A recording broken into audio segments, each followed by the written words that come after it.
Someone make it make sense. Probably a couple.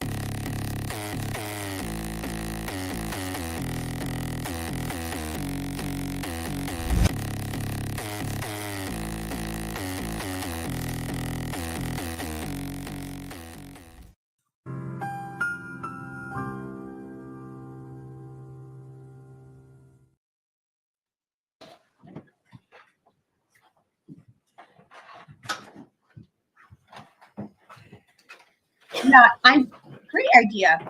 Good morning, ladies and gentlemen. Thank you. I see everybody right here safely. We're going to continue with the case. Cross-examination. Everybody ready? Here we go. Buckle up, everybody.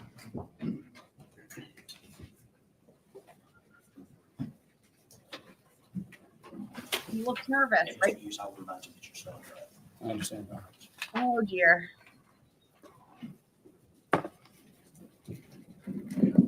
I will say, also, they did not start right away. Like there was definitely a delay, even on top of the planned time. So, not surprising. There's the Zachary Hughes probably got a really good talking to. I'm sure there was a lot of debate about what would be allowed on cross and yeah, and more, of course, too. So here to debate, as they say.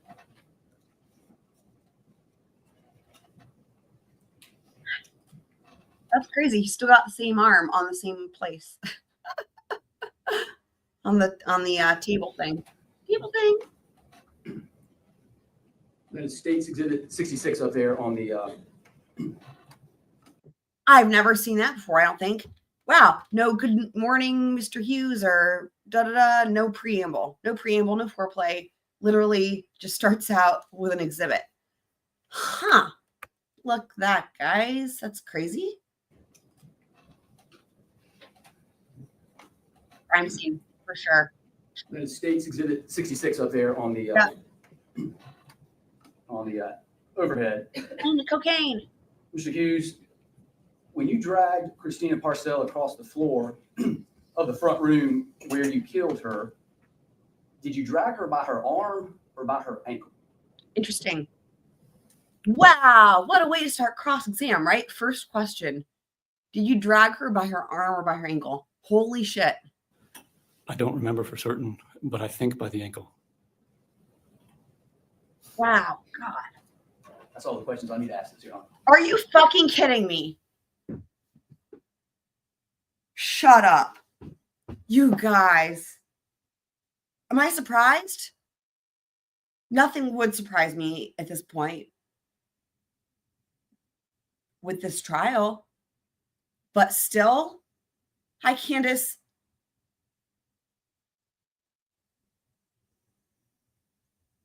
I mean, that was even less than 22 seconds. Blink and you miss it. For anyone who's like, hey, I'm just getting here. Can we see cross-exam? Sure, let me just back it up about 5 seconds and we'll be you'll be all caught up. What is happening? Oh my God. Oh my God. Exhibit 66 up there on the wow. On the overhead. Mr. Hughes, when you dragged Christina Parcell across the floor of the front room where you killed her, did you drag her by her arm or by her ankle? I don't remember for certain, but I think by the ankle. That's all the questions I need to ask this, Your Honor. Unfucking believable. Well, okay, so Jesus Christ. Wow.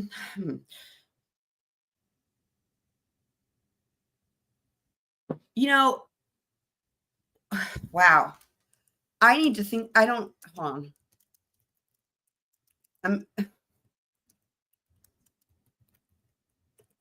I wasn't okay. I wasn't prepared to try to think about what the significance of like that would be. Like what would be the significance of that? Well, honestly, we can't know because we've not seen the crime scene photos, honestly. There must be something about the crime scene photos that we don't know about or that is important. Here's what I will say.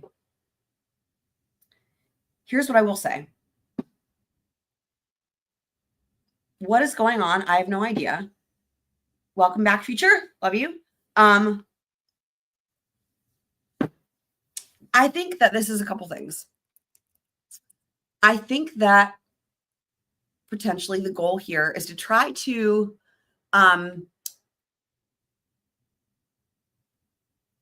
asking just the one question, I think it's sort of like trying to suggest to the jury, or that was for the jury. Okay, let me put it this way.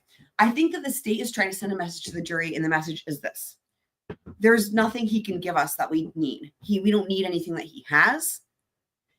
First of all. Second of all, look at how long he was on the stand all day yesterday. And basically, what better way to try to suggest to the jury that all of that was bullshit and completely irrelevant than by saying, there's only one question I have for you. Here it is, bam, done. Like, as in, like, get out of here, you peasant. You're useless, like, you little peasant, go away. You know what I mean? Like, there's nothing you have that you can offer me that I want. I just want to know if you dragged her by the arm or by the ankle. You know what I mean?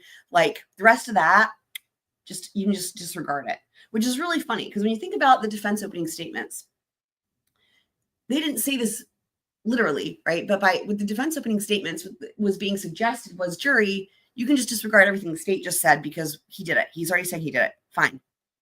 So then they present Zachary Hughes. And now it's like, the defense on cross-exam is in a way saying, hey, jury, you can just disregard everything he just said. Oh my God. And like literally, and then the other thing I think is that, and this would be for the state. Like, I think the first two ideas, and I'll probably have more thoughts on this as we go along, but so far, I think I've got like three things right off the bat. The first two are like things for the jury. The third thing I think is for the state. And that's the one question, because they didn't have to ask anything, right? I think, again, we don't know because we haven't seen the crime scene. I think that the point of that question, if I had to guess, is for one reason only. And it's because whatever the significance of that is, they're going to use it in closing arguments. And that was the one piece of information that they needed or felt like they needed. I mean, fucking hell, there's so many loose ends in this case, but whatever, to where they can now present whatever they plan to do for closing argument. I mean, and who knows what to expect with that, right? That's a whole other thing because, like, you know, are we going to speak in Pig Latin? Are we going to be standing on our heads? Are we going to just skip it all together? Who knows? Anything's possible with this trial. So that's a good point. Also, scared he'll go off again. Yep, that's possible. And again, it's interesting because he got a good tongue lashing. Let's watch it one more time because again,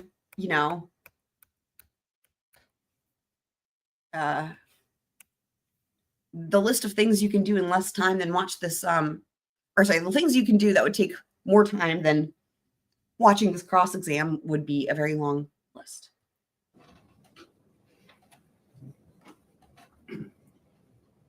And State's Exhibit 66 up there on the overhead. Mr. Hughes, when you dragged Christina Parcell across the floor of the front room where you killed her, did you drag her by her arm or by her ankle? I don't remember for certain, but I think by the ankle. That's all the questions I need to ask this, Your Honor. Fucking unbelievable. I mean, again, it's just, I'll tell you this much, guys. I'll tell you this much.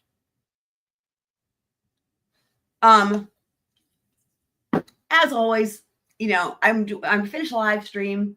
I try to get a couple timestamps done, and that's when I always have like my best slots. I feel like sometimes, well, I don't know what best slots, but that's when I like usually I'll realize things because I mean, at this point I'm so behind that I'm catching up on timestamps from way the fuck ago. But anyway, so same was true last night. Finished the live stream, doing some timestamps, and I thought to myself, what the fuck's going to happen tomorrow? And I thought, boy, we're going to have cross-exam and then we'll have redirect. And I thought, but you know what would be just insane? I thought to myself, you know what would be insane? I thought, you know what would be so insane would be if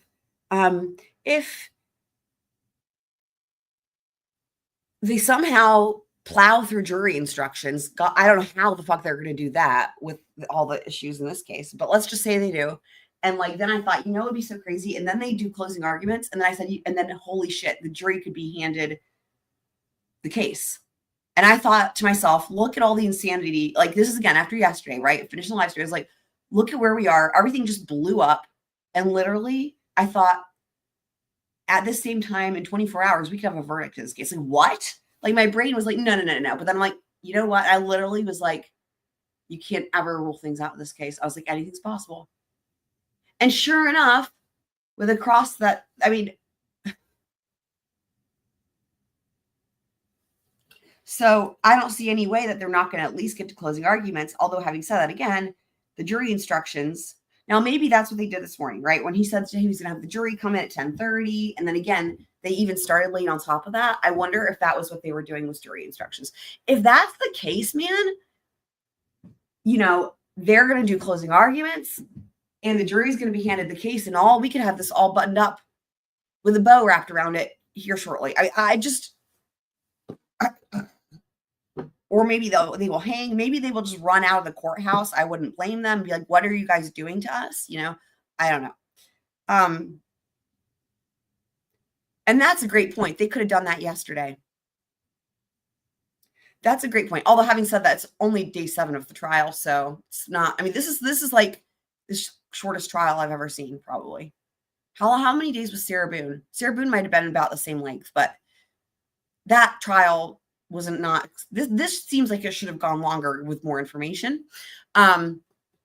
So, but also having said that, I think also it was maybe sort of strategic too, because that way it might have had more impact, you know, like the cross exam coming in today for a new day. And everyone's like, okay, he had to probably, well, I don't know, maybe he slept like a baby or maybe he tossed and turned. I know I, for one, was like, oh my God, what's going to happen? You know, jury's probably like, oh my God, what's going to happen? You know, and then it's like everybody comes in and then it's just the one question. So maybe they did it for the drama of it all. I don't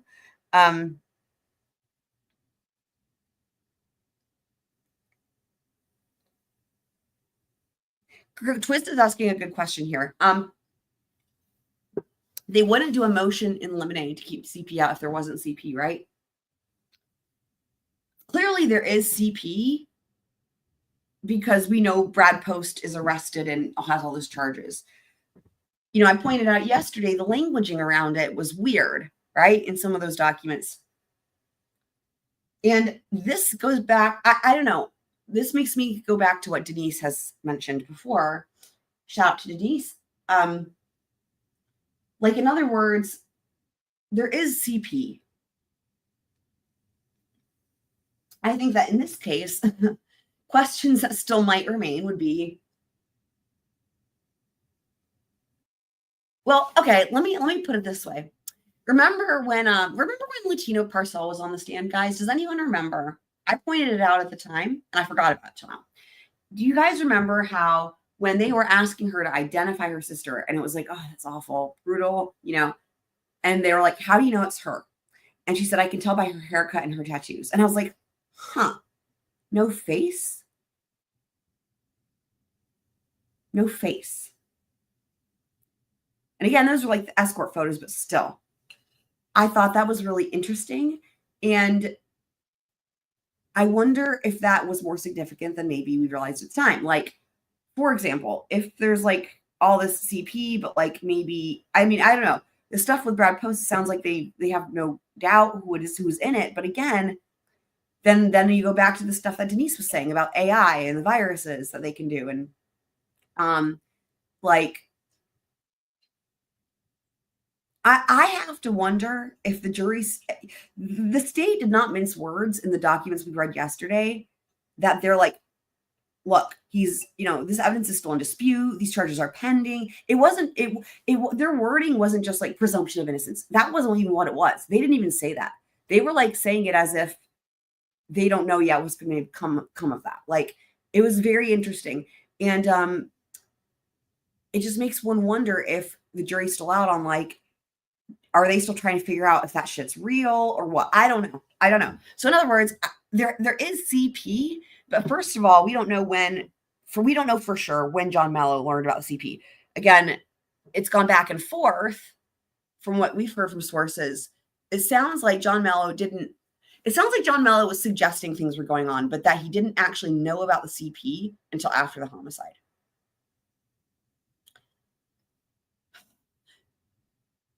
So there's that.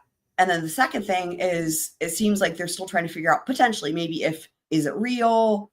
How did it get there? I don't know. Like, it exists, but like, is it? I don't know. This case is just not normal, guys. This case is not normal and it needs help. This case needs major help. That's definitely true. Definitely true, Future. Yep.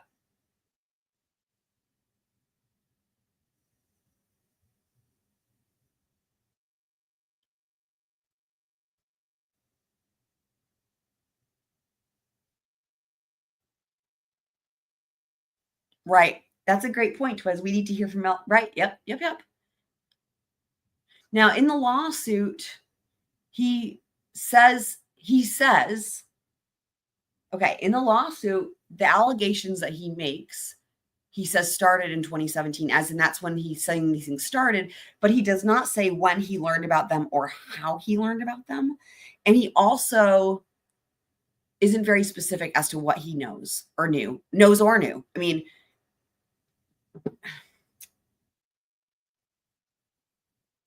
and I do, right, and I agree. I do agree with this as well, Future. They needed to figure out their tactic. Yeah.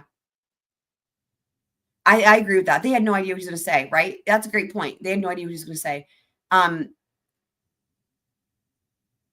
think also, again, I think that, when I was talking about earlier, like maybe the 3 reasons why they just asked the one question, if you look at like the first 2 of those reasons, which were having some sort of impact on the jury, I think also by waiting overnight, that one question had more impact.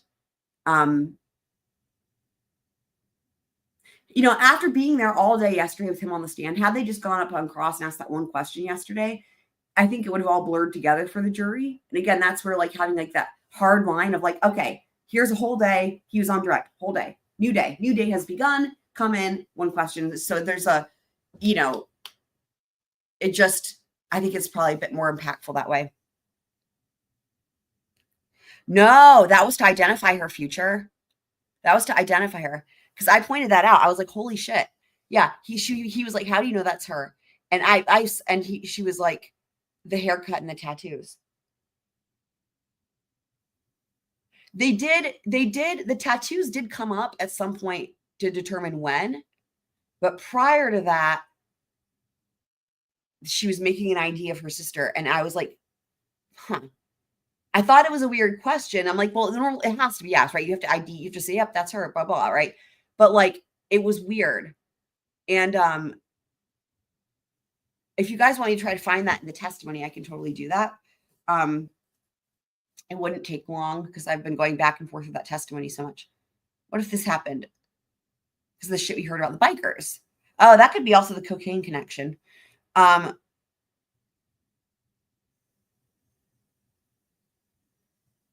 Right. Okay. But what if Mello heard from his biker gang that post was a pedo distributing CP or something?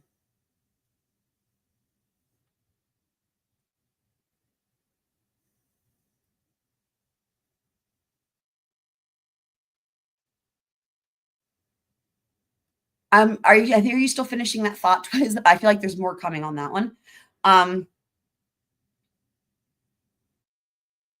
Oh, maybe there's not. Okay, I think I see what you're saying.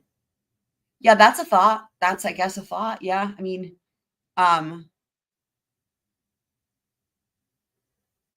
welcome back, Just Beth.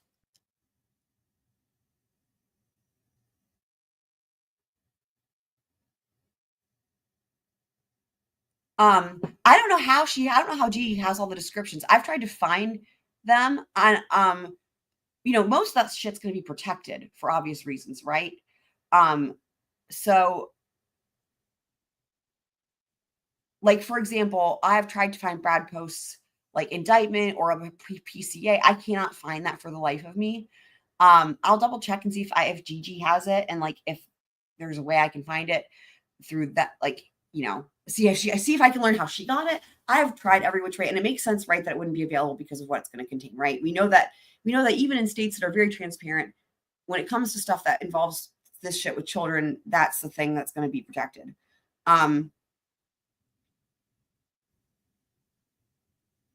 So I'm not quite sure what document she read that from. And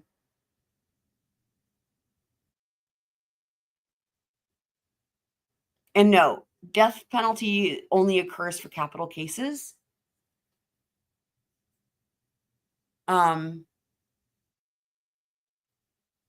Which, I mean, first degree murder would count.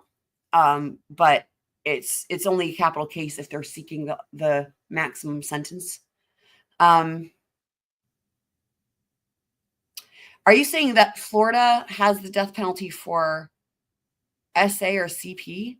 I don't think, no, I don't think so. Well, maybe, and if it's in addition to murder, right? But it's, no, it's murder. I guarantee you, every state, it's murder. Yeah. It could be an enhancement. Like, let's just say, like, again, like if you are, it could be an aggravating, like it could be an aggravator, right? When we talk about, but that's like this, that's more like for the sentencing phase. It could be an aggravating factor, stuff like that, right? But in and of itself, the charge alone, it has to be first degree murder.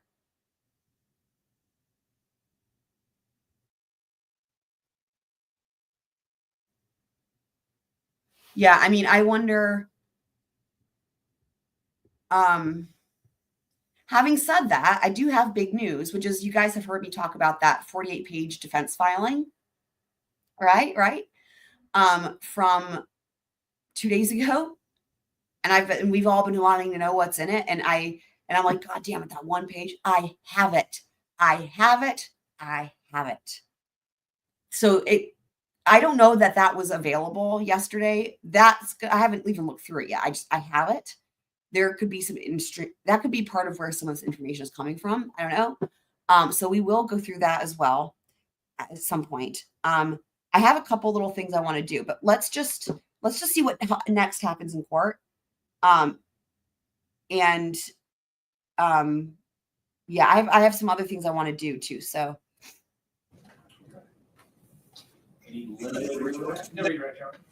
And I'll be honest with you, this is no redirect. I'll be honest with you. My personal take on this is that I can't say what will happen with this jury as for acquittal or not acquittal. My personal take on it is that if he's acquitted, he has no criminal record. This is his only crime, right? This is his only crime, no criminal record. They didn't even say he had a speeding ticket, you know? I don't think he will, I don't think he's a danger to society in the future. That's my personal take on it. That does not, and just be clear, that is not me saying he didn't do this. Obviously, that is not me saying he shouldn't be held responsible. I'm not saying any of that. I'm saying, I think it's clear to me, this is the one crime that, like, the reason that he did this, according to him, but also the only thing that makes sense, and what everybody had been sort of speculating about all along until he took the stand is like, why would he do this, blah, blah, right? It's like, whether it's because he just has his own experiences, right? And he did this because of his own experiences and he wanted to save the child or whatever, or whether he did it because of being manipulated by Mello to think that it was the right thing to do, or a combination of the two. My God, combination of the two. Regardless, what all those things have in common is it's unique to this one situation. And like I keep saying, but for John Mello, we wouldn't be here. He wouldn't be here. So I wouldn't be concerned about him murdering again. That's what I'm saying.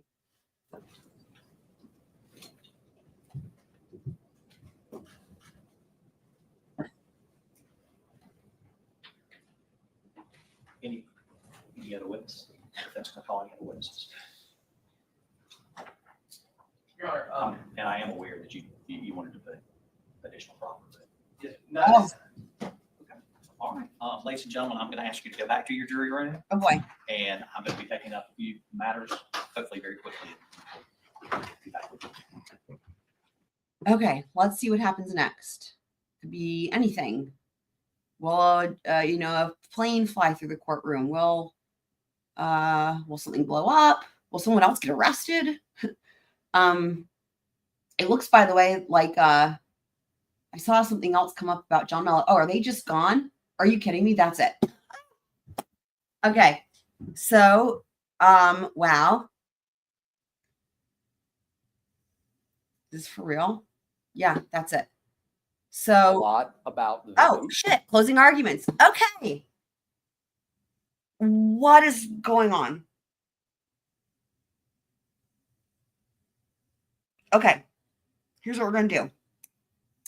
Here's what we're going to do, people. Let me back this up. Wow. They just started. So here's what we're going to, we are going to, no. Let me do this. We're going to watch the closing arguments, and then we're going to do the other things. And here's why. Because this way we will be caught up with the rest of the planet. We will be caught up. Look at this. See, we're only a couple minutes behind. We will be caught up with the rest of the planet. We're going to watch closing arguments. And after they finish that, then we will go through the other stuff that I was planning on doing, which includes looking at that defense filing, the 48-page one, explaining their, the just cause and all that. And I have a couple other things planned too. And that will be the perfect opportunity because you know what? We'll be on verdict watch. People will be on verdict watch. We will be on verdict watch. Oh my God, this is so, here we are. Well, here we are. So let me just update my banner here because yeah, day 7, fucking hell. Closing arguments, here we are.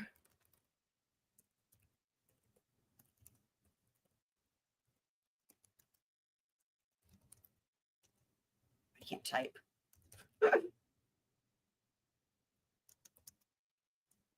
So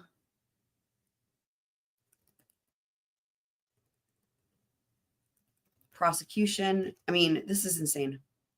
I'm just getting my banner ready to go, but I'm trying to just wrap my head around what's going on here because this is just wow. Okay, all right, here we go. I should do a swoop.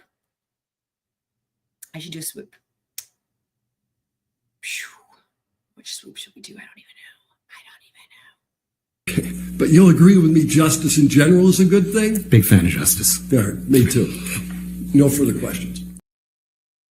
All right. Good evening, ladies and gentlemen. This is the moment where myself and the Liz, defense have don't go away. It's closing arguments.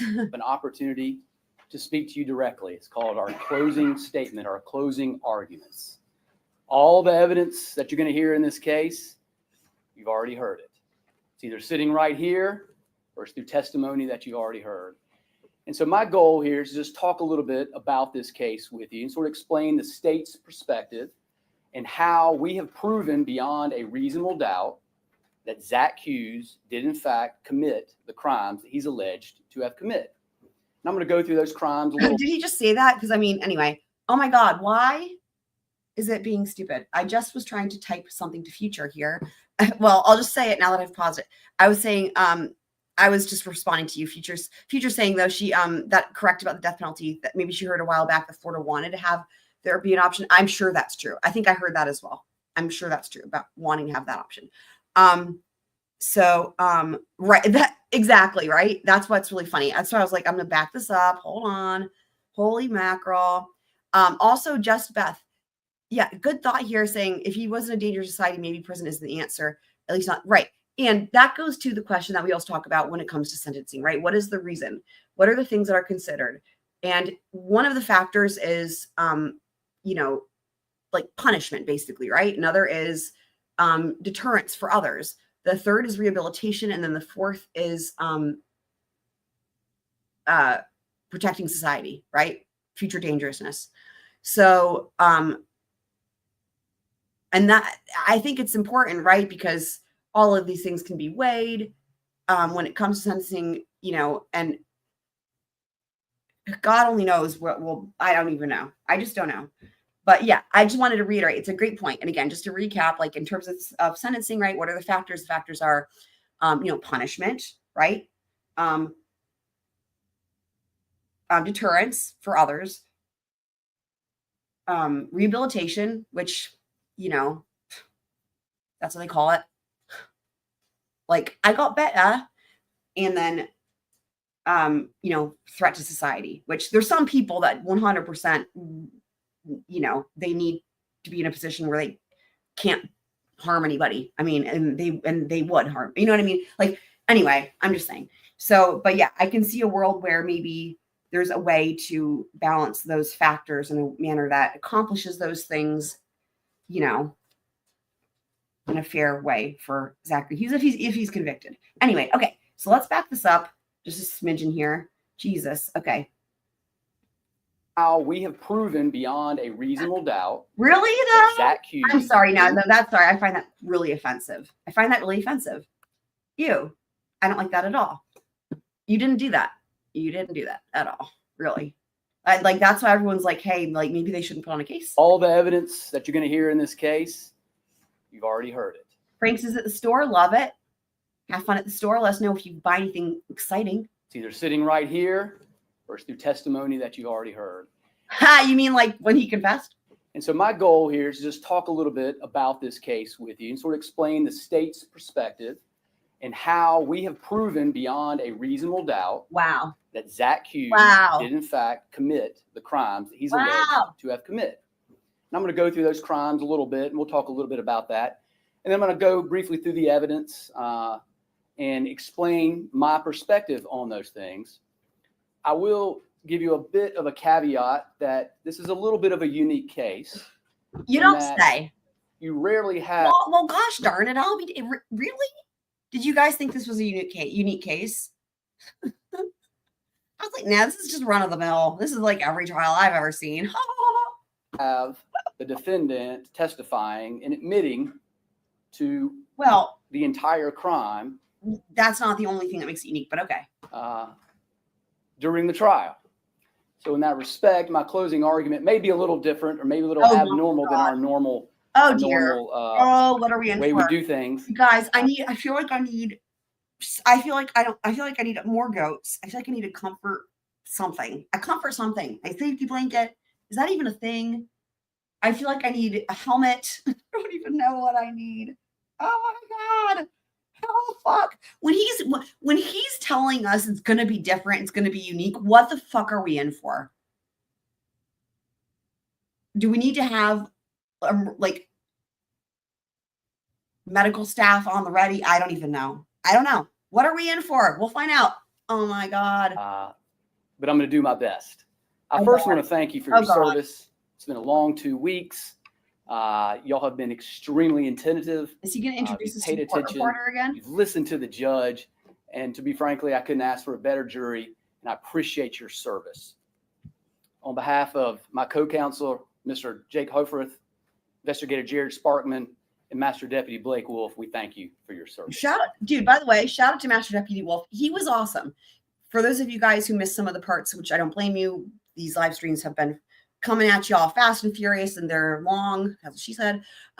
Master Deputy Wolf was deemed by many in here in the Squirrel Crew to be a really good example of what law enforcement aspires to be and at its best. Doing a thorough job. He was completely unbiased. Anyway, just shout out to Deputy Wolf. Master Deputy Wolf.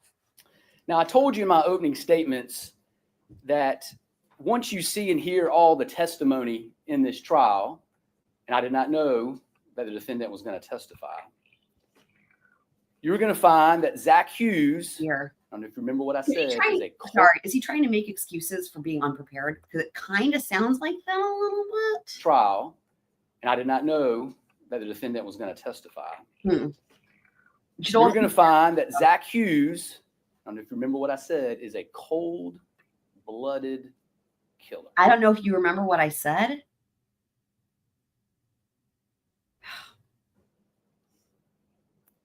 And I submit that the state, and along with the testimony of Zach Hughes, we did in fact prove all of that beyond a reasonable doubt.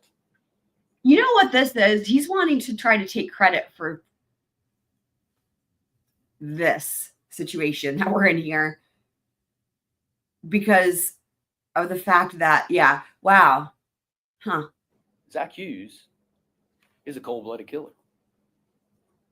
Zach Hughes Like an alligator? is an admitted cold-blooded killer. Are we cold-blooded or warm-blooded? And keep in mind, Crocodile. That's what I'm thinking. Crocodile. he solved John Mello's problems. So the judge is going to instruct you on the law, and just as we're going to abide by his rulings, you must abide by his instructions. Remember, I told you he's the referee, calls balls and strikes, and also tells us what the rules are, what the law is. Y'all took an oath way long ago than you can probably remember, back in last week on Monday, a week ago. And you said you would take an oath, you would adhere to his instructions, you would do your duty as jurors, and I have no doubt in my mind that you will absolutely do that. I cannot believe we're here. And Now, before Zach Hughes admitted to the murder of Christina Parcell, state called approximately 32 witnesses. We submitted close to 200 exhibits. If you put all this on a hard drive, it's a little over 4 terabytes of information. really, I'm sure I'm not the only one who's like, hold on.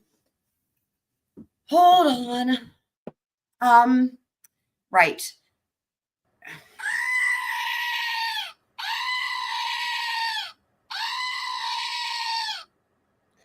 I know I'm not alone when I say that this sounds like the state saying, look at how much stuff we have. Look how much space. Like, really, we all know when they say this and what the point is, right? Ugh. I mean, it's one of those things you do when you don't have other things you can say. To the murder of Christina Parcell, state called approximately 32 witnesses. We submitted close to 200 exhibits. If you put all this on a hard drive, it's a little over 4 terabytes of information. And all of that taken together, it's a lot of evidence to digest. Now, with the admission of Zach Hughes to a lot of the state's case, the questions you were presented with at the beginning of the case really are answered. Right. Regardless of what he may believed in his head, his actions are what matter in this courtroom. How? Because in opening statements, he made the whole thing. Remember how he defined murder? I only made fun of it a million times because he left the killing part out. I think he forgot. But he said it's having malice in your heart. It's being angry. It's being mad, right? But he just reiterated that even today in his opening statements about the malice. He said cold-blooded killer or whatever. But now it sounds like he's pivoting. And I'll tell you why. There's a reason for this. And it's going to go to what I was planning on doing. One thing we're going to review here after their closing arguments and when we're waiting for the verdict is we're going to review something from the defense opening. And it's an important matter of law for South Carolina. And so where in opening statements, it was all about the malice, anger in his heart. I think the state realized, if the jury follows the law, there is room for them to acquit. And that's because of something I took a closer look at last night with some case law and with what came out in closing arguments. And anyway, we will take another look at that. But basically, he's pivoting because he's taking it away. It was all about the murder, the malice, and the angry heart before, right? But now he said it's not about his brain. It's about what he did, his physical actions, right? It's the fact that he killed. It doesn't, like, you guys see what I mean? That's crazy. The questions you were presented with at the beginning of the case really are answered. Regardless of what he may believed in his head. Like, that's contradicting, though,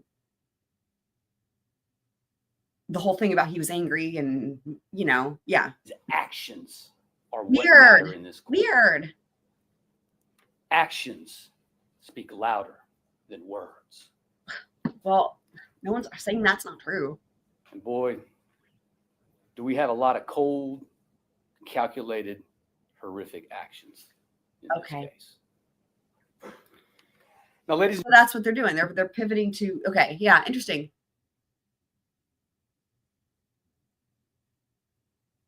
It's so crazy. It's so crazy. It's like opening statements and like their the way they question witnesses in their case, and she was like all about the why and the motivations, and now it's the actions. Interesting. Gentlemen, you must find the facts based on the evidence in this trial and solely based on the evidence presented at this trial inside this courtroom. And it is undisputed that Zach Hughes planned, he lay and waited, he broke into Christina Parcells' home with a Lay and waited wasn't proven. In fact, it was really kind of disproven. 22 and a knife. Not that it actually matters. I mean, you don't need to lie and wait to meet the elements of murder in South Carolina. Some roses. She had just returned home from an interview, from her last interview with Vet Tech. Zach Hughes, a person she had never met. She had never met him. Beat her with a gun, brutally stabbed her 35 times, severing her jugular vein and her carotid artery. Now, as we go through the evidence and we look at some of the different things, I'm going to ask you to keep in mind of the charges that you're actually looking at. So the first charge I'm going to explain is the harassment charge. And there's two harassment. There's harassment and there's conspiracy to commit harassment. The only difference is the conspiracy requires two or more people joining and to commit the harassment. So harassment is just a pattern of intentional, substantial, and unreasonable intrusion into the private life of a targeted person that serves no legitimate purpose and cause that person and would cause a reasonable person in his position to suffer mental or emotional distress. That's related to all those photos and those documents that you saw mailed out. I think there's 7 envelopes full of photos and other documents. You heard testimony about what was in those. Some of them are in evidence. Some were just described because those were pictures of Christina Parcells without any clothes on. So we didn't introduce those so as not to embarrass her or her family. Burglary first. A person is guilty of burglary first if he enters a dwelling without consent and with the intent to commit a crime. And I remind you, the judge is going to tell you the law is what it is. Yeah. I'm just trying to give you an outline so you can keep that in mind as we're going through this evidence. And they enter without consent and they're armed with a deadly weapon or cause physical injury. Well, those things all already appeared in this case. Wait, Zach Hughes. did he just interrupt himself while he was in the middle of trying to define murder? Hold on.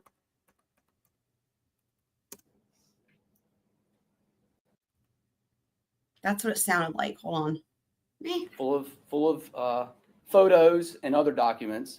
You heard testimony about what was in those. Some of them are in evidence. Some were just described because those were pictures of Christina Parcells without any clothes on. So we didn't introduce those so as not to embarrass her or her family. Wait, what? Burglary first. Okay, no, he's telling. A person is guilty of burglary first if he enters a dwelling without consent and with the intent to commit a crime. And I remind you, the judge is going to tell you the law is what it is. I'm just trying to give you an outline so you can keep that in mind as we're going through this evidence. And they enter without consent and they're armed with a deadly weapon or cause physical injury. Well, those things all already appeared in this case. Zach Hughes went in under a ruse of roses, according to his own testimony. But he went in directly with the intent to commit harm, and he had weapons on him. And then you've got murder. You also have possession of the weapon during the commission of a violent crime.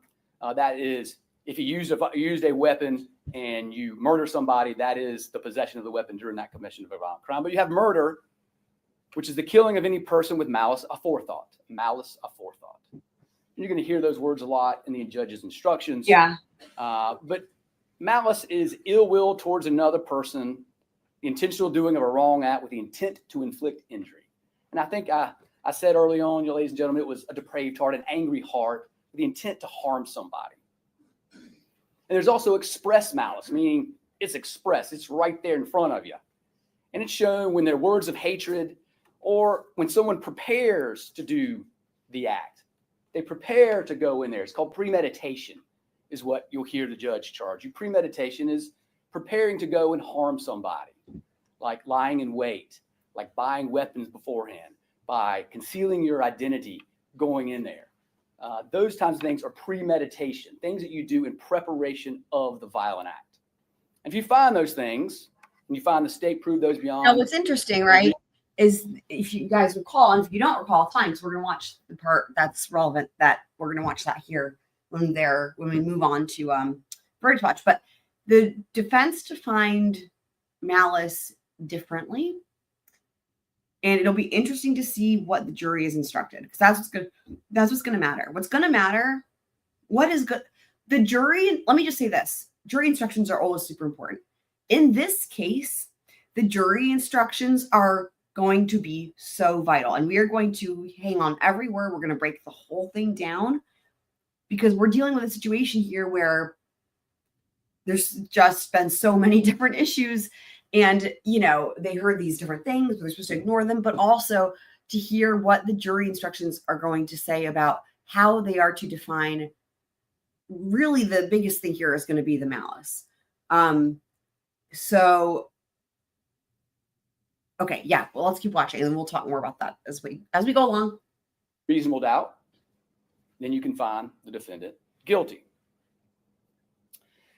So before we get in, let's start with a little background now. You know the players, you know everybody involved in here, you know the victim. You've heard a lot about the victim. They don't. They have never seen a picture of John Mello. They have no idea. He's like this main character that is like a ghost. So, you know. You've heard a lot about John Mello. That's You've heard true. a lot about Zach Hughes. And you've heard a lot about Christina Parcell and John Mello's daughter. So the background, and we're talking the time frame from 2020, October 2020-ish, to October 13th, 2021. So we're roughly a time span of 1 year. And what happens throughout that year that leads up to the murder of Christina Parcell? Zach Hughes never talked to Christina Parcell.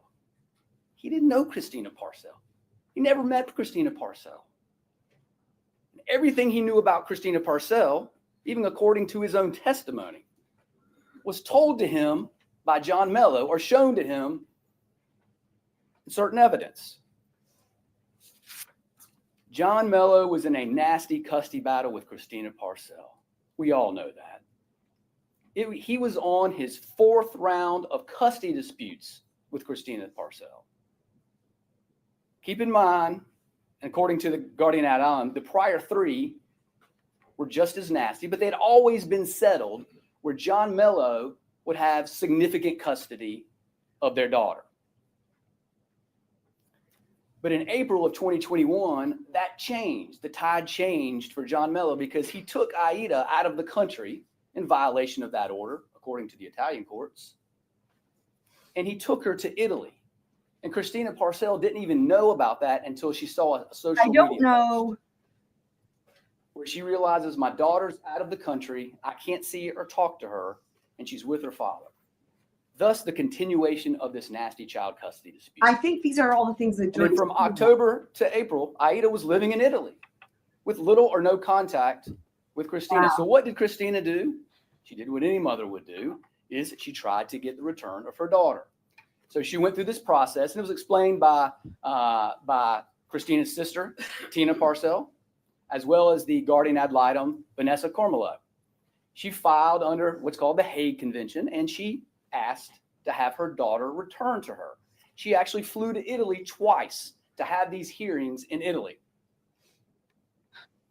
And she was successful. She won that particular battle in this myriad of battles of child custody that have been going on between these two individuals. And so in April of 2021, that really set off John Mello. He was unhappy. And we know the things, and we're going to talk about the things that he did starting that day through the WhatsApps, through the harassment letters, everything else, to solve that custody dispute problem. And that's where this case really, really began. That is when things turned not in favor of Christina Parcell. She lost her life as a result. So what is the relationship between Zach Hughes and John Mello? All right. So where did they all come into this mass of characters? What? Are you, Well, what? according to Zach, he met John on the streets of Greenville about August of 2020, and he was with Aida, and Zach played a very likable classical music piece that Oh, for John fuck's Mello sake. and You don't Aida- even know Claire de Lune? Are you kidding me? I thought to myself, as he was taking time to try to remember it, I was like, don't tell me you forgot Debussy. This is crazy. Is he disputing this? I mean, is this in dispute? It seems like the state said basically the same thing about when they met, but just without the specific thing about Claire de Lune. I don't know why. I don't know. This is okay. where did they all come into this mass of characters? And that Well- question there again, what is that relationship between Zach Hughes and John Mello? I'm like, wait, am I having deja vu? Does this sound exactly like opening statements? Yes, that part. According to Zach, he met John on the streets of Greenville about August of 2020, and he was with Aida, and Zach played a very likable classical music piece that John Mello and Thanks. Aida liked, and that's how they met. So they met that one time. And that was one of the few times that Zach Hughes actually met Aida Mello. And he talked about they went on about 4 or 5, maybe 6 occasions where they were hanging out. They got some tacos one night. They saw a museum. But Aida Mello didn't know Zach Hughes. She didn't know who he was. She's a 9-year-old little girl who heard him play a piano piece, who's a friend of her dad's. She's 8, not 9. This is not good. I hate to say it, guys. I will say this. You know, I'm sure I'll have plenty to nitpick about the defense unless they just don't give a closing argument. I mean, I don't know. Just this trial. The lawyering hasn't been fantastic, I would say, right? There's been some moments that were crazy, but I wouldn't say that there's been like fantastic lawyering. Which is fine, honestly, because whatever. Like, it's nice when you see that, but like, anyway, I don't know. I'm just saying, like, we've been nitpicky of all of the of all the attorneys and all the things that have been going on with this trial, right? You know, I try to point out when I think things are done well, or that thing was weird or whatever. Anyway, what does it say is this? I think that the strategy on cross was smart. I think waiting for today was smart. I think asking the one question was completely unexpected, and I think it was smart. I think that was again, like I said, my thought was like the question that they asked was because they're going to include it in their closing. So let's see if that's the case. But again, since we can't see the crime scene photos, we don't really know the significance of that question. But I think that was smart. This closing argument, however, is not doing it for me. Let me know what you guys think. But also, the jury's going to remember how old she was. The jury may or may not remember Claire de Lune. The jury's going to remember that Aida was 8 years old and he said 9. Shit like that, is like offensive, honestly, right? When you're the state and you're getting the age of like the victim's child wrong. Because the jury's going to remember that. And that's all the time they ever spent together. That's it. Attempting to play that again here where he gets her age wrong. Didn't know Zach Hughes. She didn't know who he was. She's a 9-year-old little girl who heard him play a piano piece, who's a friend of her dad's. And that's all the time they ever spent together. That's it. In August until October, John Mello left for Italy. And with him went Aida. So Zach Hughes never spent any more time with Aida, what little time he did during that small time, ever, never again. Now, he may have seen her on a FaceTime while he's talking to her dad. He may have seen her or seen videos of that, which he testified to. But Zach acted on this stand as if he could see into her soul. He could see into her eyes. He knew how she was feeling. He could tell that she gained weight and why she gained weight at a certain particular time in her life, in her adolescent life. he is drawing those conclusions on a little bit of information and nothing but whatever John Mello is feeding him. So, what's their first thing? Aida's back with her mother. She, in May, begins living at Cambridge with her aunt, Tina Parcell, and that's where they're living there. John Mello's in Italy, and Zach Hughes and John Mello decide, well, you know what we're going to do? Let's embarrass Christina Parcell. Let's make her life look bad. Let's make her look like a prostitute. That'll help me get custody of her. That'll help me with the guardian ad litem. So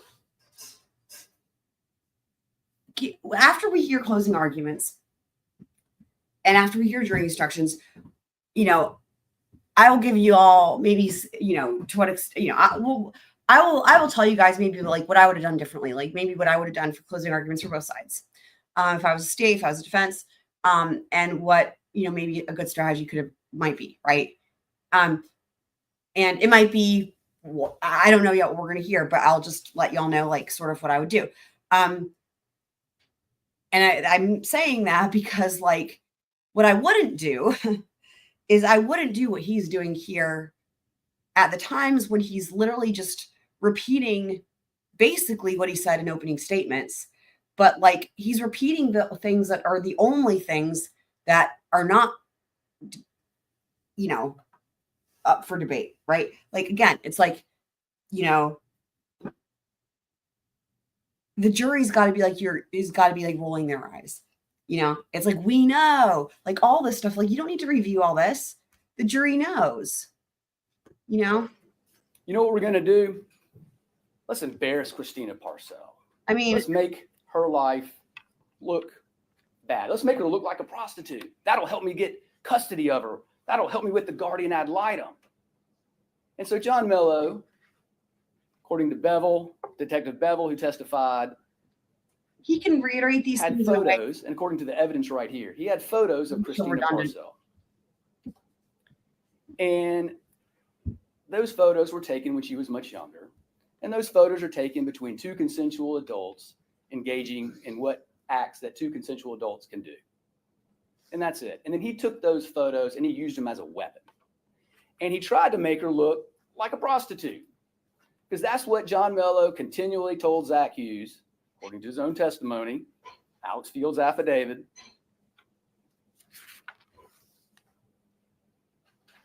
Let's make her look like a prostitute and let's send them around to a neighborhood. Well, they sent them to a neighborhood where Brad Post lived. They didn't even send them to Cambridge.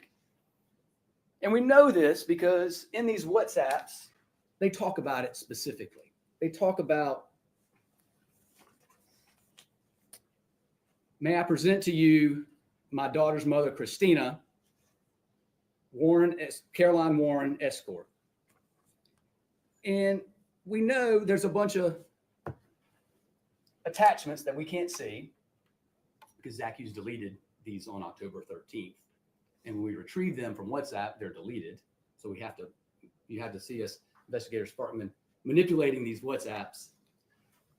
And then they sent them that way. And then Zach Hughes receives them. He gets them. And he sees an email that was sent to him as well. This email is very important.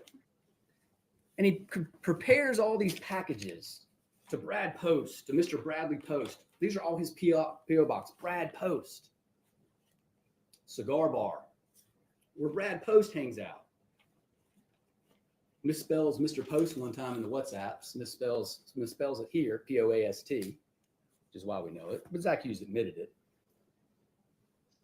But this email here purports to come from Mullen Investigations. Mullen Investigations at protonmail.com. And it's cut out. And you've got this photo of Christina Parcell, and you've got another photo of Christina Parcell back there, which is the same ones that are in here. But there's no URL with Bella Dongion right here. And this is the escort site. And it says Caroline Warren. She became a member, Caroline Warren, in 2009.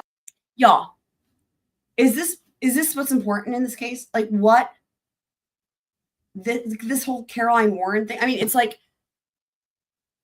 to the extent this needs to be rehashed, it goes to the kidnap. Or why do I keep wanting to call it kidnapping? I don't know why I've done that before. The harassment, right? It goes to the harassment. Like, look at his face.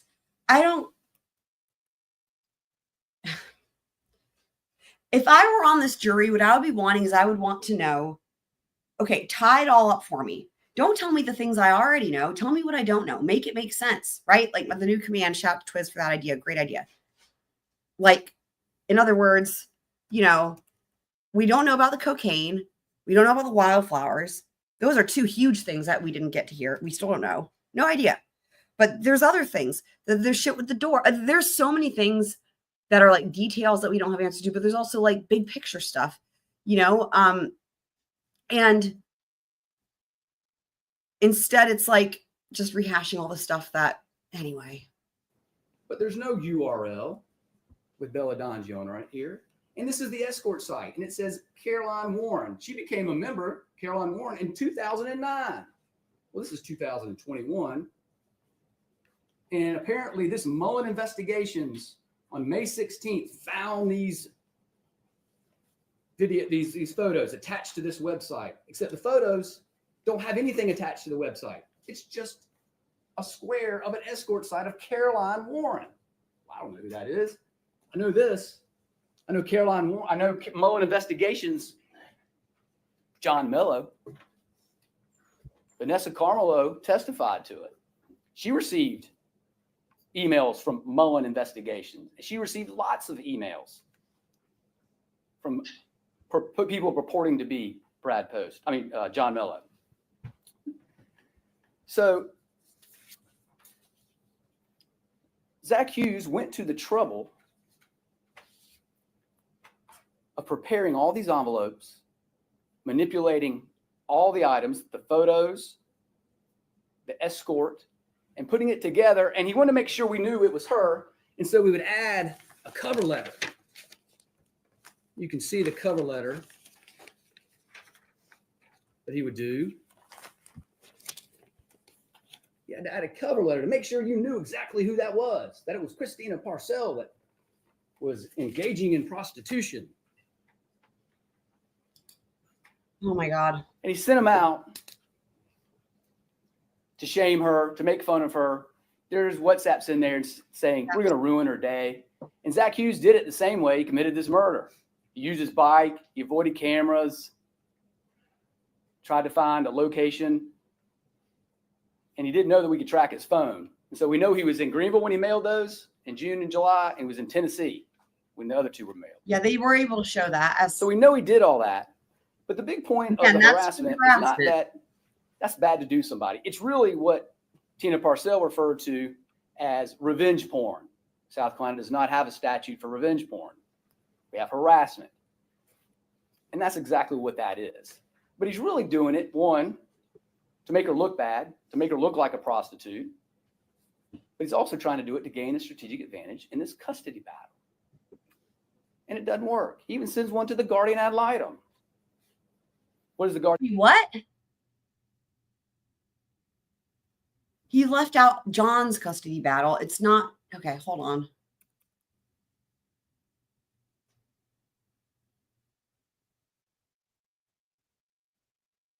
But also,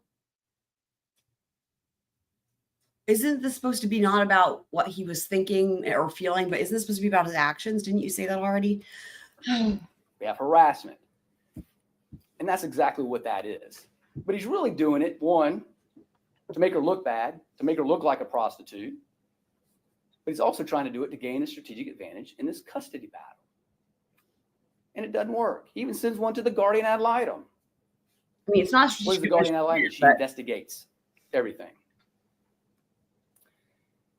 But Brad Post put a lot of work in. I mean, Zach Hughes put a lot of work into that. Another thing we still never figured out, not that this would have come up in this trial, but just in terms of just to reiterate, we still don't know what the deal is with this guardian ad litem. Like, how the fuck did she not find this? How did she not find the CP? You know what I mean? And Oh man, it's wild. Wow. A lot of work finding all those envelopes to somebody he doesn't even know. He's never met, never talked to. Now, John Mello, I would say he's pretty much a liar. He dated Christina back in 05 and 06 and had Pretty much a their lot. daughter in 2012. And of course, this custody battle. And if you want to look about the character and who John Mello is, I refer you back to Vanessa Cormelow's testimony.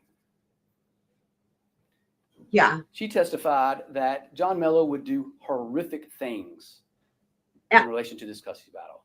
Now, I have to say, while I agree that her testimony was really important, although albeit confusing after what we've learned since her testimony in terms of like, how did she not find the stuff that was going on? But anyway, but this is odd, right? Like, while I think John Mello's like, okay, the nexus has been very well established, I feel like, by everybody. Both sides have, John Mello is, So is this feels weird to me. So like now we're going to go into a whole side tangent. Like, it's one thing proving this nexus with John Mello during the trial, because it's important in order to establish certain connections. However, in closing argument, when you've already proved that, you don't need to go through it all again. It's like, if he goes too far with this, it's going to feel kind of like, why are you not talking more about the defendant?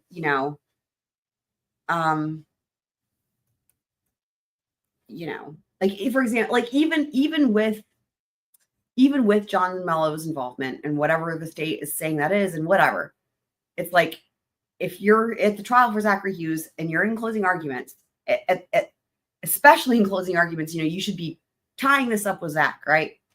Who John Mello is, I refer you back to Vanessa Cormelow's testimony. Well, they can't go back and listen to it again.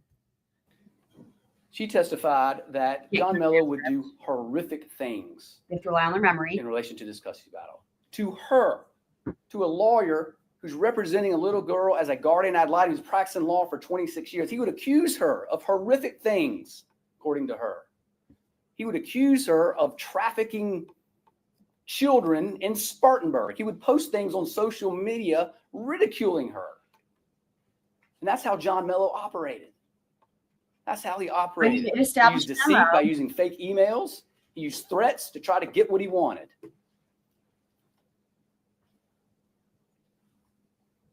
Mullen investigation. He sent those to Vanessa Cormellow. He sent an email pertaining to be a lawyer named Sophia Carlucci, according to Vanessa Cormellow. And she knew it was John Mello writing it because she's read so many emails from him, they matched up. So he's trying to gain a strategic advantage.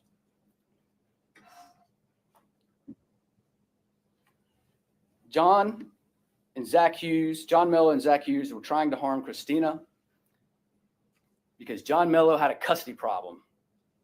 And the only way to solve it was murder. So Zach visits John for 3 weeks in June in Italy. So he met him for 5 times between August and October of 2020. Wait, you already having said lots that. of conversations on the WhatsApp, and he's in 3 weeks in June in Italy. And it was a pretty important moment when Zach Hughes said, John Mello offered me $5,000 to kill Christina Parcell. John Mello offered me $10,000 to kill Christina Parcell. Now, of course, Zach said he wouldn't take that money. He would just do it for free. Because killing Christina Parcell is the right thing to do. So I submit that's when the plot to murder Christina Parcell began. That's kind of when this evolved. And I think they started with the photos, which were in June and July, but that wasn't going to carry any weight with anything.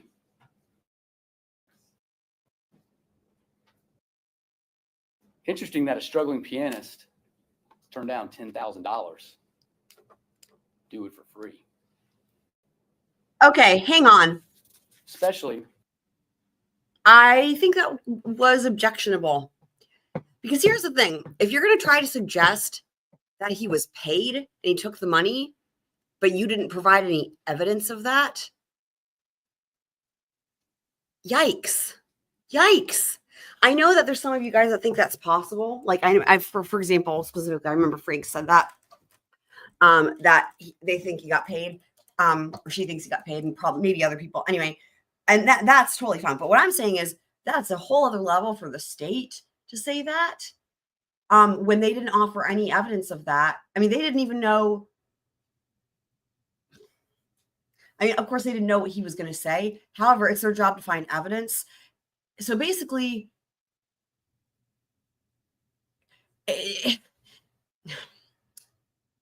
he wouldn't even be able to make this argument but for the fact that Zach Hughes testified and said he was offered money. This is, oh my God. I'll listen to that again. wait with anything. Interesting that a struggling pianist turned down $10,000. Do it for free. Especially, More interesting than that, right? Honestly, because we joke about this with like, there's other cases too. I mean, more interesting than that is like the 5,000 and the 10,000, right? Like that's the more interesting thing. That's insane to think like, you know what I mean? Like that is not, like, go back to think about the Adelsons, right? And, Charlie Adelson trying to inquire as to what is like the average cost for hiring a hitman. And remember, there was a question about, was it 15,000 or 50,000? The number that he told, that Wendy said and told Jeff Lacoste, was it 15 or 50? And everybody said it must have been 50 because 15 would make absolutely no sense. So anyway, it's just the $5,000 and then the $10,000. Okay. person he's never met on behalf of a little girl he barely knows. Now, much of what Zach Hughes said, I believe, on that stand was true. I think a lot of it was a bunch of self-serving, narcissistic junk. Wow. Zach Hughes is trying to portray himself on that stand as a hero instead of the cold-blooded killer that he is.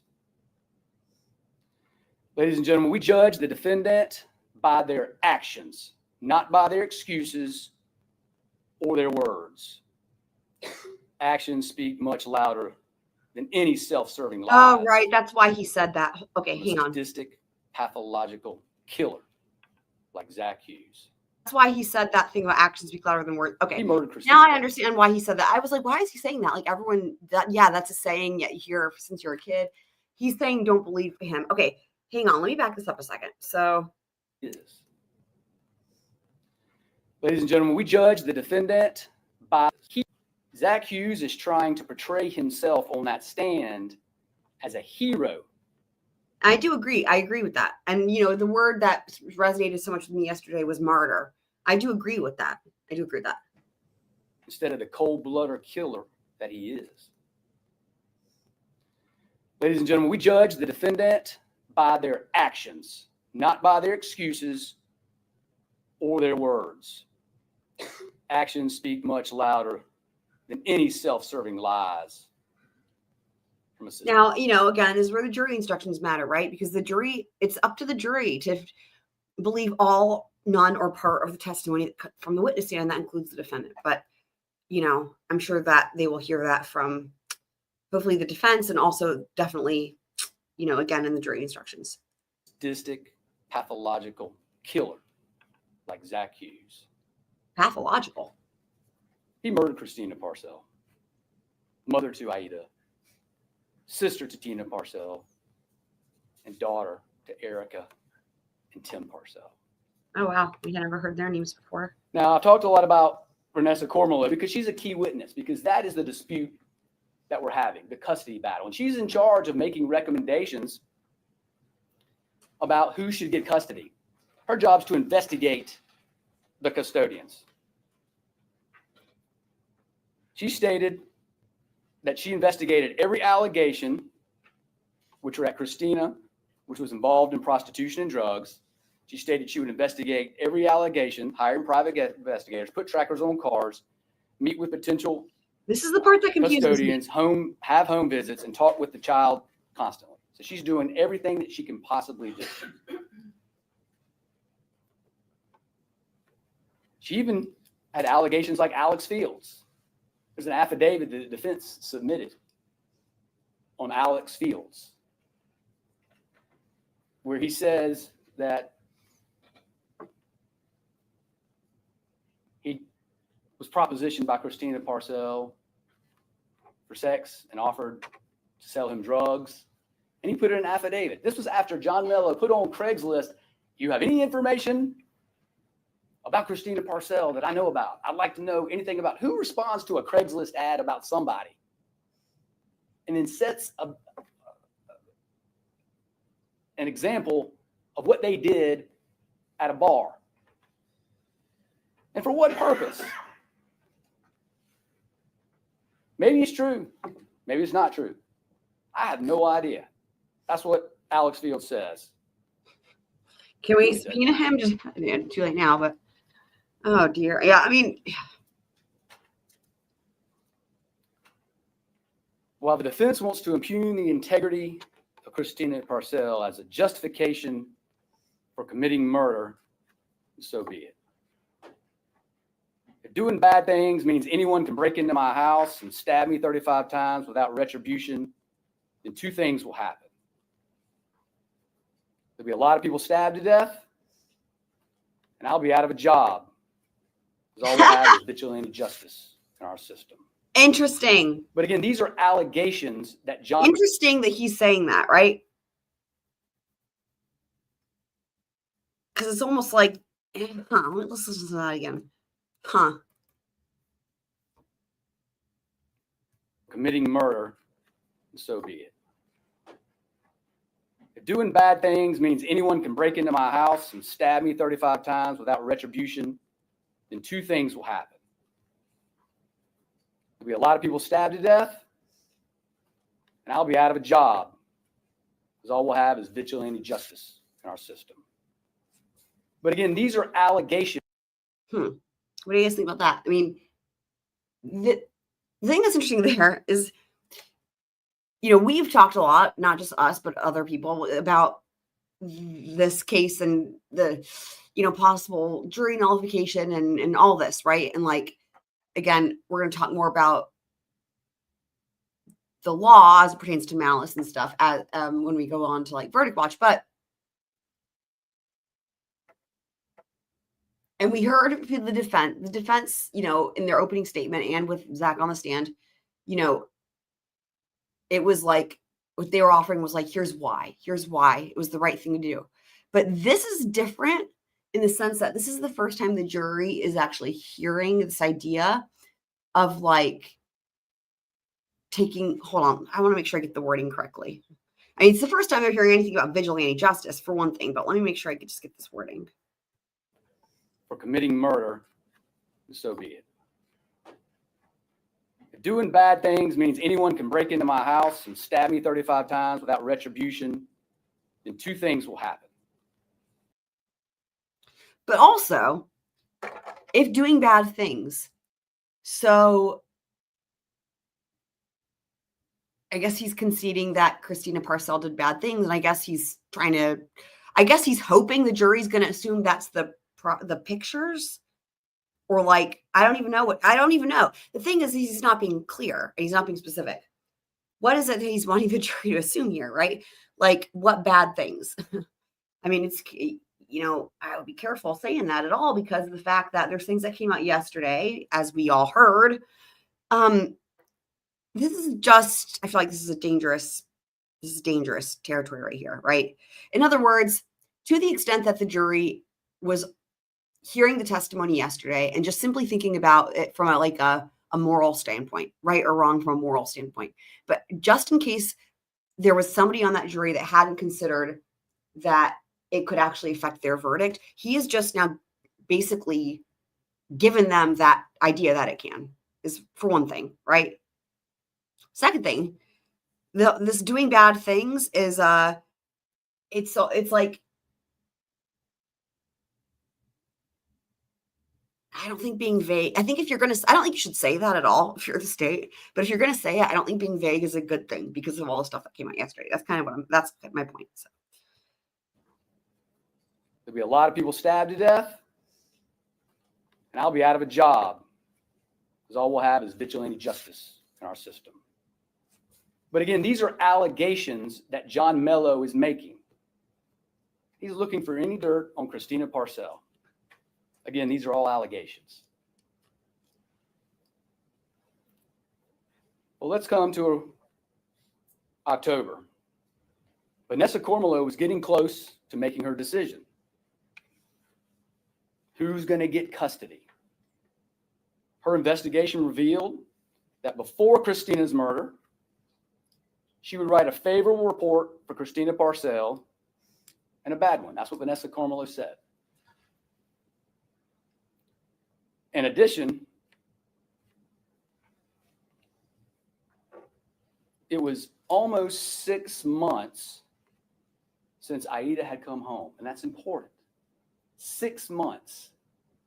Someone can file to terminate the parental rights of another. We were about to be 6 months. Zach Hughes said October was the time that he felt it was the time to kill her. Just felt it in his heart and his mind. And he tried on the 12th, did it on the 13th. That is important because it was getting close. John Mello's getting a bad report, and things aren't going to go his way. So he's got a problem. Now, if Christina Parcell is no longer around, he's the last man standing. He's going to get custody.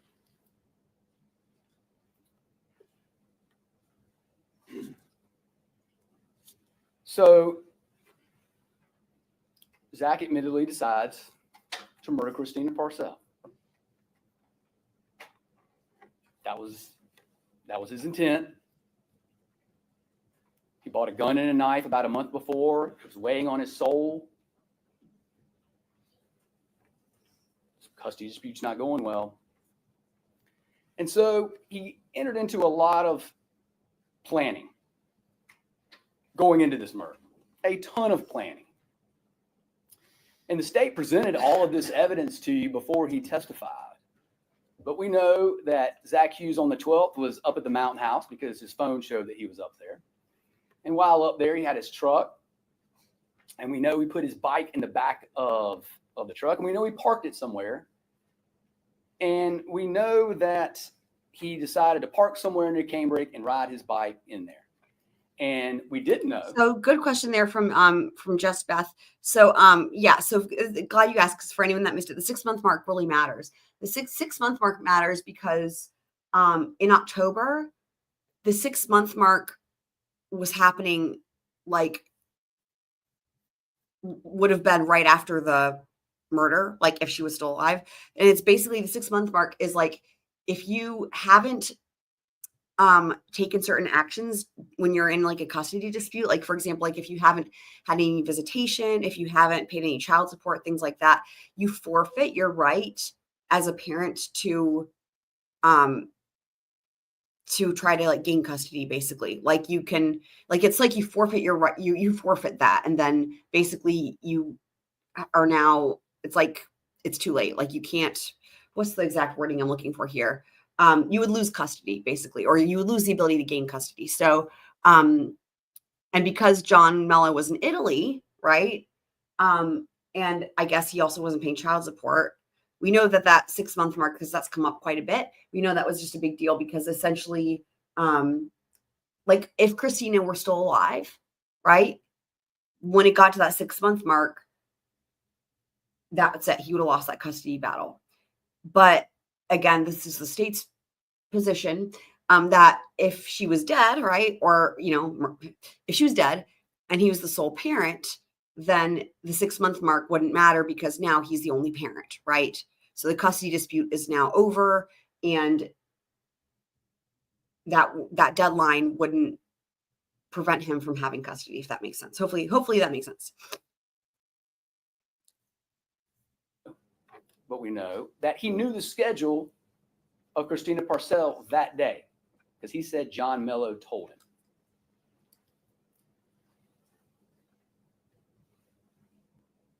So he gets in his truck, and I would submit he arrives around 7:42-ish to somewhere wherever he parked. We never learned exactly where he parked near Canebrake, but we know he parked somewhere there. Yeah, and that was one of the things that bugged me. 7:42. I had that written We down. know from his phone that he plugs it in and unlocks it. And that's the last activity on his phone at that time. So he parks, maybe he plans, he thinks, and he gets on his bike and he drives in. And we know he drives in because he passes Donna Gorman's house. And Donna Gorman was an early witness from the state. Are you really going to do this? And she did What? an identification of Oh, Zach dear. Hughes from that witness stand. The Really? state was not expecting that. We had never shown her a no. photo lineup. We'd shown her a photo. I would have hoped the jury forgot about her. Ugh.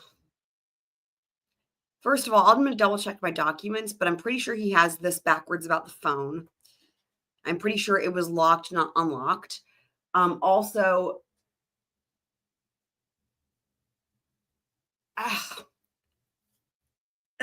God, ick. This is the last thing you should be doing. She was a disaster. And honestly, and even the identifying him from the witness stand. I mean, dude, I don't think there's any question that the jury has discredited her testimony. So then to make it seem like you're kind of like, I don't know. I don't like this at all. And he gets on his bike and he drives in. And we know he drives in because he passes Donna Gorman's house. And Donna Gorman was an early witness from the state. And she did an identification of Zach Hughes from that witness stand. It was offensive as fuck, first of all. She impeached herself so many times. He was wearing a mask. He had a hood up, hood up. But yeah, I saw his face. I saw his hair. I know what he looks like. He's right there with the shaky finger. And that was all after, she wasn't met with until 3 years later. And after that point, his face was everywhere. This is just not. If you're bringing this shit up in closing, I mean, again, this is usually stuff that we see when it's like you must not feel very confident. Usually, you wouldn't bring this shit up if you had other things. You know what I mean? And y'all know, it's just in your closing argument, okay, regardless of if you're the state or the defense, you don't want to remind the jury of the things that you had that didn't go well. I mean, you know what I mean? Like, don't remind them of those things. Hope they forget them, right? Or try to use them in a way where you can put it in a different context and, whatever. But don't just repeat it. You want to focus on the evidence that supports your position. Anyway. State was not expecting that. We had never shown her a photo lineup. Back. Yay! We'd shown her a photo Woo! of the bike, of Zach on the bike from the ring cameras.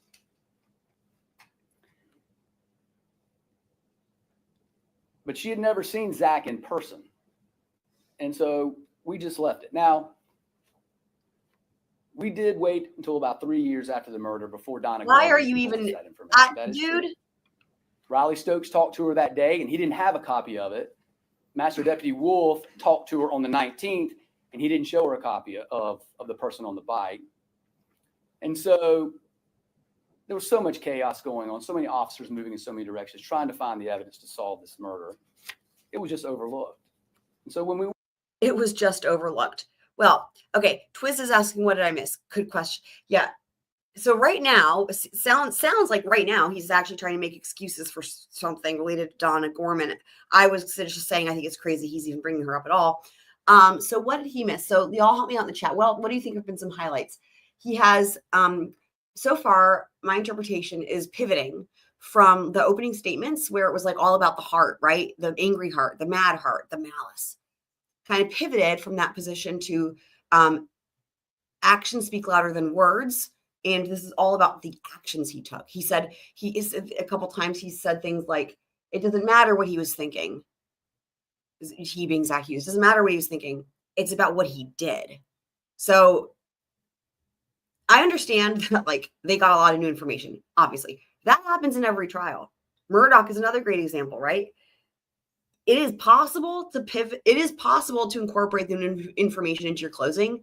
It's possible to do it, like without having to completely pivot to where you're contradicting yourself. So what I'm seeing, and again, like I said, I'm sure I will have plenty of things to say about the defense as well, because the lawyering has not been fantastic in this trial. And again, after we get through everything, I'm sure I will give examples of like maybe what I would have done if I were the state or the defense. But regardless of if I was either side, right, I would not want to completely pivot in a way that was really obvious to the jury. What I mean by that is those opening statements with the angry heart and the mad heart was brought up several times, and the jury remembers that, right? The defense brought it up as well in their opening. This is what the state said. So like now when he goes and says something different, as in, you know, he's like, murder's not about what he was thinking. It's about what he did. That's like what he said. Like the jury's anyway. So that's one thing. And then another thing he said that was of note was he said something like, now I find it hard to believe that a struggling pianist would turn down $10,000. That was another thing. He rehashed, I guess I really just mean reviewed stuff that is actually not like he spent a lot of time on the harassment photos, the escort stuff, you know, the stuff that we've heard about ad nauseum in this case. He spent quite a while on like the custody timeline again, just rehashing things that are not really in dispute, going to Italy, just kind of like, and I'm, you know, okay, like going through all that again. A lot of it felt kind of redundant to me. And then now he's getting to, he's spending way too much time talking about Don and Gorman, in my opinion. That's what's happening now. And y'all in the chat, let me know what else Twiz missed, if I missed anything that he missed. So went and talked to her. This was her testimony. And that's what we presented to this jury. She was right. She was right. The DNA proved it. Zach Hughes proved it. So Donna Corman sees him, and she says it's around 8:15-ish when he goes by. And then he goes to Christina Parcells' house. And my opinion is that he went and he hid under the bottom of the house. His testimony was different. He says different. He says that he got there, I knew straight in, dropped his bike, and went to the front door. This is interesting. I knew that was going to be their theory, right? Remember when we talked about that nook? I knew that was going to be their theory. It's interesting, though, that that's not what Zach said happened. He said he left the house in Georgia at 8:15. I don't know why Zach would lie about it, because it's a little detail that's really not, if you're already confessing to the murder, I don't know where this makes a difference one way or the other. I'm going to keep thinking about it, and maybe I'll figure it out why maybe that would make a difference. Let me think on that. We have a difference. Maybe he's telling the truth. Maybe I'm wrong. At the end of the day, it doesn't really matter.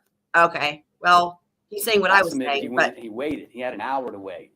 But Of course, why he had an hour drive God. from the mountain house all the way to Cambridge. You know what he could have done? He could have turned around. He could have done anything he wanted. He could have gone to the QT. He could have changed his mind. Had many opportunities to do that. He was committed. And so he went and he lied and he waited. And he waited for a time because he knew her schedule and he knew her car. He knew her address. That's in evidence.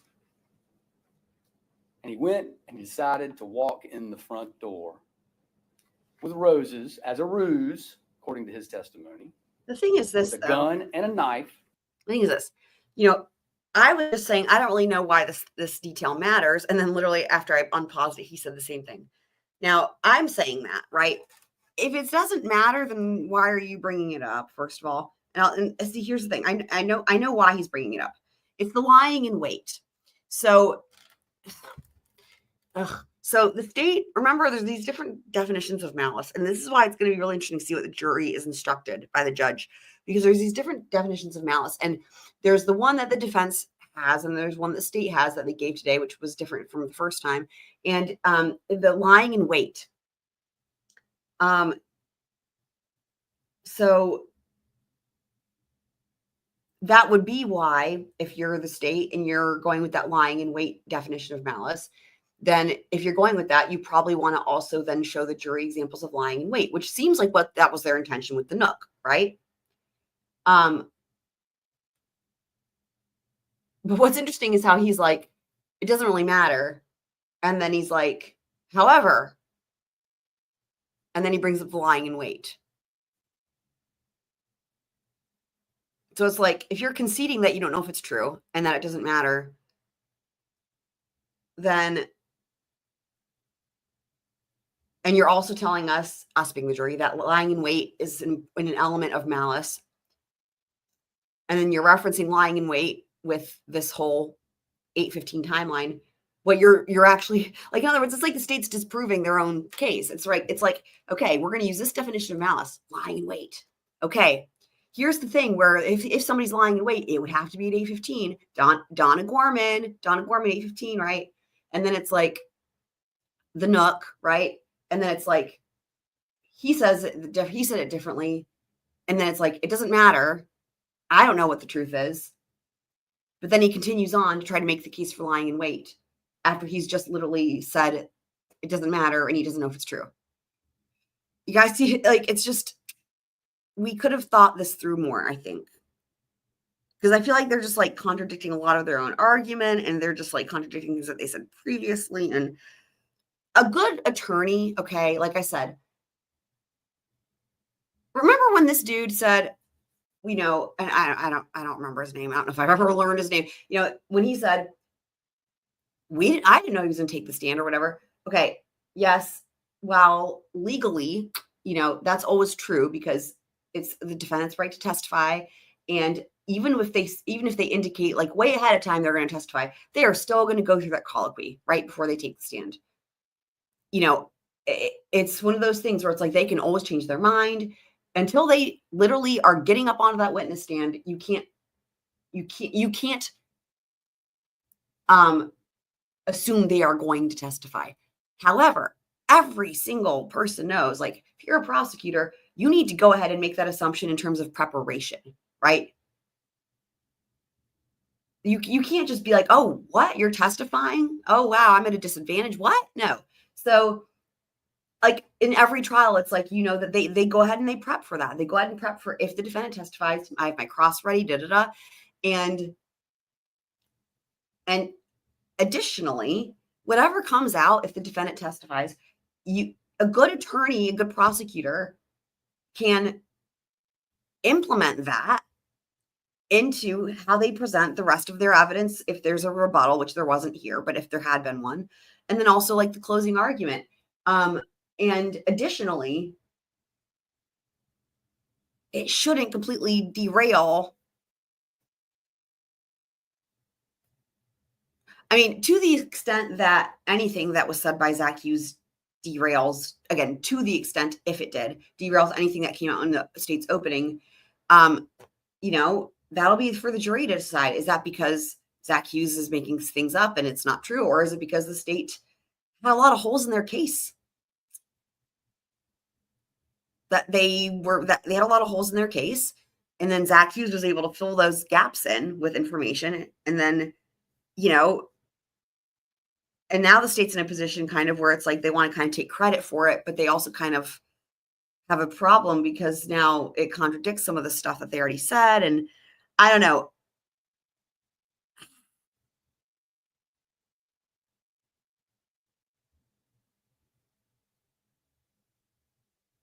again, I'm thinking back now about the strategy here.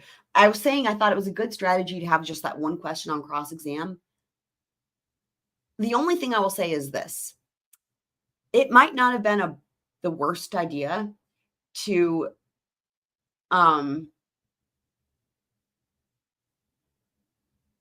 well, I just think the state could have maybe, I don't know, maybe more time wouldn't help them. If they're like, we need, they weren't able to implement this new evidence from the testimony yesterday. I say evidence because testimony is evidence, right? And like, I don't know, let's just say that more time would have helped them, right? Then maybe it would have been smarter to have get some more questions in on cross, right? At least so that the other prosecutor could be going through and maybe,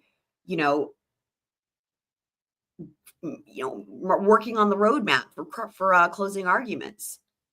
I mean, I'm just thinking about this is just, I don't know. It's interesting. I'm just giving you my thoughts in real time. This is just interesting because here's where we're at, right? And it's like there's so many considerations here. It's like should the defense have even presented a case? And it's like, where are we going to be after all this? And I don't know. There's a lot. I'll just keep playing. In a backpack.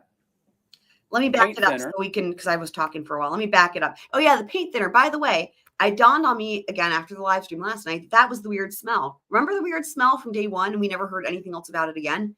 Paint thinner. Schedule. And he knew her car. He knew her address. That's in evidence. And he went and he decided to walk in the front door with roses as a ruse, according to his testimony, with a gun and a knife and a backpack, paint thinner, so he could clean up afterwards. And he kills her. So let's see the moments before Christina Parcell is murdered.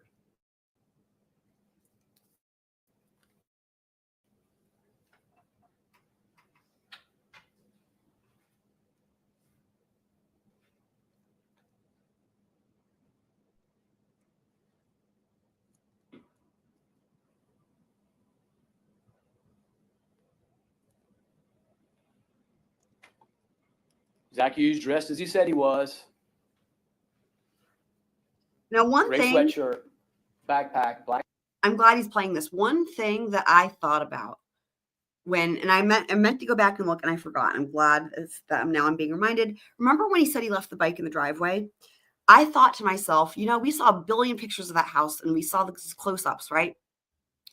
I never saw a bike in the driveway, and none of the witnesses, like when I say witnesses, I mean law enforcement, as they talked about these pictures and all this, there was no bike in the driveway. And so anyway, I'm bringing that up because now hopefully they'll zoom in. So let's keep an eye out. Do we see a bike in the driveway? That's definitely something we can look for. Black pants, walks directly into that house. I can't see if he's carrying flowers. I know he was. I know he had flowers on him. What about the He wildflowers? walks in and he surprises Christina Parcell. Points a gun at her and hits her in the head with the gun. And then he stabs and he begins to stab. He begins to slash. And he begins to slash. And he begins to stab and slash. Now think of the force needed to stab someone in the chest, stabbed him in the back, all over the head. And finally, and through all the fighting and the stabbing and the pushing, while Christina is fighting for her life, he finds the vulnerable spots, stabs her in the jugular and the carotid artery, causing her to bleed out. With blunt force trauma to the head She has to be on the ground. Blood is everywhere. Pulling around her dropped phone and the couch. Okay, so I think, remember, I'm going to back it up a second. Remember what I was saying about the significance of the dragging part of the arm or the ankle? We might be getting to where that matters.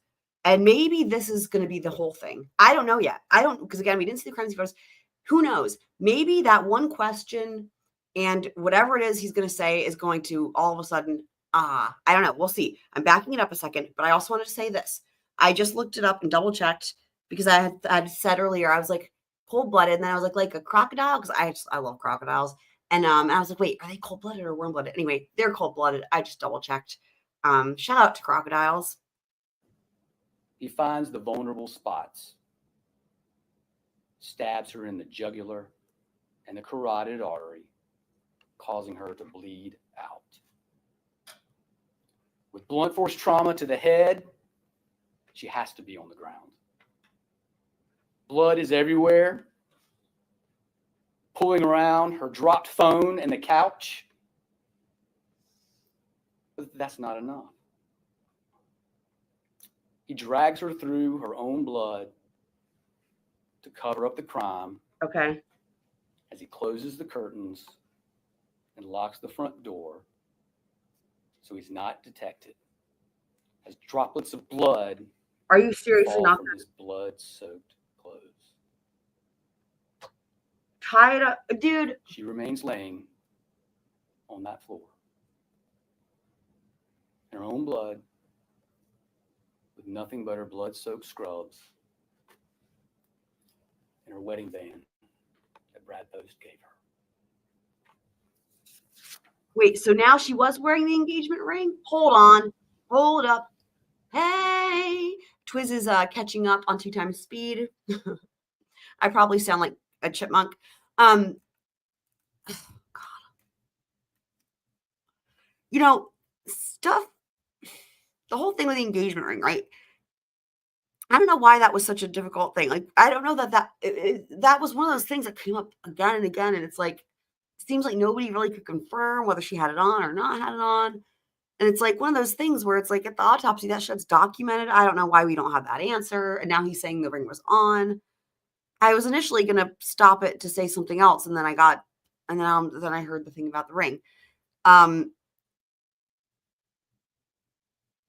wedding band. Okay.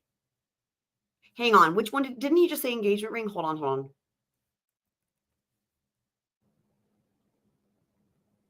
She remains laying on that floor in her own blood with nothing but her blood-soaked scrubs But and her wedding band that Brad Post gave her.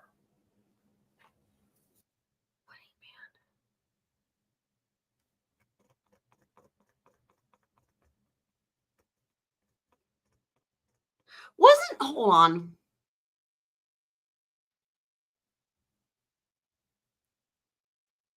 Now I'm fucking trying to remember because didn't it come out that she was never actually married at all? Didn't that come out? Hold on, I'm trying to remember.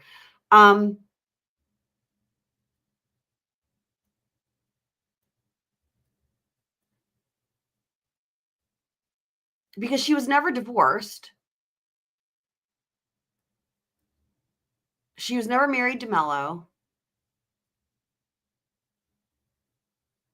And we know that Bradley Post was her ex-fiance, right? So, right. I know that. That's why I'm like, wait, hang on. Oh, you're saying he misspoke? That's not good either, though, right? What he said wedding band. Like now, that's why I'm like, wait, what? He meant engagement ring. This is ridiculous. Like, dude. So you think he misspoke? Yeah, because she was never married. I mean, so it's a problem either way. He misspoke, right? Meant to say engagement ring. But even that is like, there's no, why do we not? Anyway, and why would you bring up why bring it up? Why include this detail? Like, this is where I'm just like, I'm sorry, it's driving me crazy, because it's like, all it's doing is reminding the jury of shit you didn't ever figure out, which should have been easy. It should have been easy. Did she have the ring on or not? It's not that hard. I don't even know why it matters at the end of the day. At the end of the day, right? I don't know why it matters, honestly. The only thing that I could think of whenever this was brought up was trying to prove whether or not they had broken up. By they, I mean Brad and Christina, and that he could have had some motive. But I think we're way past that at this point, right? That Brad did this, right? Like, we're past that. So why bring it up when A, you never figured it out when it should have been simple, and B, you're calling it the wrong thing? Are you kidding me? But I was already, before I got derailed by the ring gate, I was already about to stop it to say something else, which is, did he really just go through that crime scene and the dragging through the blood and not tie it back to that one question? Please, for the love of God, really? I was like, please, this is your chance to bring it home. I thought to myself, like I said, that one question, surely there's some reason. Surely there's like, haha, we have this thing. And it's like, oh, okay, right. And then it's like with the dragging, but he just said dragging it. Like, did I miss it? He didn't include the body part. He didn't use the ankle. He didn't use hand or arm. Was the only reason he asked that question so that he could hope that Zach would tell him which one it was. And then when he says drag, he could say drag her by the arm. Like, as in, help me out here so I can put this one little thing. Like, I don't understand this. Like, this was the opportunity here. Here's the dragging. This is the opportunity to use that answer. What the fuck? He drags her through her own blood to cover up the crime as he closes the curtains. Well, let me go back a little further. But that's not enough. I kept waiting for it. I'm like, this has got to be the moment, right? Through her own blood to cover up the crime as he closes the curtains and locks the front door so he's not detected as droplets of blood fall from his blood-soaked clothes. I mean, she remains laying on that floor in her own blood with nothing but her blood-soaked scrubs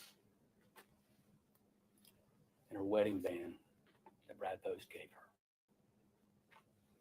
her. all right. Well, here's where I'm at now. So that's it. That was their opportunity. They don't have anything to tie it together. That one question was pointless now. And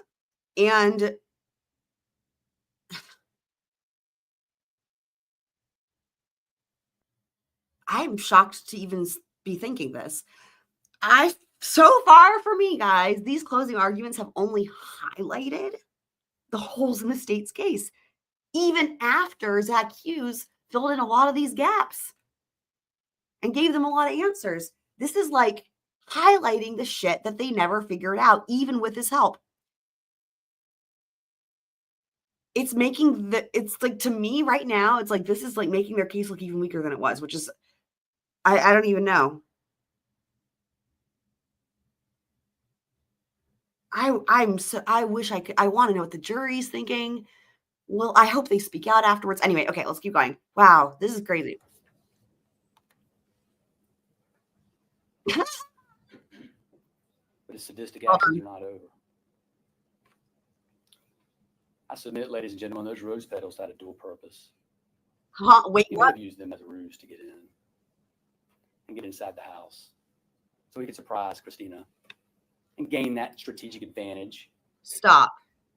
Murder her. Because you never, dude, no. Really? Y'all never followed up with that. Y'all being the state. They never offered anything. They never, same with the cocaine, right?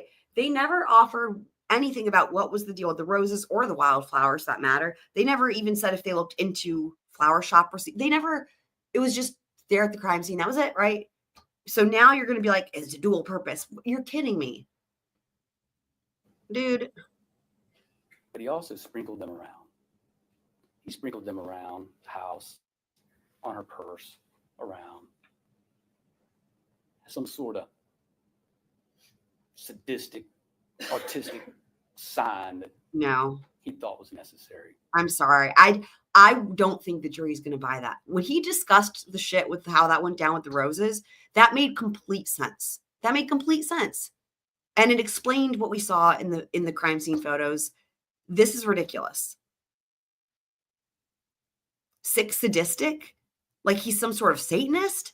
Are we just like totally going to add another element to this? Like there's a ritualistic killing? And actually, I remember that word was used at some point, and I don't remember. It might have just been in something on court TV where they were just describing. Anyway, and I'm like, ritualistic killing. Like literally no one has suggested that in this entire case. But like, are we getting there now? Are we getting there now? Are we going to get into like some Odinist? Because please, I will just jump out. I don't have a window to jump out. I mean, I have windows. They're closed. I don't even know. I will just goat myself into oblivion. That will be the only thing. Then It's too cold to jump out a window anyway right now. you had to keep in line with the allegations, prostitution and drugs. I mean, the sick sadistic. Coke. Sorry, I want to hear that again. Like what? Artistic sign that he thought was necessary for her. But he also sprinkled them around. He sprinkled them around the house, on her purse, around. Some sort of sadistic, artistic sign that he thought was necessary. Yeah. Do you remember who said that? That makes sense though. And the thing is this, that, remember in his testimony, he said he bought the flowers the day before and they were in a box and they were kept in a box overnight. And so that would make sense. But to the extent that they fell apart easily, then like the being in a tussle and all that, right,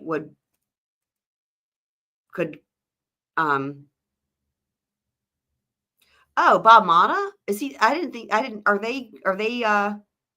they covering this? I didn't know that if that's the case. Are they covering that?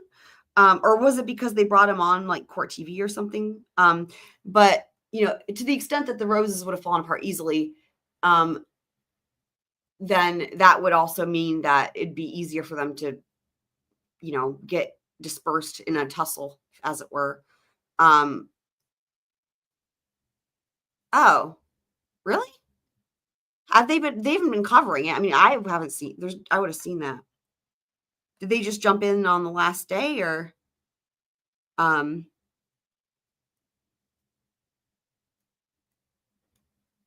have I not seen that? I don't know how I haven't seen that. Well, I guess I've been streaming, so maybe that's why. But,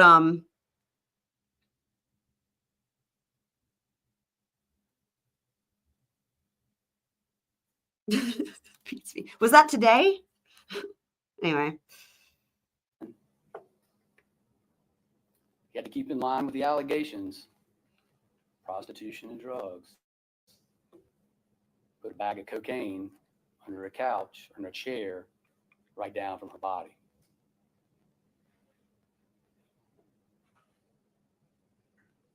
Killing her wasn't enough. Shaming her was the goal too. This was not to save Aida.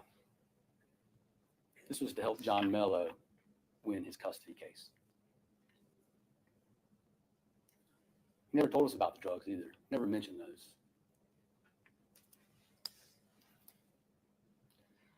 So then the cover-up. So then, after you effectuate the crime, you commit it, then you got to clean up. You got to cover up. So you first had to cover up the scene. You had to worry about that DNA under her fingers. That DNA is key to this case. I mean, at least now we have the paint thinner, and now we know what the smell Wipe is. your fingers now down with that paint thinner. He did not want to get caught. Pre-planned, and then really good exit strategy, cover up. He went back to the mountain house. Of course, we know he's there because his phone puts him there around 1:17. He connects to the Wynn Wi-Fi. The Wynns have a mountain house. He has access to it. Remember, it's real remote. I think Master Deputy Wolf said, it's so remote you could walk around naked. Nobody would see you. Perfect place to clean up a crime scene like that. Can you imagine how soaked in blood his clothes were? Can you imagine how soaked in blood his car was? Can you imagine how soaked in blood his bike was?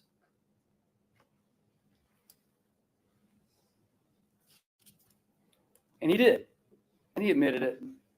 Burned his clothes, ditched the knife and the gun in some pond, cleaned up everything, and he went back to Tyndall about his daily life. And that's what he said. I've mentioned Zach Hughes' testimony a lot. And I'm sorry that you had the unfortunate privilege of hearing the specific testimony of the killing of Christina Parcell by a cold-blooded. What? Unfortunate privilege. Oh my God, this dude, man. This dude. I was gonna back it up anyway for a second here. So who else forgot that they didn't find any DNA or blood in the truck? Who else forgot about that? Who else forgot about that? Show of hands. Who else had forgotten? I remember there was like some, and I was actually in the process of timestamping that, I think, last night when that's where I left off. Anyway, with the bike. So on the bike, it was like they didn't have her DNA. They had his DNA and like unknown, I'm pretty sure. In the truck, though, I don't even think they had anything. Like they had like his DNA. I don't think they had blood, or they had like maybe a little bit of blood, but it was like, I remember thinking to myself, the truck wasn't involved. And at the time when they were talking about it, we didn't know more that we know now.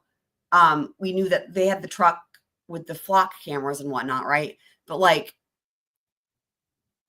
there was no soaked in blood truck, is my point, right? To the extent there was any, I think there was like blood found and like the DNA matched to him, but it was like not, it was like one droplet or something. Do you guys remember specifically? It was, anyway, it's like, oh, great, thanks. I'd forgotten, right? I'd forgotten. It's a great point. It's a great point. I said as much, I think, yesterday, like he would have been soaked in blood. I'd forgotten. I hadn't thought about, okay, well then like, oh, the truck would have been fucking soaked in blood. I'd forgotten that they had not, that they didn't have that. But he just reminded me. So again, it's like, if you're on the jury, same. The jury probably maybe temporarily forgot that like at the time when the truck stuff was coming up, we didn't know that he had immediately gotten in that truck and driven it while soaked in blood. But we know that now. So thanks for reminding us. Like, what? Don't do that. Bad. Again, Cleaned up I want to remind them of your evidence that sucks. everything. And he went back to Tyndall about his daily life. I didn't go back far enough. How I think Master Deputy Wolf said, it's so remote you could walk around naked. Nobody would see you. Naked.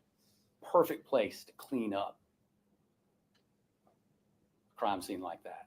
Can you imagine how soaked in blood his clothes were? Can you imagine how soaked in blood his car was? And the thing is that he's trying to appeal to like the shock value or whatever by being like, imagine the soaked in blood for the jury, but at the expense of what?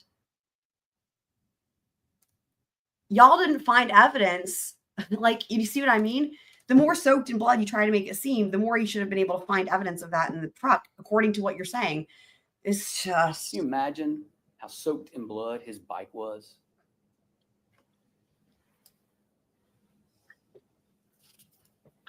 And he did. And he admitted it. Burned his clothes, ditched the knife and the gun in some pond, cleaned up everything, and he went back to Tyndall about his daily life. And that's what he said. I've mentioned Zach Hughes' testimony a lot. And I'm sorry that you had the unfortunate privilege of hearing the Unfortunate privilege. I'll tell you what, that right there sums up these closing arguments, or maybe just unfortunate. And really, a lot of the state's case, and there's just a lot of holes. And this is, you can, if you've got a shitty case or you've got let me be more generous. If you've got holes in your case, which, no case is perfect, right? But if you've got holes in your case, you can still present a closing argument that doesn't highlight those. You know what I mean? We've seen it done time and time again. And literally, there's holes in their case that I'd forgotten about, and he just reminded me of them. And it sounds like he's wrapping up maybe, and wrapping up by saying unfortunate privilege. You had the unfortunate privilege. Ugh.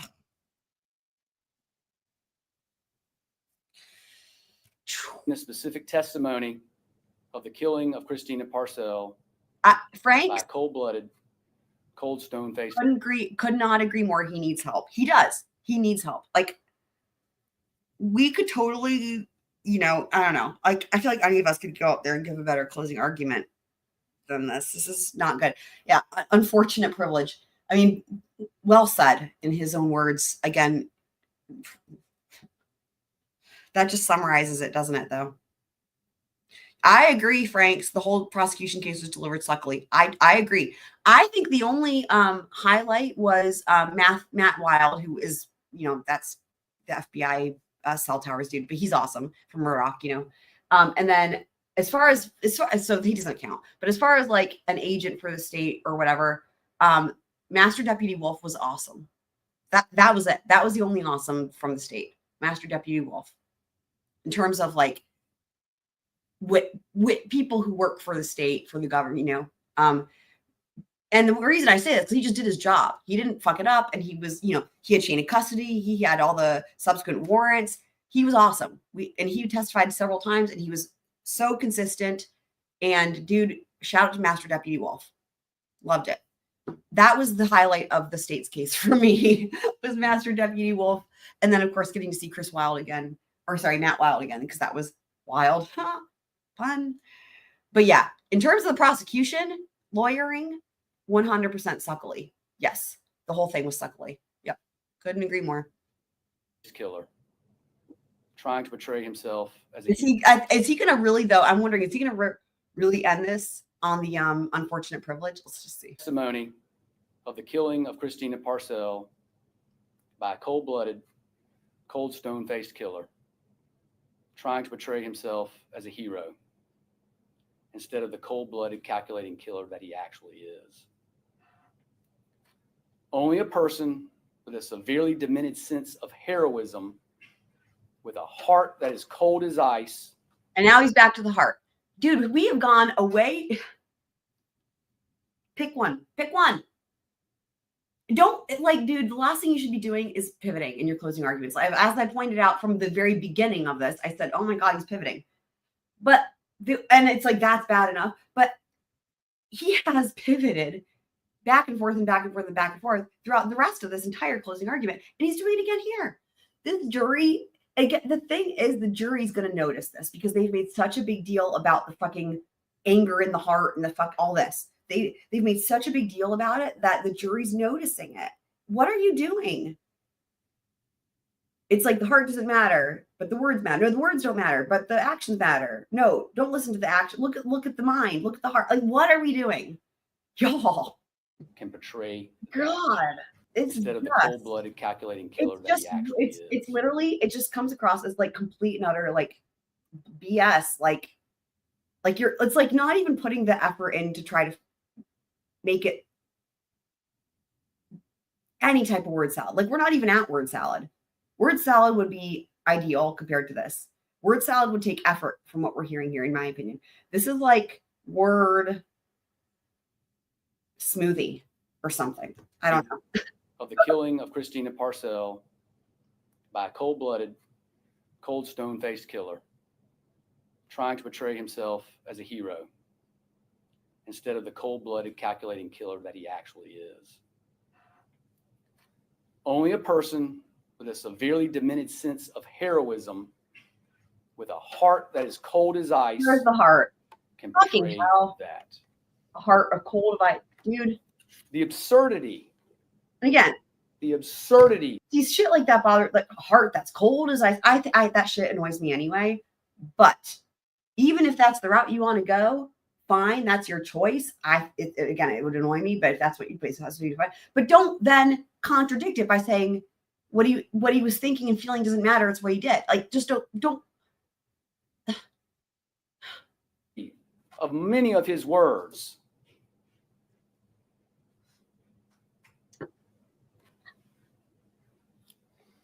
And I'll reference a couple.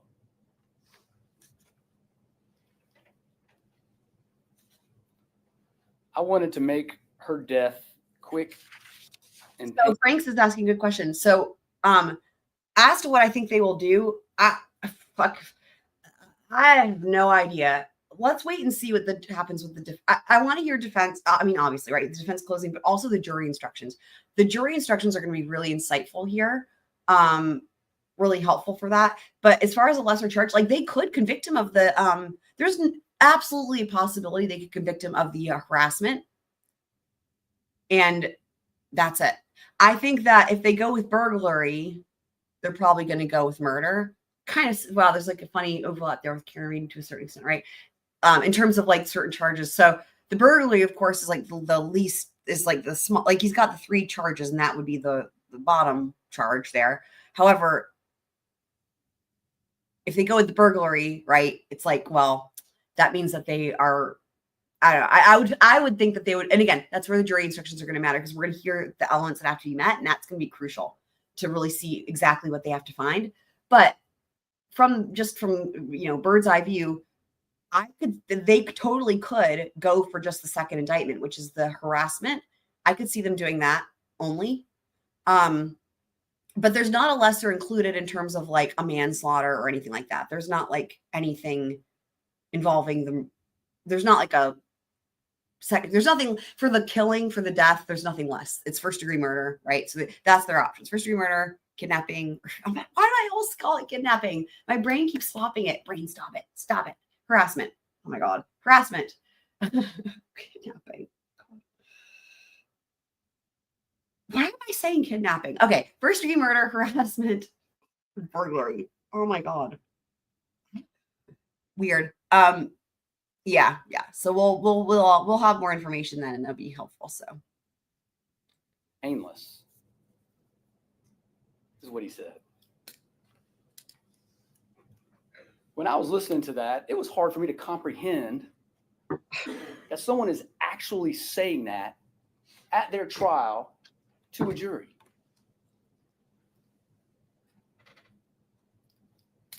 Do we say thank you? I appreciate it. Thank you for taking my pain into consideration as you murder me. What does that even mean? Yeah. Well, I'll ask you this.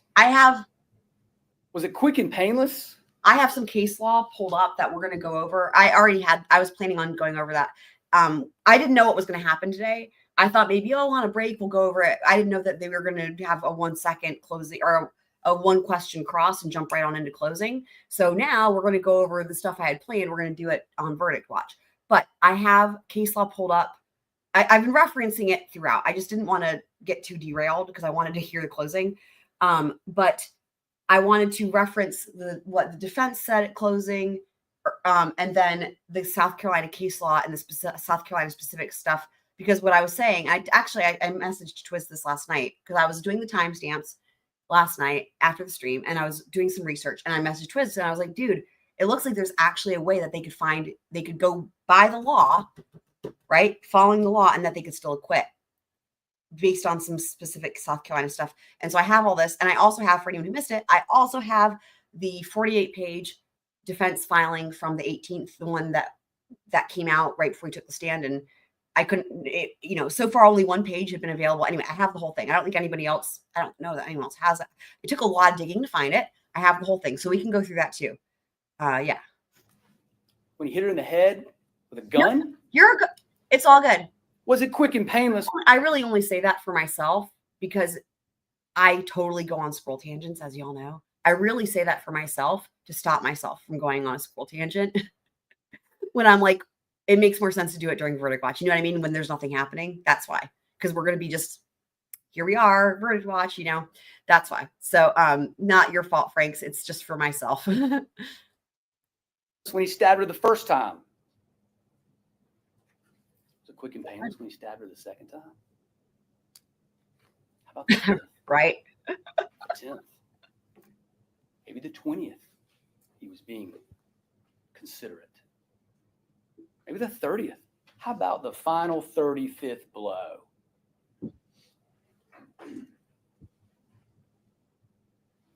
And then, of course, I asked him one question. How'd you drag her body across Okay. the room? Okay. And he said, I don't really recall, but I think it was by her ankles. Okay. Is he going to He salvage looked me in it? the eyes in a Salvage it. stone cold faced way. Told me the answer. Like he was proud of it. Really? Hold He on. said, I do not want anyone else to be involved. I waited. What the fuck? I was like, hang on. Did he wait? Is he salvaging it? In my mind, this could be salvaged to a certain extent if he brings it back to that one question and it's like an aha moment. And I was like, wait, is he doing it? Please do it. Please, please, please. Hold on. I asked him one question. How'd you drag her body across the room? And he said, I don't. That's not even what you said. You guys, that is not even what he said. Because that's an open-ended question. He did not say, how did you drag her body across the room? He said, did you drag her by the arm or did you drag her by the ankle? Can't even get his own question right. I don't really recall, but I think it was by her ankles. He looked me in the eyes in a stone cold faced way. Told me the answer. That's the point you're making with that? You've got to be kidding me. That is depressing. That's depressing. Just so that you can be like, just so you can say he has a stone cold face, your joke, this cannot be real. The jury heard him talk about this for hours yesterday. They saw his face. What is going on? It's not tied into anything that happened in the crime scene. This can't, tell me this isn't the case, please, for the love of God. If this is all he's doing with that, when it was disappointing enough the first time around, when it was talking about the crime scene, and now he's brought it back up, and now it's like, oh, there's hope. No. Is this really, this might be like one of the worst closing arguments I've seen. And then, Oh, no. of course, I asked him one question. Oh, dear. How'd you drag her body across the room? He even, And he said, I don't really recall, but I think it was by her ankles. He looked me in the eyes in a stone cold faced. and I don't even think that was how he answered it. I think he said, I don't really remember. Anyway, the character, he's gotten everything wrong from, even he got Aida's age wrong. He's got his own question wrong.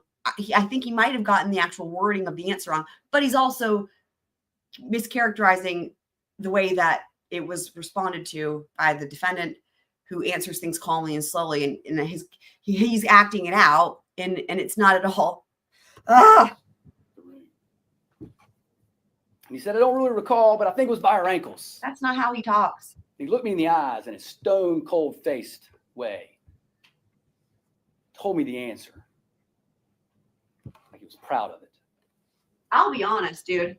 If I were on this You jury, said- here's how I'm feeling right now. I'm just going to say, this is just, if I were on this jury right now, I would just be so fed up and sick of this dude. I would be like, dude, I wonder, I'll take a look here in a second. I wonder if there's eye rolling. I am so curious what the jury's doing in this courtroom, because I feel like they've been subjected to a lot of horrible, like the state has put them through a lot. Right. And we knew even just during the state's case in chief, they were already bored, falling asleep, this and that, confused.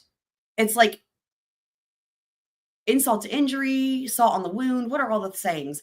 That's like what this is like. This is like where it's like You thought it was bad before, but no, it gets much worse. Like, I just feel like he's torturing this jury. Ah, I do not want anyone else to be involved. I waited till everyone was gone. Thanks. Appreciate that. yeah, and Talking like he's doing it. I know he's allowed to paraphrase. I'm just saying that because it was only one question and it was supposed to be such an important question, and it seemed like that was the point, you would think that you would remember the wording. I remembered it. It was important enough for me that I remembered it. So my point isn't necessarily that, oh, the words are wrong. It's like, it just goes to show you, if it was important to him, he would have remembered it. It was just one question, one sentence, a couple of words. How hard is it? You know what I mean? Because the jury, I'm sure, also remembered the question the way it was asked, because it was that impactful. For me, I was like, that's it. And that's the other thing. Because it was only the one question, you've now made it out to seem like it was really important, right? So people are going to remember it. Had there been other questions, completely different. But if you're going to just go and ask one question, you should remember what the words are, especially when it's not a long question. Said, I do not want anyone else to be involved. I waited till everyone was gone. I mean, Thanks. Cheeto. Appreciate that. Talking like he's doing us a favor. I wonder what would happen if a neighbor did come over. I wonder what would happen if Brad Post had showed up. I wonder what would happen if Tina Parcell had showed up. Dude, no. Oh my Would God. it be a double homicide? Oh God. So we could escape detection? This is just him thinking out loud, I guess. I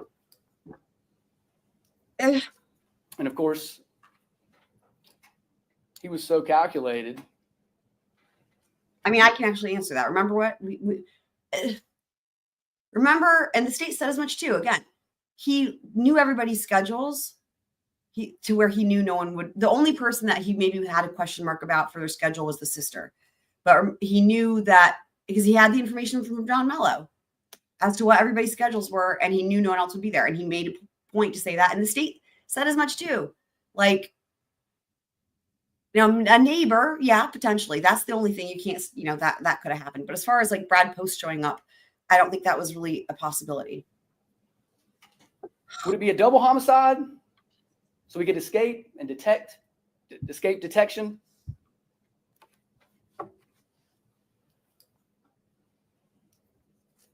And of course, he was so calculated, he got her schedule that day from John Mello. And then he said, I didn't want to get caught because they would connect me to John Mello. Oh, okay. So if you didn't get caught, you've solved the custody problem. But if I did get caught, then I didn't solve the custody problem, because then they would connect me to John Mello and he wouldn't get custody. Then he comes in here, testifies, connects John Mello. Doesn't make any sense. Now, he talked a good bit about his background. My understanding, he's a fantastic pianist, highly trained. But he went through his resume with an ego, letting you all know how great he really was. Military service, playing these really difficult sonatas by Beethoven. I'm going to play all 16, never been done.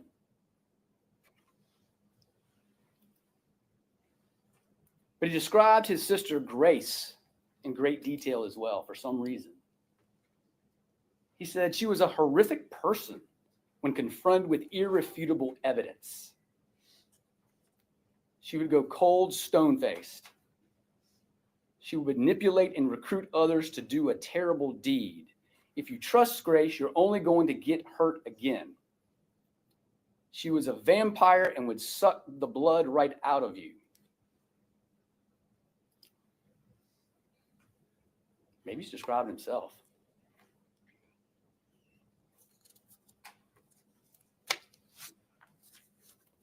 He He said, I feel pity for her.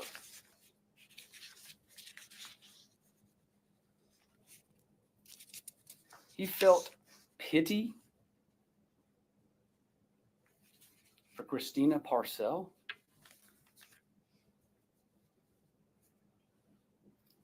How is that even possible of a human being? His heart is so mean, so depraved, that he viewed someone he'd never met and discussed the specific details of killing her, treating her like she was an elderly dog being sent to the vet to be euthanized. It doesn't get any meaner than that.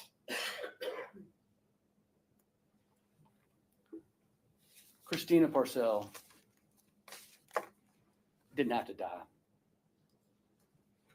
Zach Hughes had a million opportunities to What was not. the part about?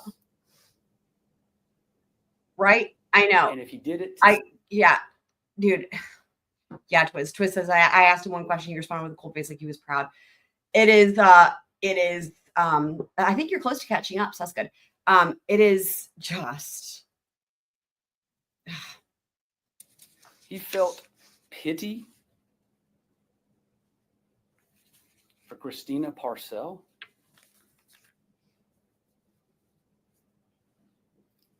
How is that even possible of a human being?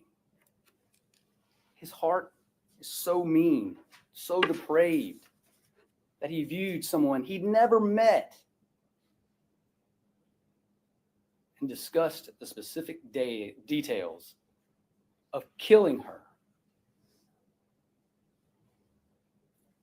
treating her like she was an elderly dog being sent to the vet to be euthanized. yeah, that's disgusting. And now I hate him. Now I literally hate him. Frank's, yes.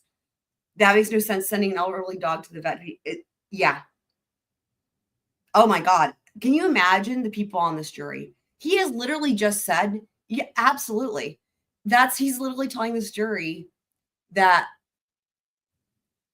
given his own argument, Zachary Hughes was highly emotional about, I'm just typing to Twiz here.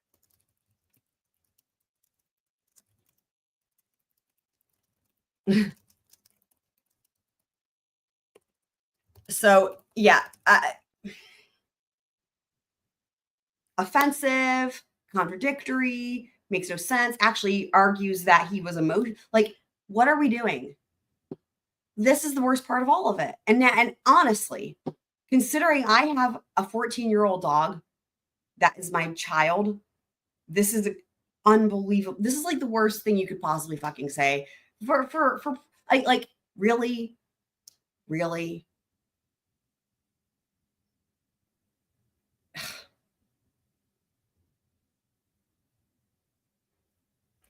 Like, not only does it not make any sense with what you're trying to argue, but also like it shows you have no understanding of how people are with their pets. Like, are you the cold-blooded killer? Like, how can people not understand how emotional that is? Right? If you don't, for someone to say it's not emotional to have a dog that goes to be euthanized, like, what are you? Like, what are, look at the pause here. Look at the pause. I don't, God. And discussed the specific details I believe it. I just, of killing her, right? treating her like Franks, I'm sorry. she was an I'm sorry. elderly dog I'm sorry. being sent to the vet to be euthanized. I totally get it though. I totally get It it. doesn't get I any meaner than I that. will just say to Frank, all the hugs to Frank's here. And I will just say too, like, I have, whenever, Frodo has issues going on and stuff, as dogs do, especially when they get older. And so anyway, I still don't know how I will survive. I can't even think about it. Like, I don't know how I will survive that. So I understand what you're saying, Franks. Yeah. Incredible. Christina Parcell didn't have to die. Zach Hughes had a million opportunities to not do this. And if he did it to save Aida,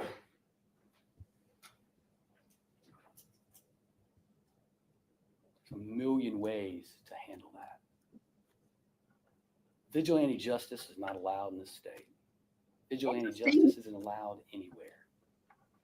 Interesting that he's saying that. This is where the jury instructions are going to matter. But I pointed it out the first time. To the extent, again, they heard him explain why he thought he felt like it was the right thing to do. And that's a different way to put it. Like, that's what he said, it was the right thing to do. He never said the words, I was justified. He never said the words vigilante justice. He never said I was serving justice. He just said it felt like the right thing to do. I was saving a child. He put it in those words. So it's so interesting that where does vigilante justice enter the equation? Oh, the state. Great. And they did it once, which is bad enough. If you're the state, you don't want to be suggesting, you don't want to put that idea in their heads in the first place. Just hope that they're just going to convict, right? You just hope they're going to convict and that this doesn't matter. But now you've suggested the idea not just once, twice. Regardless of what Zach Hughes had in his mind or what he thinks he had into his heart, he's lying to himself.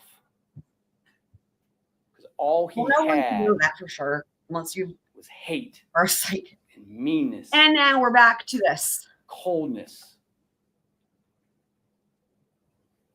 He brutally murdered Christina Parcell. Dude, hold on. Had was hate, meanness, coldness. Okay. Because this is just, I have to do this because this is bothering the shit out of me. We'll come right back to where we are. I just want to go back to the beginning of his opening statements and impeach him real quick. Because I have to. I just have to. I cannot do it anymore. He's been basically begging for it the number of times he's done this. So In this case, you've already heard it. It's either sitting right here or it's through testimony with a reasonable doubt. Through the evidence, in that you rarely have the crime. An argument may be a little different. You've listened to the judge, Sparkman, testimony in this trial. You're going to find that Zach Hughes, okay. I don't know if you remember what I said, is a cold-blooded killer. And I submit that the state, and along with the testimony of Zach Hughes, we did in fact prove all of that beyond a reasonable doubt. Zach Hughes is a cold-blooded killer. Zach Hughes is an admitted cold-blooded killer. And keep in mind, he solved John Mello's problems. So the judge is going to instruct you on the law, and just as we just abide by, we're going to abide by his rulings. You all took an oath a week ago, and I have no doubt. Before Zach Hughes admitted to the murder of Christina Parcell, close to 200 exhibits. Now, with the admission of what we're presented with that believed in his head, Okay. answer. Okay, The case, the questions you were presented with at the beginning of the case really are answered. Regardless of what he may believed in his head, his actions are what matter in this courtroom. Actions speak louder than words. Actions. Okay. Now let's just. Evidence is absolutely at the state. That. Almost at the end of closing. How is that even possible of a human being? Okay, here we go. That he viewed someone he'd never met, I don't want to listen to that part again about that. treating her like No. meaner than that. Christina Parcell didn't have to die. Zach Hughes had a million opportunities to not do this. And if he did it to save Aida,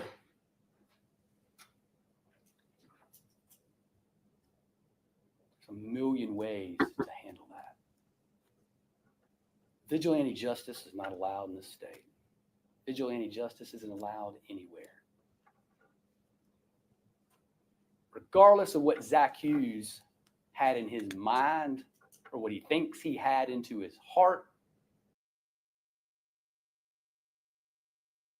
He literally, I can't, dude. he's lying to himself.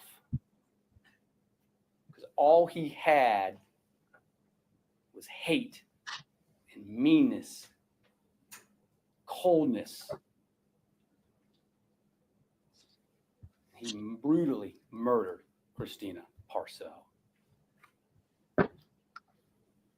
This, Ladies and gentlemen, this is just, it's been a long 2 weeks. it's been a long I thank you for your closing service. argument from I you. thank you for listening to me. Yay. The evidence is absolutely overwhelming. Yeah. I'm going to ask you, And Franks, I think you're probably referencing the euthanizing. Absolutely. Everybody on that jury has probably done it or been. Absolutely. Absolutely. Yep. Want a way to piss off a jury, bring dogs into it? Like, yeah. Done. I mean, wow. Wow. Right? I totally agree. It would have been so much better to have Mello testify. I certainly wish that had been the case. Having said that, looks like unless he, pleads guilty or takes, I mean, think about that, right? Guys, now we have another trial to look forward to. Holy fuck. We have 2 trials. While Brad Post, although I don't know, that might not be televised because of all the CSAM, but we'll have Mello. We're going to get to see that someday down the road. Yeah, but this is, thank God he's almost done. to go back there and deliberate. I'm going to ask you to find Zach Hughes guilty of harassment, You're going to ask them. burglary. I'm going to ask possession of you guys, please, can you find him guilty after I've subjected you to so much torture? And on top of that, I just said that shit about euthanizing your beloved pet dogs. Like, horrifying. I'd be like, dude, whatever you ask me to do, I'm going to do.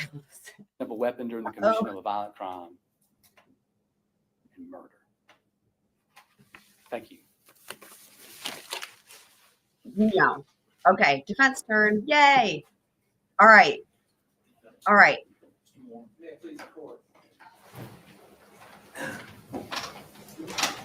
Yeah, he can't because it's not murder. All right.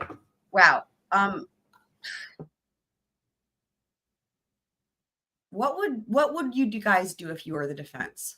The thing is, that was such a mess. It almost makes it harder. I don't even know where I would begin because that was just such a mess. It makes it harder. But let's do. I need to update my banner, and we'll do a swoop. Jesus Christ, that was, y'all. I'm so curious what you guys think. That was one of the worst closing arguments I've ever seen, if not the worst. And I have to say, that includes, no offense to Mr. Owens from Sarah Boone, because he was doing God's work by taking that on. But that was not a great closing argument. Okay. But at least, though, he does, I have to say this, he at least had, you had to give him the benefit of the doubt in the sense that he was gone on that case last minute. He had a horrible client, right? So anyway, in other words, he did the best he could with what he had. It wasn't a great closing, but he did the best he could with what he had.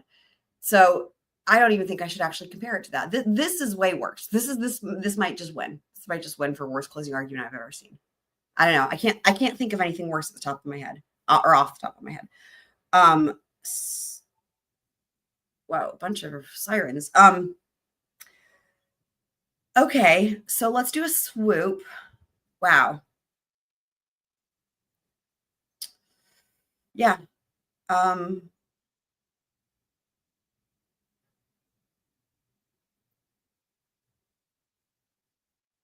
me see. What do we want for a swoop?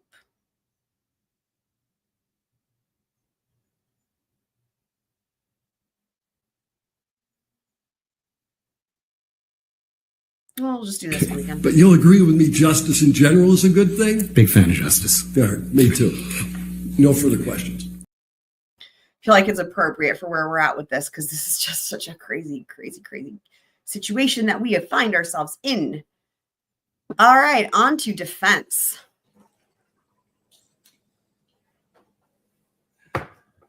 Right? I want to start with something that Mr. Wilkins said towards the beginning of his comments to you. He said, Zach Hughes solved John Mello's problems. Yesterday, Zach Hughes told you he solved Aida Mello's problems. That's what he told you yesterday. That's a different dude. Ladies and gentlemen, you got to watch Isn't it? the state. You got to watch the evidence. Zach Hughes yesterday came in here and told you under oath that he killed Interesting. Christina Parcell on October the Yeah. 13th, 2021. He told I you that. haven't pulled up because I don't want to miss any of the closing, so I haven't pulled up any of the commentary from people in the courtroom. But we will do that when we get to the end of closing. But yeah, I appreciate Twiz letting us know the jury had a question. Wow. But Wow. contrary to what Mr. Wilkins just told you, killing somebody in and of itself is not a crime. Mr. Wilkins told you that he confessed to committing the crime. That is not the case. Yesterday, Zach Hughes told you that he killed Christina Parcell, but in doing that, he did not He's making the tell you or confess to Yep. any crime. And let me Yep. be clear. And let Yep. me tell you why I Yep. say that. Yes. Okay. Every Look at this, guys. Look at this. Here's the thing, and this is the thing about trials, and this is the thing about lawyering. Regardless of what anybody thinks, if he did or didn't do it, or whatever, hopefully everybody can appreciate the difference with this versus what we just saw, regardless of what you think of the case or the defendant or anything. Look at this. Dude, finally, we're seeing some really good lawyering. This is what I've been waiting for. And you know what he's doing? He's making a really, really, really, really, really important distinction here. Dude, wow. told you that. Wow. But Isn't it? contrary to what Mr. Wilkins just told you, killing somebody in and of itself is not a crime. Mr. Wilkins told you that he confessed to committing the crime. That is not the case. Yesterday, Wow. Zach Hughes told you that he killed Christina Parcell, but in doing that, he did not tell you or confess to any crime. And let me be clear, and let me tell you why I say that. I bet they're listening. Every crime, and the judge is going to tell you this in the instructions, Wow. every crime Wow. has two parts in general terms. Get it. The actus reus, which is the action, Get it. and the Mens mens rea, res. which is what's Mhm. in your mind, the Mhm. intent that the state has to prove beyond a reasonable doubt. Get it, sir. So Yes. it's very important that you understand this from the get-go. He did not confess to a crime yesterday. He confessed to killing Christina Parcell, Beautiful. but that in and of itself Wow. does not make him guilty of murder. That's very important. Okay? The first part of, Wow. or Mr. Wilkins had talked about how this case is unique. It is unique. And one of the unique parts about this case is that first part that I talked about, the actus reus, the action that's involved, there's very little dispute, if any. Right. Zach Wow. admitted that he killed Christina Parcell, right? Where the dispute is, where the heart of this case is, Wow.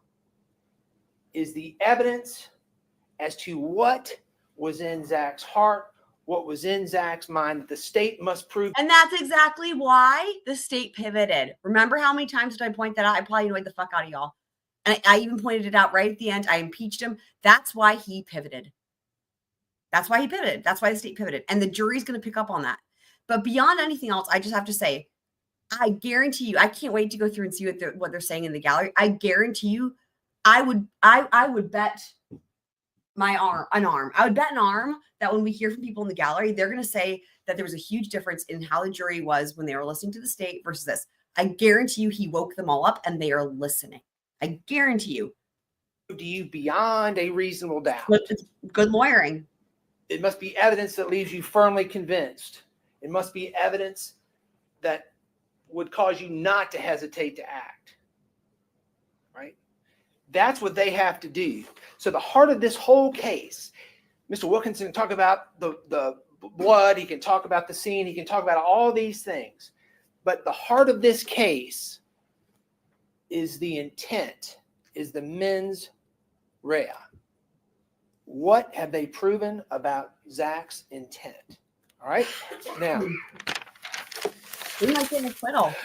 let's talk Maybe more not, about maybe not on the harassment. what the judge is going to charge on the law and what they have to prove about intent, about the mental side of this. All right. Zach has been charged with murder. The state must prove beyond a reasonable doubt malice. That is the intent, the knowledge, the mental part of murder. Yep. The state must also prove burglary in the first degree, that when he entered that home, he intended to commit a crime. In this case, murder. He intended to commit the crime, which means there was a crime he committed. Mm-hmm. For harassment, the state must prove that he sent those mailers, which he admitted to doing. Mm-hmm. He sent those mailers without a legitimate purpose. What he is doing, And for the conspiracy, okay, what he's doing is he's walking them. So, okay, let me just back up. I always think it's better for the judge to give the jury instructions before closing arguments. Why? Because then when they're doing closing arguments, they can refer back to the jury instructions. What you want to do in a closing argument is you want to give the jury a roadmap so that when they go back in that room to go deliberate, you have sent them in armed, basically. I don't mean like combat, but like in other words, you've given them a path. You want to walk them through it, and you want to walk them through the verdict slips if you can as well. And say, here's how you do it. Here's how you check. You go walk them through it. And you say, here's this one. In order for the crime of first degree murder, here's the elements. Here's what we have to prove. And you read it down the list off of the jury instructions. And then you show them on the verdict slip. And then you go through and you say, here's what we did. Da, da, da. And then you walk it through how you proved all that in your case. And you just go on down the line and you give them all of the, see how simple it is? See how simple it is? We proved that. Check it off the list, done. And then you can go through and go and tie it all together with like a narrative, right?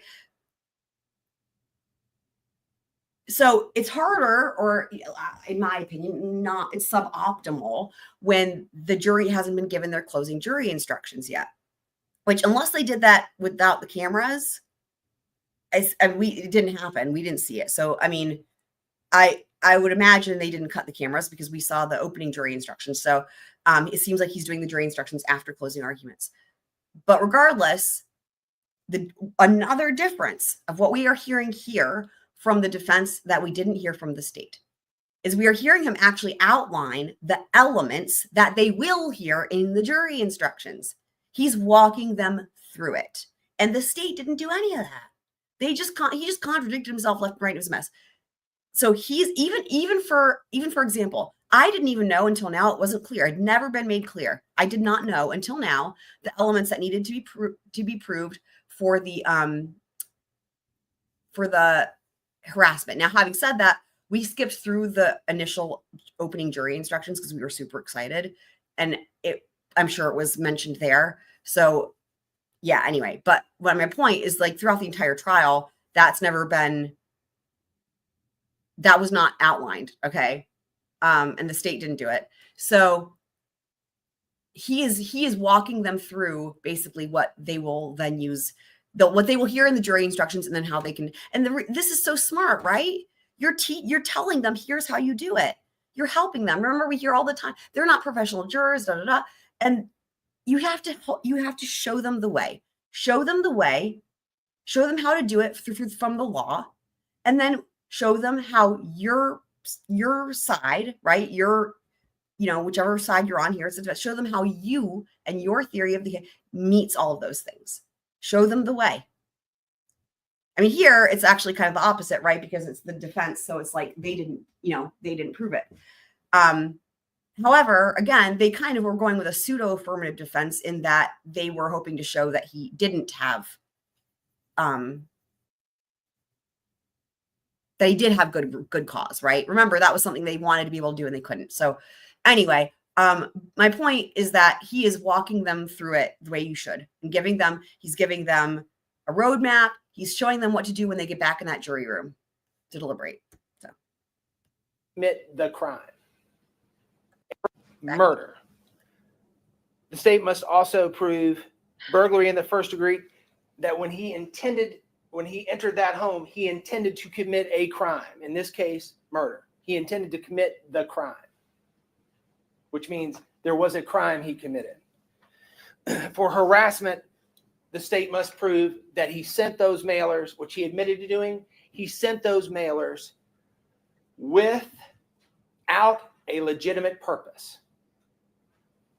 And for the conspiracy, the state must prove that he formed an agreement to do something illegal.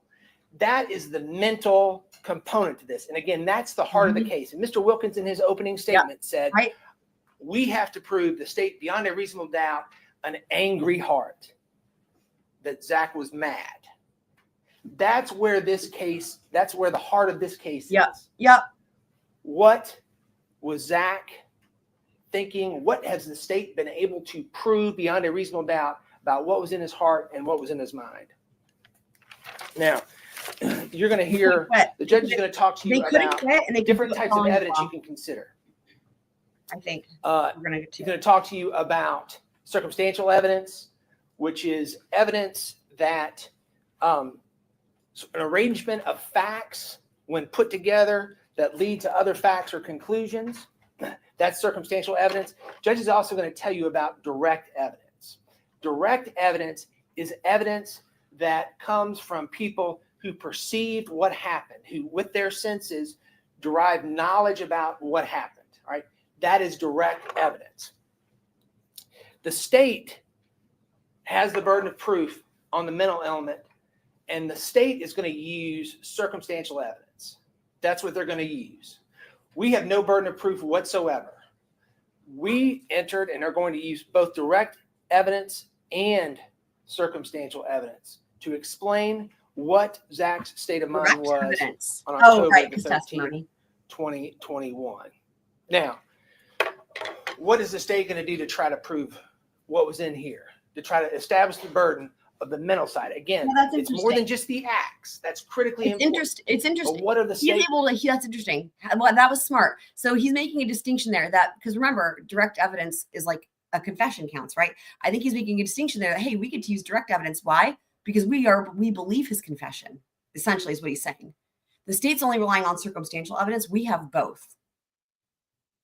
That's what he's saying. What's the state going to use to prove the mental component to this? They're going to use the acts, and they're going to say, they're going to use the stab wounds, the photos. They're going to use all the actions that Zach testified to yesterday, that in and of itself is not a crime. And Mr. Wilkins, he talks about stab, and I wrote this down, stab, stab, stab, slash. Yeah, he did say that. Got to watch. Got to be careful, right? Right. This is a tragic case. I know what he's going to say. There were more slashes than stabs. Yep. Fine. Someone died. The last thing I ever want to do is minimize the tragedy in this case. Not going to do it. All right. But when we come to talk to you about what happened, you have to have faith that what we are saying is balanced. Yes. Think about what Zach testified to and what Claire Rose testified to about Christina Parcell and what happened that day. Right? Stab, stab, stab, slash, slash, slash. Claire Rose testified Christina Parcell was 163 pounds. Zach testified that he was 160 pounds. Claire Rose testified that there were, of the 35 wounds, the vast majority were incised wounds. Superficial wounds, wounds that would have been consistent with a struggle. Zach told you that when he went inside, there was a struggle. He told you that they fell to the floor. He told you that when he got inside, his body would not do what he was telling it to do because he didn't want to do it. He did not want to have to do it.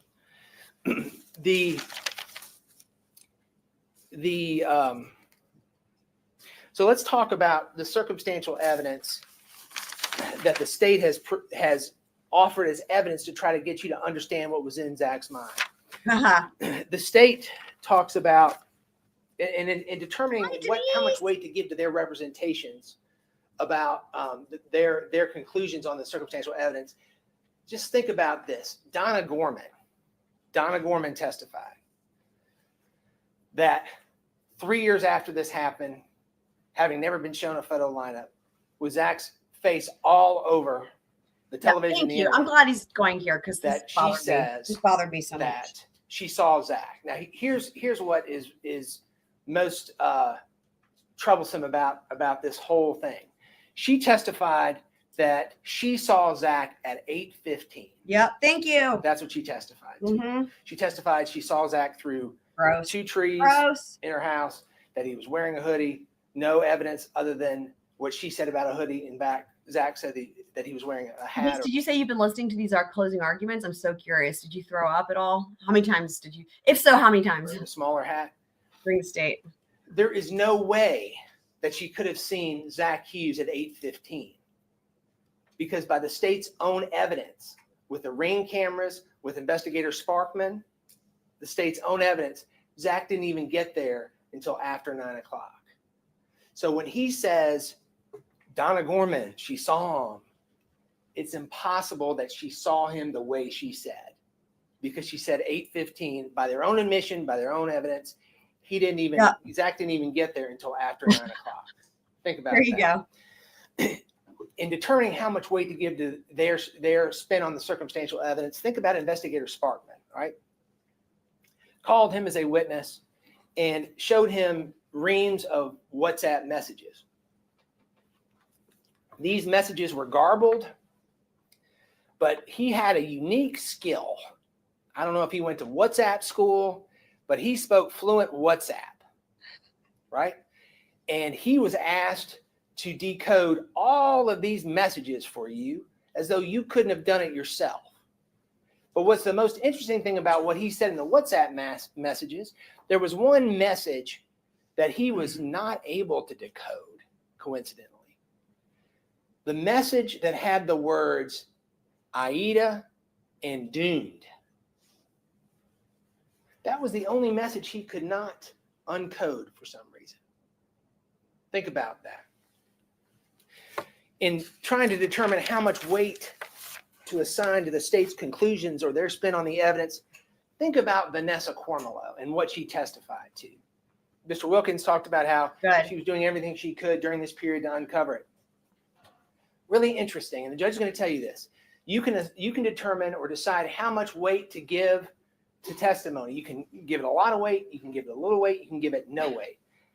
I want you to think about how much weight to assign to the state's conclusions and that testimony, because I want to take you to one specific exchange between Jake Hofferth and Vanessa Cormelo. Jake Hofferth asked Ms. Cormelo, prior to October the 13th, 2021, and he said this, and they've said this throughout this entire case, prior to the murder of Christina Parcell, which is for you to decide and you to decide alone. Prior to October 13th, 2021, did you have a recommendation as to where Aida Mello should live? In other words, would you have had a recommendation as to whether or not she lived with her mother? And what was Vanessa Cormelo's answer to that? She said, like, I would have. You can hear this for yourself. At the time, time, I would have recommended the mom. She did say at that. the time. Yeah. There was no follow-up. Right. I noticed to that. talk about other times. Uh-huh. Okay. Thank God. So he's answering this question I've been bringing up so many times, which is like, then one of the things that doesn't make sense, right, is this whole thing with the guardian ad litem and how she tried to find the stuff and didn't know and didn't blah, blah, and she was going to work. I will say, because just when I answered that question out loud now, I said, would have. And I was like, in my mind, I'm like, hold on. I remember thinking she did say something that was like not quite. I remember thinking that the answer to this was like, there should be follow-up. And then it was a weird answer. And I remembered the would have, and the part that then it clicked. It was when he said at the time. At the time, I would have. And I guess I just sort of didn't. I said, well, I guess don't worry about that, right? Because there wasn't any follow-up. So I guess I just was like, well, don't go scrolling go crazy with that. Like, because in my mind, I'm like, hang on. That's an interesting answer. Because remember, she's not going to sit there and lie. She's not, right? And so the words matter. And, but then there was no follow-up. And so I was like, okay, well, I guess, anyway, here we go. So now it all makes sense because she didn't know it at the time and she learned it after. And remember, we know that the defense was going to call her in their case in chief if it had been allowed, but motion only. So, Can you trust that evidence? wow. Very important.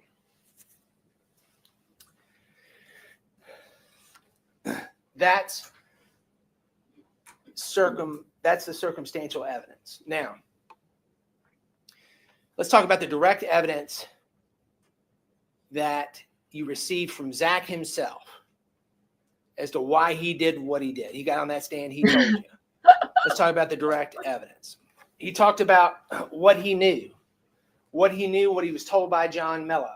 That was part of it. He talked about that. But contrary to what Mr. Wilkins said, he had a lot of other information besides just what John Mello told him. He had a deposition that Christina Parcells gave under oath in July of 2016. And you remember I asked him, after you read that deposition, what did you believe about Christina Parcells? What did you believe? He said he believed that she was engaged in prostitution. He said he believed that she had participated in a pornographic movie. He said that he believed that she had used drugs after reading that deposition.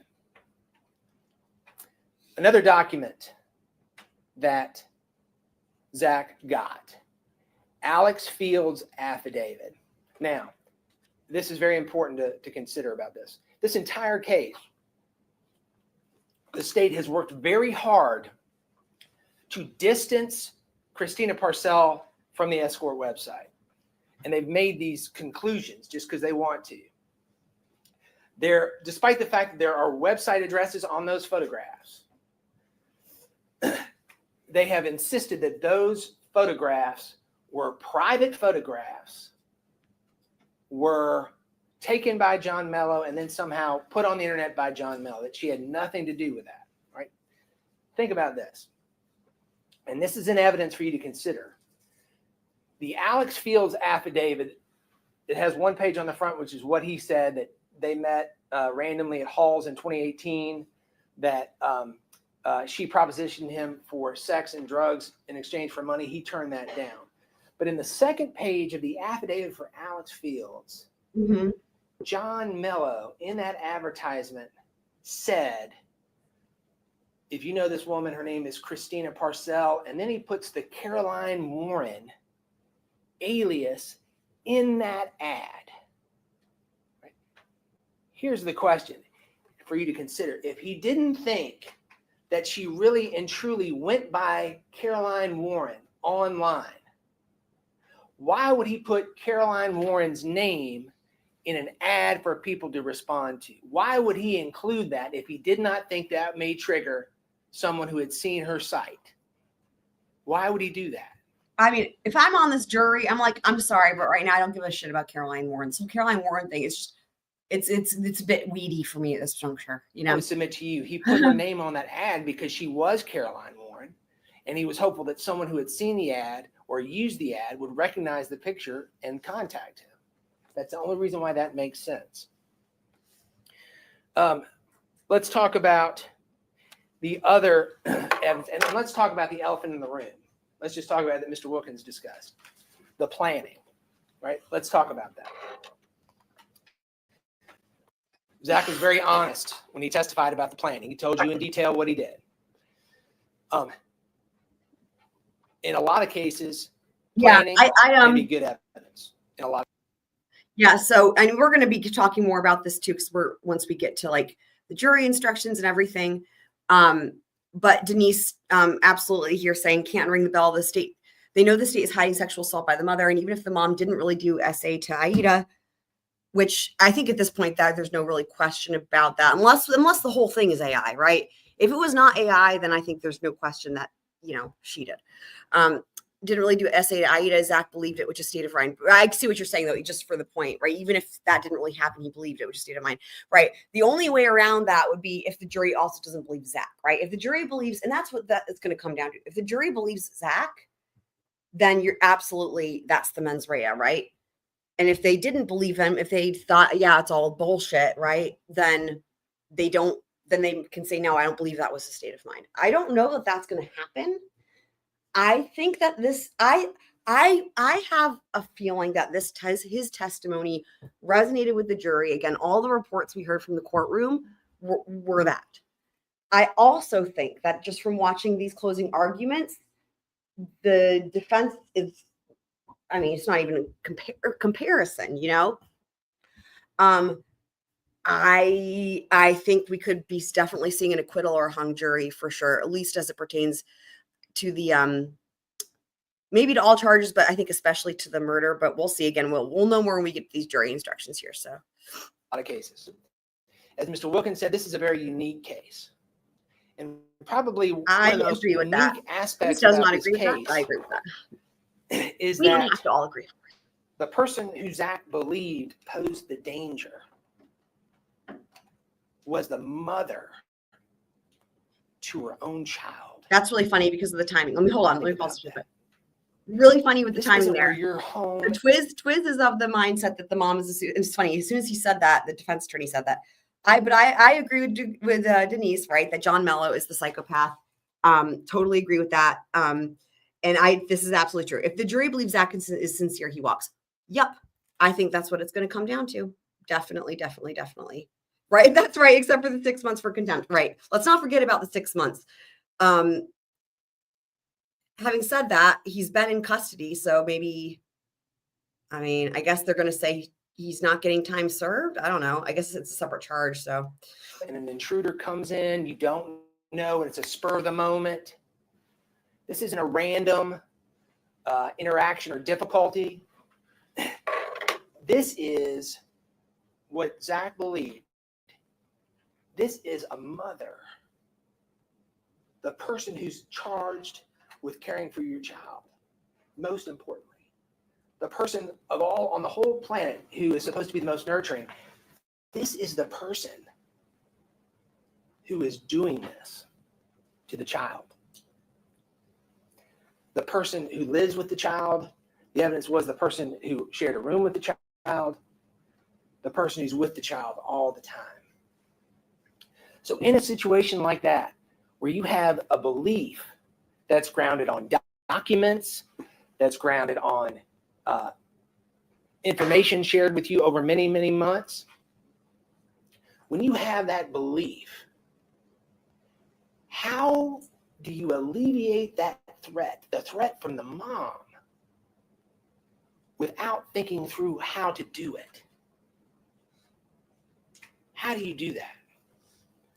And so I would submit to you, ladies and gentlemen, that the planning in this case, unlike most any other case, doesn't show malice. Oh, here we go with the mouth. Yeah. So I know we talked about this last night, but just like you can't, no one should ever say, yeah, I believe everything because it's a state's theory. You can't also say nothing is just because the state said it means it's not true, right? It's not so black and white.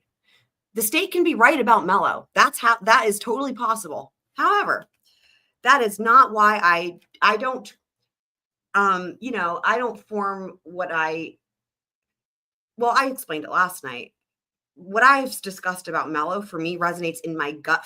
It's like the only thing that makes logical sense. Well, I feel like I'm going to be a broken record explaining it.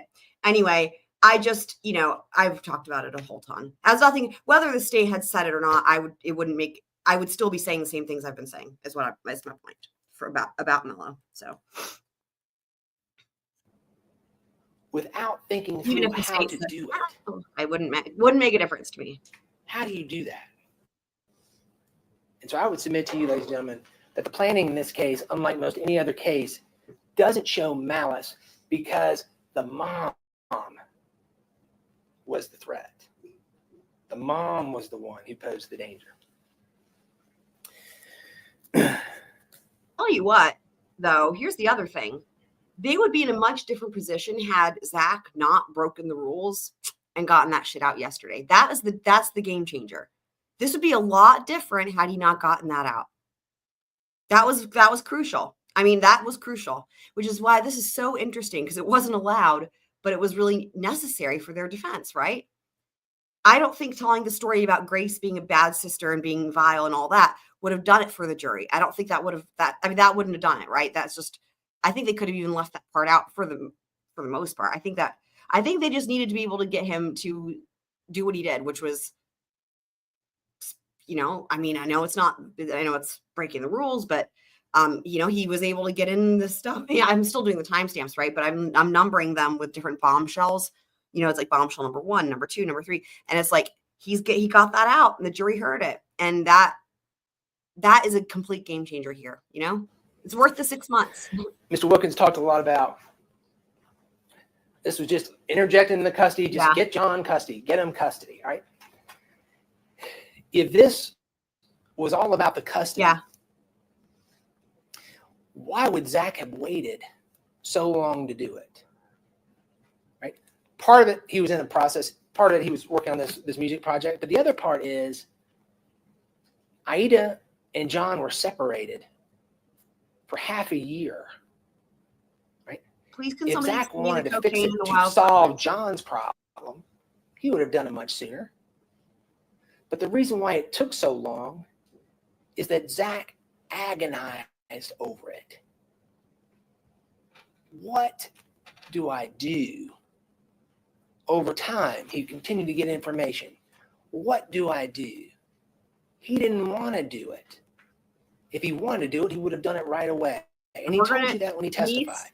We're going to go over that motion in detail about that day. He told you about it. About when he woke up, he drove to that location and he thought he was going to throw up. He told you about his hand shaking. He told you about when he got out. Because I have his bike. It was one pedal in front of the other, just trying to make it there. He told you about this. And I think you saw him testify. He's, contrary to what Mr. Wilkins said, he doesn't think he's a hero. He's never asked that. Now, he did what he believed he had to do. I will push back a little bit. I do. This is one of the ones I do think he has a little bit of a sense of like martyrdom. However, that's neither here nor there in terms of the legal, you know, criteria, you know, mens rea, you know, hero. Again, we've used all these different words: hero, vigilante, whatever. The martyr thing resonated with me, as I said last night, because of the religious element, and that speaks to more of a moral thing, moral sense of right or wrong. Again, I don't believe there is actually like. Everyone has their own version. That's what I was going to say. Everyone has their own sense, and that's why it can be tricky, right? So we have the law. But my point, right? His own personal sense of what is right and what is wrong, what is moral, and the religious element, and that's where the martyr thing I think is a better fit. So anyway, to save an innocent child. That's what he did. That's why it's more than just the action. He hasn't confessed to any crime. He told you what he did, and he told you the truth about what he did.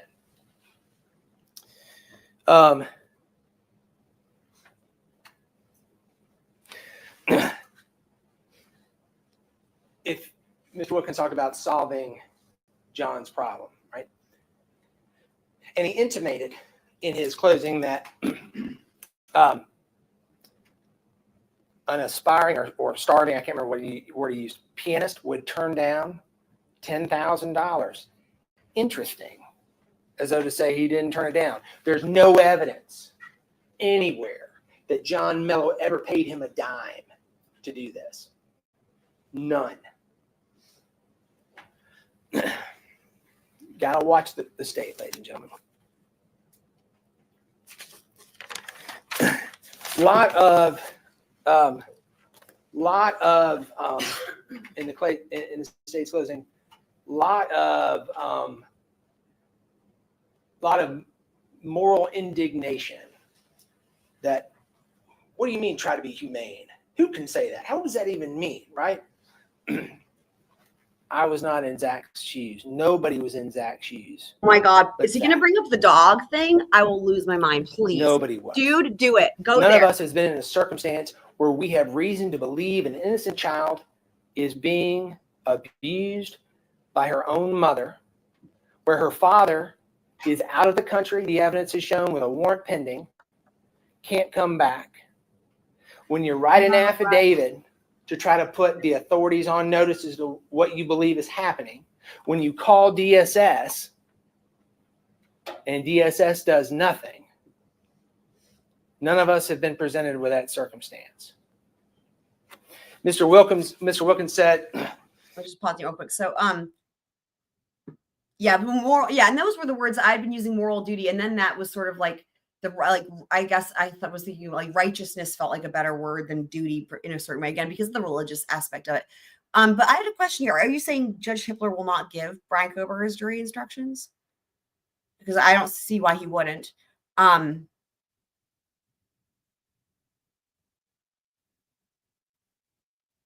But yeah,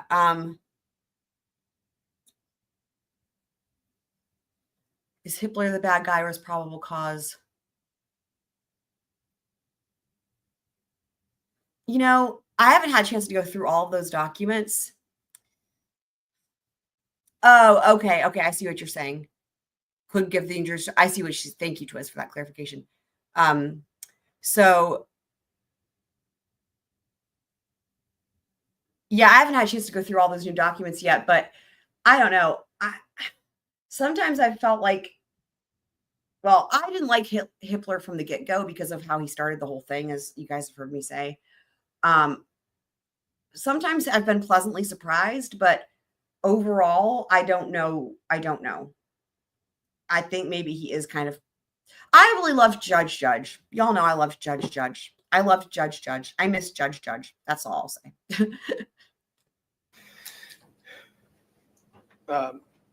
we can't condone vigilante justice.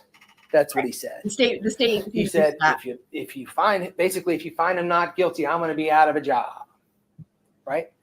It's really interesting. The state wants you to be a legislature and make decisions for the people of the state in law and order.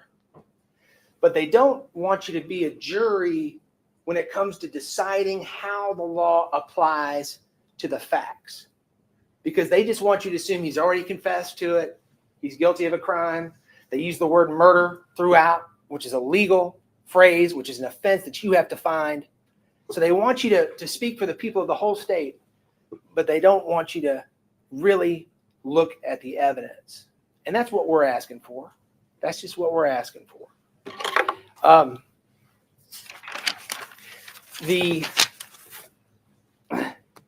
Mr. Wilkins said he could have done other things. This didn't have to happen. Okay. The judge will not instruct you that Zach Hughes had a burden to exhaust all remedies, to try everything he could to do. He tried a lot. Absolutely. He wrote the affidavit, went to DSS, did a lot of different things. But there's absolutely no requirement. I don't know why people did not like Judge. I mean, I don't know. I freaking loved him. I'm glad you liked him too. People are crazy. That's all. So what are you referencing here, Denise? It shows that they feel the defendant is guilty. Welcome, Heather.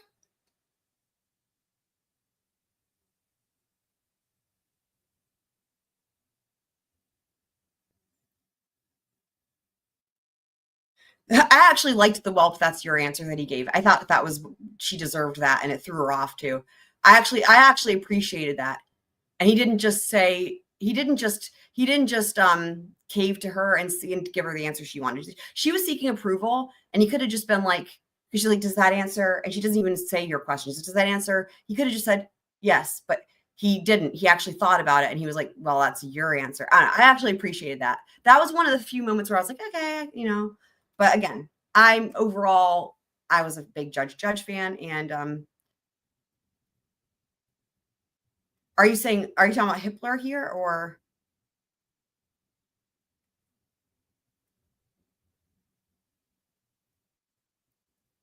Yeah, I haven't had a chance, obviously. I mean, because, well, in Witch Doc, there's like 50,000. But yeah, I think you did, and that's amazing. Of course he did. Dude, I want to be his best friend. I love him so much. I already told you guys.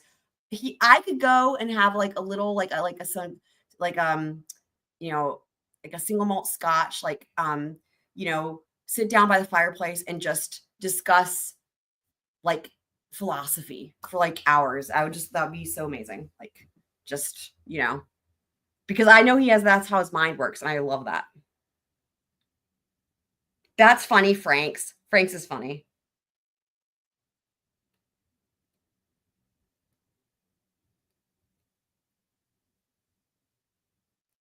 I'm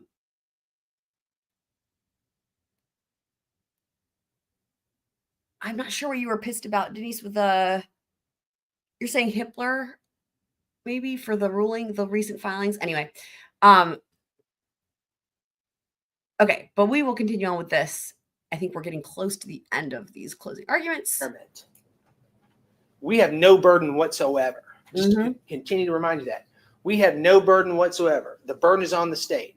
And there's no burden whatsoever for me as Zach Hughes representative to try to prove to you that he exhausted every remedy. That's just not what the law says, and you don't need to prove it. You don't need to even consider that.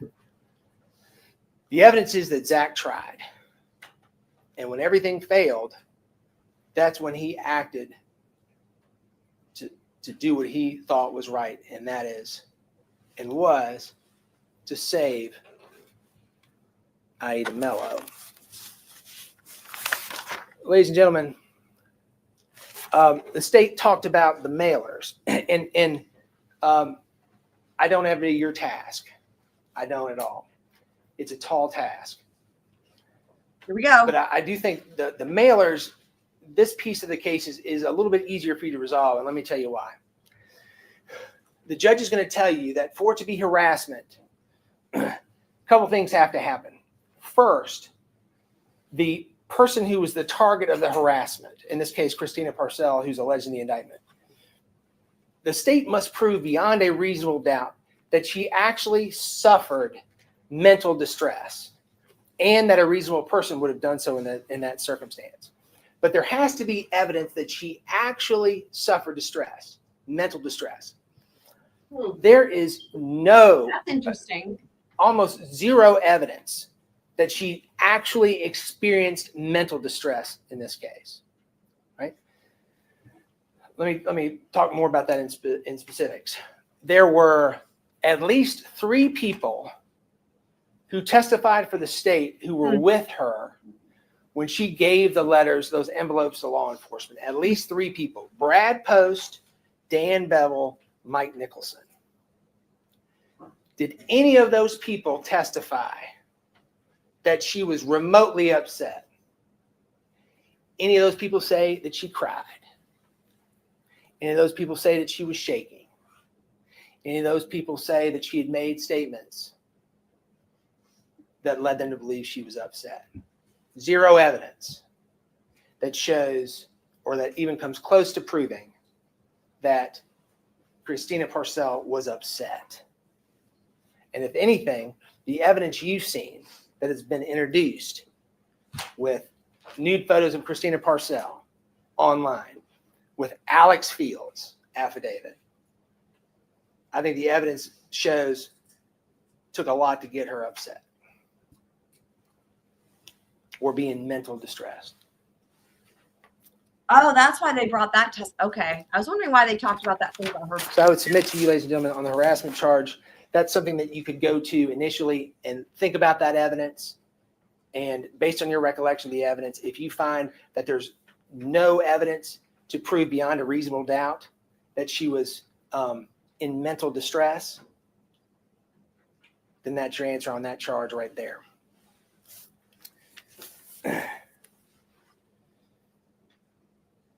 It's the state's burden of proof on each and every element. Ladies and gentlemen, in conclusion, the state has brought us here. And they've brought the charges that you are to consider. They've decided what to charge. And they have brought us here on these specific charges. And the charges they brought, specifically the charge of murder, is among the most serious charges there is. Doesn't get any more serious than that. Murder, the charge of murder, in contrast to what the state's position is, requires more than the act of killing another person. It requires malice. Here we go. Malice is defined, and the judge is going to define this for you, as evil, as hatred. In his opening statement, Mr. Wilkins told you an angry heart, mad. Ladies and gentlemen, I would submit to you Yeah, the angry that dude. the evidence in this case You know what's so funny? Hold on. has failed From to, the very beginning of this entire trial, again, we skipped past the opening jury instructions. We went to opening statements. And the very beginning of the opening statements for the state, which was only 7 minutes long, and the first thing he did, remember, it was like he introduced everybody in the courtroom. And we were like dying laughing. And then he went from there. And then remember the first thing that and I've been harping on it the whole time. I'm like, listen to the way he defined murder. He forgot to even say killing. And all he did was he talked about the angry heart, the mad heart. And you can hear it on the first one. And then I made a joke. I was like, if murder just means you have been angry or mad, I was like, then like literally anybody could be guilty of murder, right? And it's just so funny that I didn't even know at the time what a big deal this whole definition of malice would have. But here we are. show you. What? Ladies and gentlemen, I would submit to you that the evidence in this case has failed to show you that you should be firmly convinced That they didn't. that Zach Hughes had hatred. You can be shown pictures and talked all about the act, but when it comes to what he was thinking, what the evidence shows that was in his heart, that evidence hasn't come close.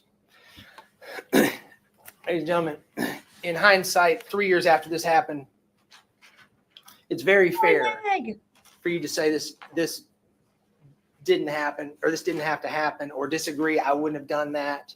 Some of you may say you would have. Some of you may say you would. That's fair. Bottom line, can't say otherwise.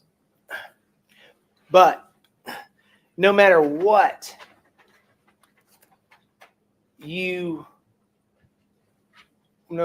your take on what he did, I think it's so important that we rely on your common sense. And that was one of the things that Mr. Wilkins talked about early on, that how important your common sense is that you bring with you. And so in closing, I'm going to ask that you use your common sense that you brought with you to the courthouse and just ask yourself, does a person who kills another person with the intent to save an innocent child, does that person have evil in their heart? Oh, Does that person oh my God. Wow. Listen, hold on. Wow. Does a Ah, common sense is that you bring with here you. we go. And so in closing, I'm going to ask Common sense. that you use your common sense that you brought with you to the courthouse and just ask yourself, does a person who kills another person with the intent to save an innocent child, Wow. does that person have evil Wow. in their heart? This is the power Does that person have an angry heart? right here of the delivery. Look at the difference between this and the state. Like I kept saying, the states was one of, if not the worst closing arguments I've ever heard. The delivery of the way he said that is what made that so powerful and impactful. And this is going to be the last thing the jury hears. Well, they're going to hear the jury instructions. Again, I always wish they'd do jury instructions first. It would have been even better if they did jury instructions first and then closing arguments. But I can't, I'm not the queen of the world or whatever, But anyway, just wanted to highlight that. Wow.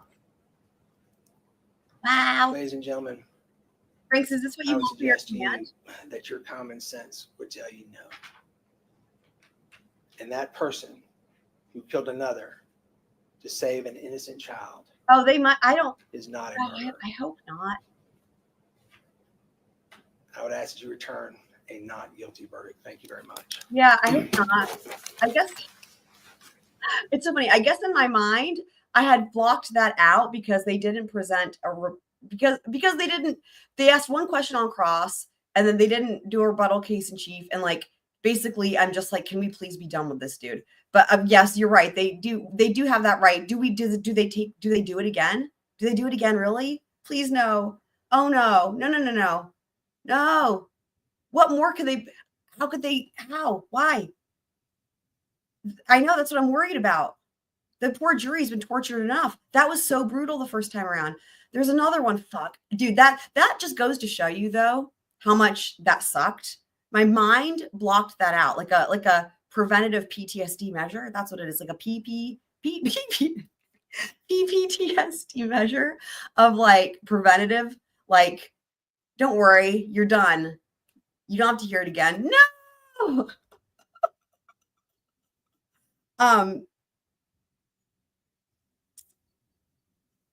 Franks, did you want this to be your command to is this what you were referencing? Because we're peer pressuring Franks into having a command. I mean, I'm kidding, but I'm not kidding. Okay, so, well, we have to just get through this, guys. Let's do it. Oh, I'm clicking on it. Here we go. I'm gonna. All right, please, court.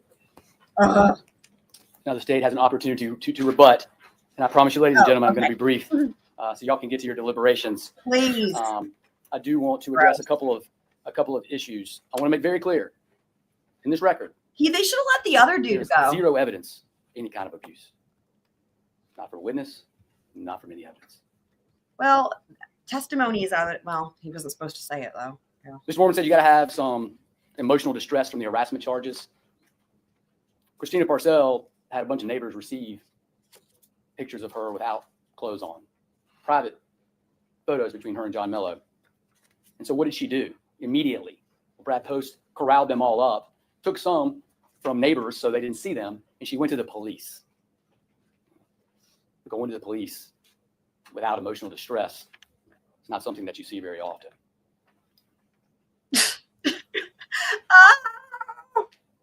Oh my God. Mr. Mormon talked about I mean, that's not just trying to minimize this case. minimize the killing of Christina Parcell, minimizing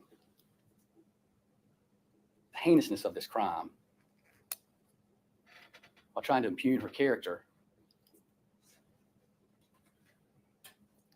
He talked about malice, and he said that you got to have an angry heart. He kept referring to me. I said, an angry heart, malice. You're mad at somebody.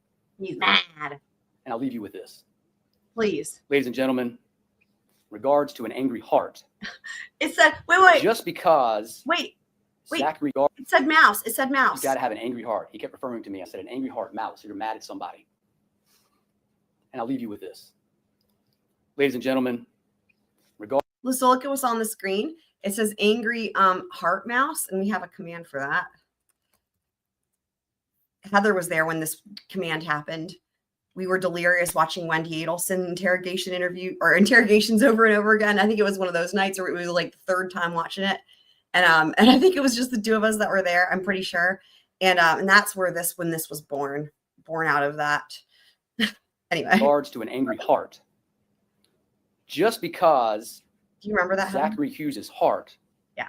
is so cold and so dead that it can't be angry, that is not a defense. Yeah. You prove it by his actions. Thank you. Oh, he's done. Well, at least it was quick. That's what she said.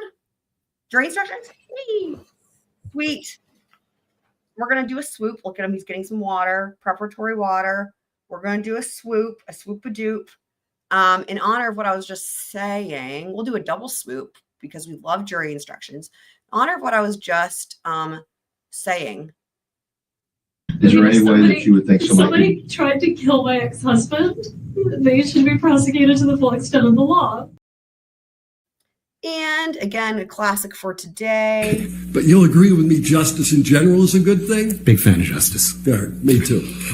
No further questions. All righty, and I'm just going to update my banner here. Okay. And let's go.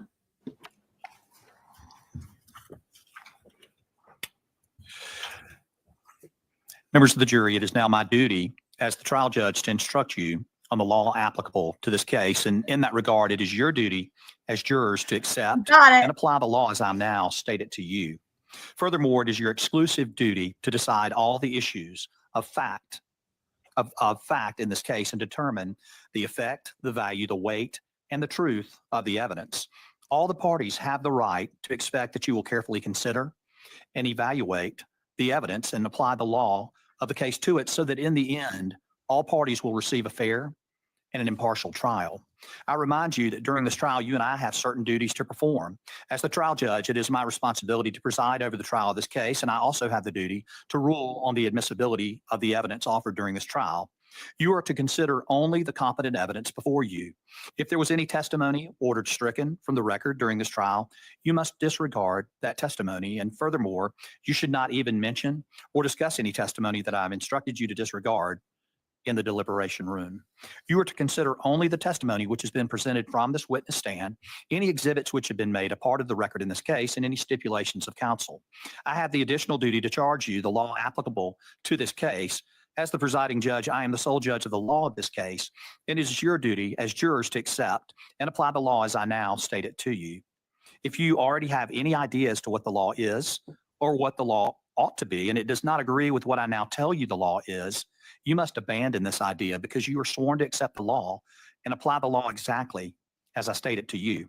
In every case tried in this court before a jury, the jury becomes the sole and exclusive judge of the facts in a case.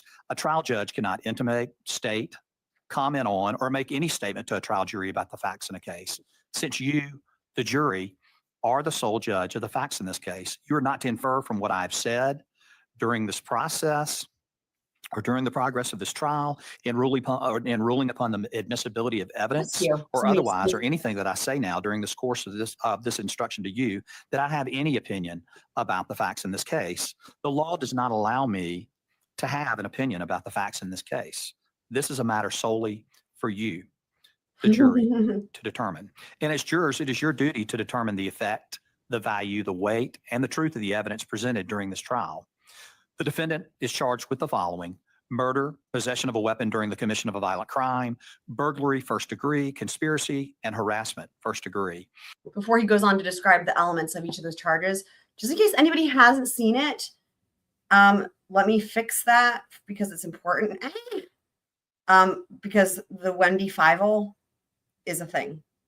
There she is, Fievel. Was it Mouskowitz? From Fievel Goes West. That's it. There she is wearing his outfit.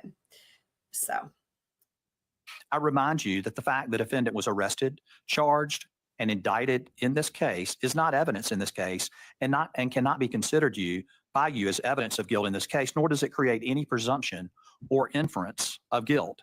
These documents are simply the formal instruments which contain the charges made against the defendant. It is the formal documents by which this case is brought into this court. You know what's interesting that he's mentioning that? Because in opening statements from the state, remember when one of the many weird things the state did, he grabbed the papers and he goes, these are the charging documents that the grand jury signed a true bill. And it was like, what the fuck?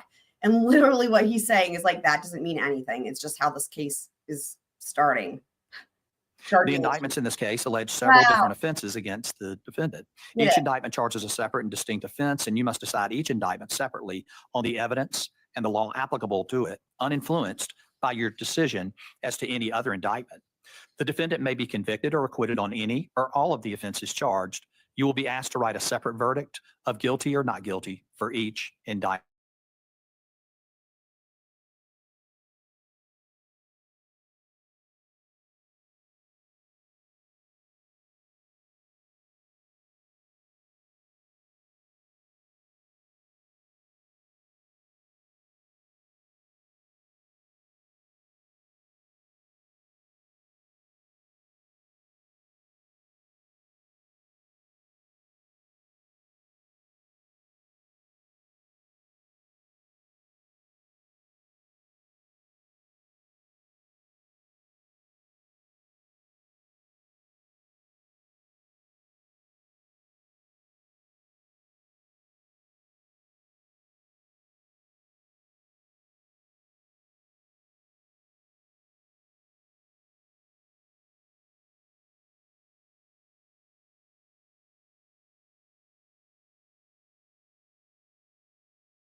Sorry about that. Don't worry.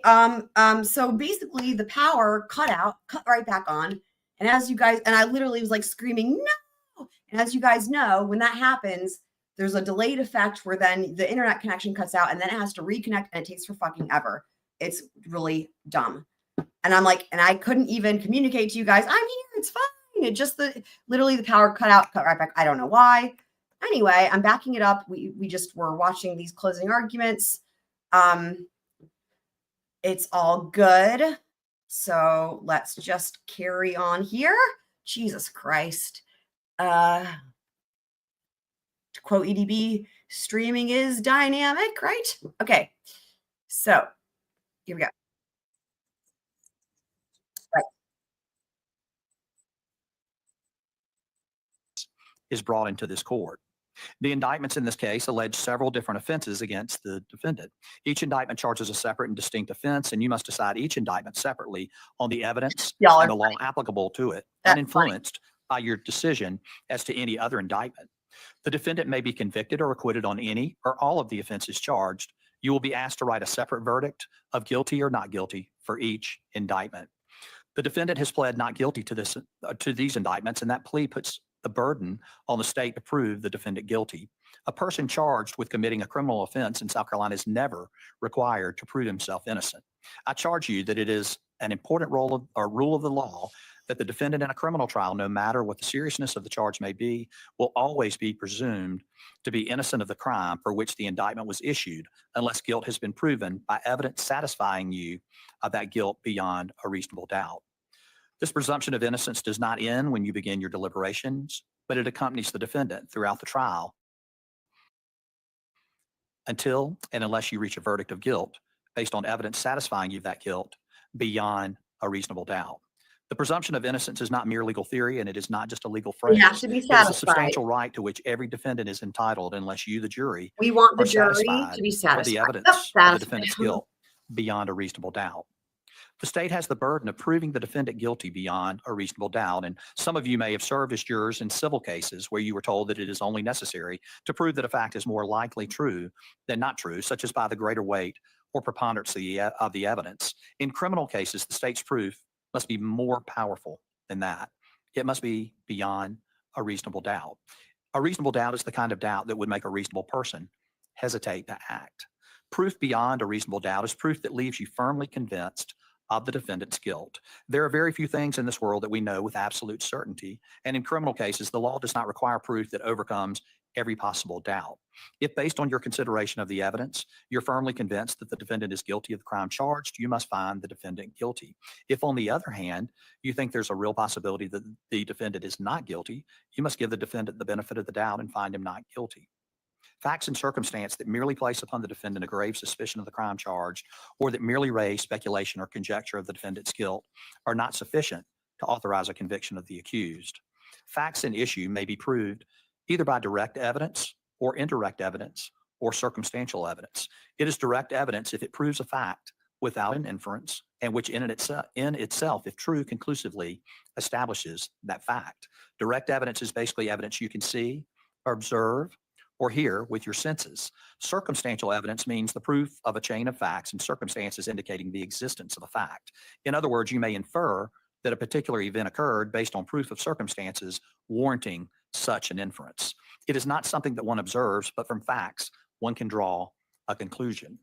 Crimes may be proven by circumstantial evidence. The law makes no distinction between the weight or value to be given to either direct or circumstantial evidence. However, to the extent the state relies on circumstantial evidence, all of the circumstances must be consistent with each other, and when taken together, point conclusively to the guilt of the accused beyond a reasonable doubt.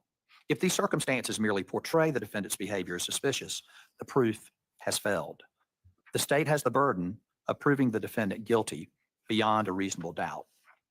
The burden rests with the state, regardless of whether the state relies on direct evidence, circumstantial evidence, or some combination of the two. The following things are not evidence, and you must not consider them as evidence in deciding the facts of this case. 1, statements and arguments of the attorneys. 2, questions and objections of the attorney. And 3, testimony that I instruct you to disregard. While argument of counsel is a beneficial part of every trial, you should remember that the statements made by counsel are not evidence. In presenting arguments, counsel often refer to evidence. However, you should base your verdict on the evidence as you remember it. Therefore, if there are any conflicts between the recollection of counsel about the evidence We will and go your through own the questions recollection, too. We're you just should going in rely chronological upon order. your own understanding of the evidence. Necessarily, you must determine the credibility of witnesses who have testified in this case. Credibility simply means believability. It becomes your duty as jurors to analyze and to evaluate the evidence and determine which evidence convinces you of its truth. In determining the believability of witnesses who have testified in this case, you may believe one witness over several witnesses or several witnesses over one witness. You may believe a part of the testimony of a witness and reject the remaining part of the testimony of that same witness. I like You may this. believe I the love it when they testimony get of a to this witness part in of its entirety instructions. or reject Really the important. testimony of a witness in its entirety. You may consider whether any witness has exhibited to you any interest, any bias, prejudice, or other motive in this case. Like the You may neighbor. also consider the appearance and manner of a witness while on the witness stand. The rules of evidence ordinarily do not permit witnesses to testify to opinions or conclusions, and an exception to this rule exists for witnesses we call expert witnesses.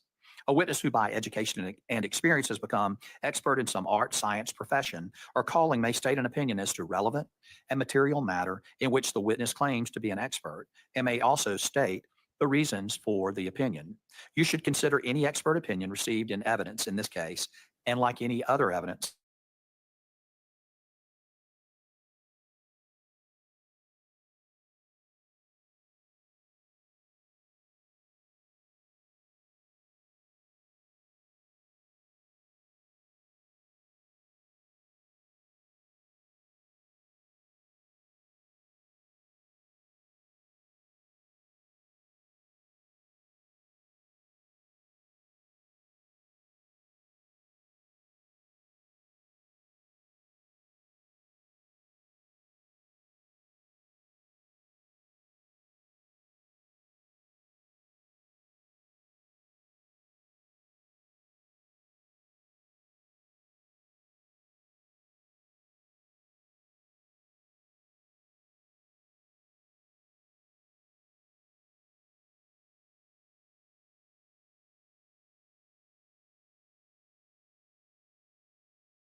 Okay, y'all that are patient, I don't know what you guys. I don't know what's going on. They must be working on something down the street.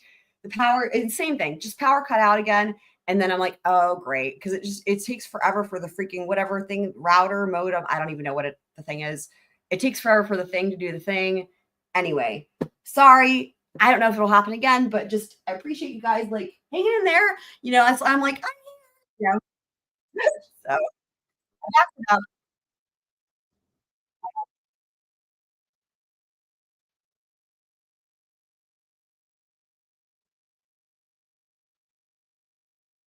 Any witnesses exhibited to you Correct. any interest, any bias, prejudice, or other motive in this case.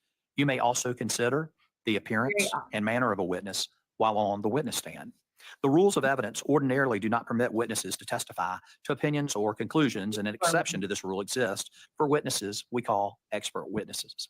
A witness who by education and experience has become expert in some art, science, profession, or calling may state an opinion as to relevant and material matter in which the witness claims to be an expert, and may also state the reasons for the opinion. You should consider any expert opinion received in evidence in this case, and like any other evidence, give it the weight you think it deserves. If you decide that the opinion of an expert witness is not based on sufficient education and experience, or if you conclude that the reasons given in support of the opinion are not sound, or that the opinion is outweighed by other evidence, you may disregard the opinion entirely. An expert witness's testimony is to be given no greater weight than that of other witnesses simply because the witness is an expert. Further, you are not required to accept an expert's opinion, even though it's not contradicted.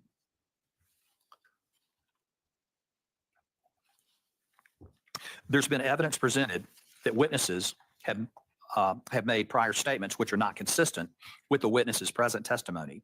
You may use this evidence to decide whether to believe the witness. You may also use evidence of the earlier contradictory statements to determine the truth of those statements. It is up for you to decide whether to believe the earlier statements or the testimony given at trial.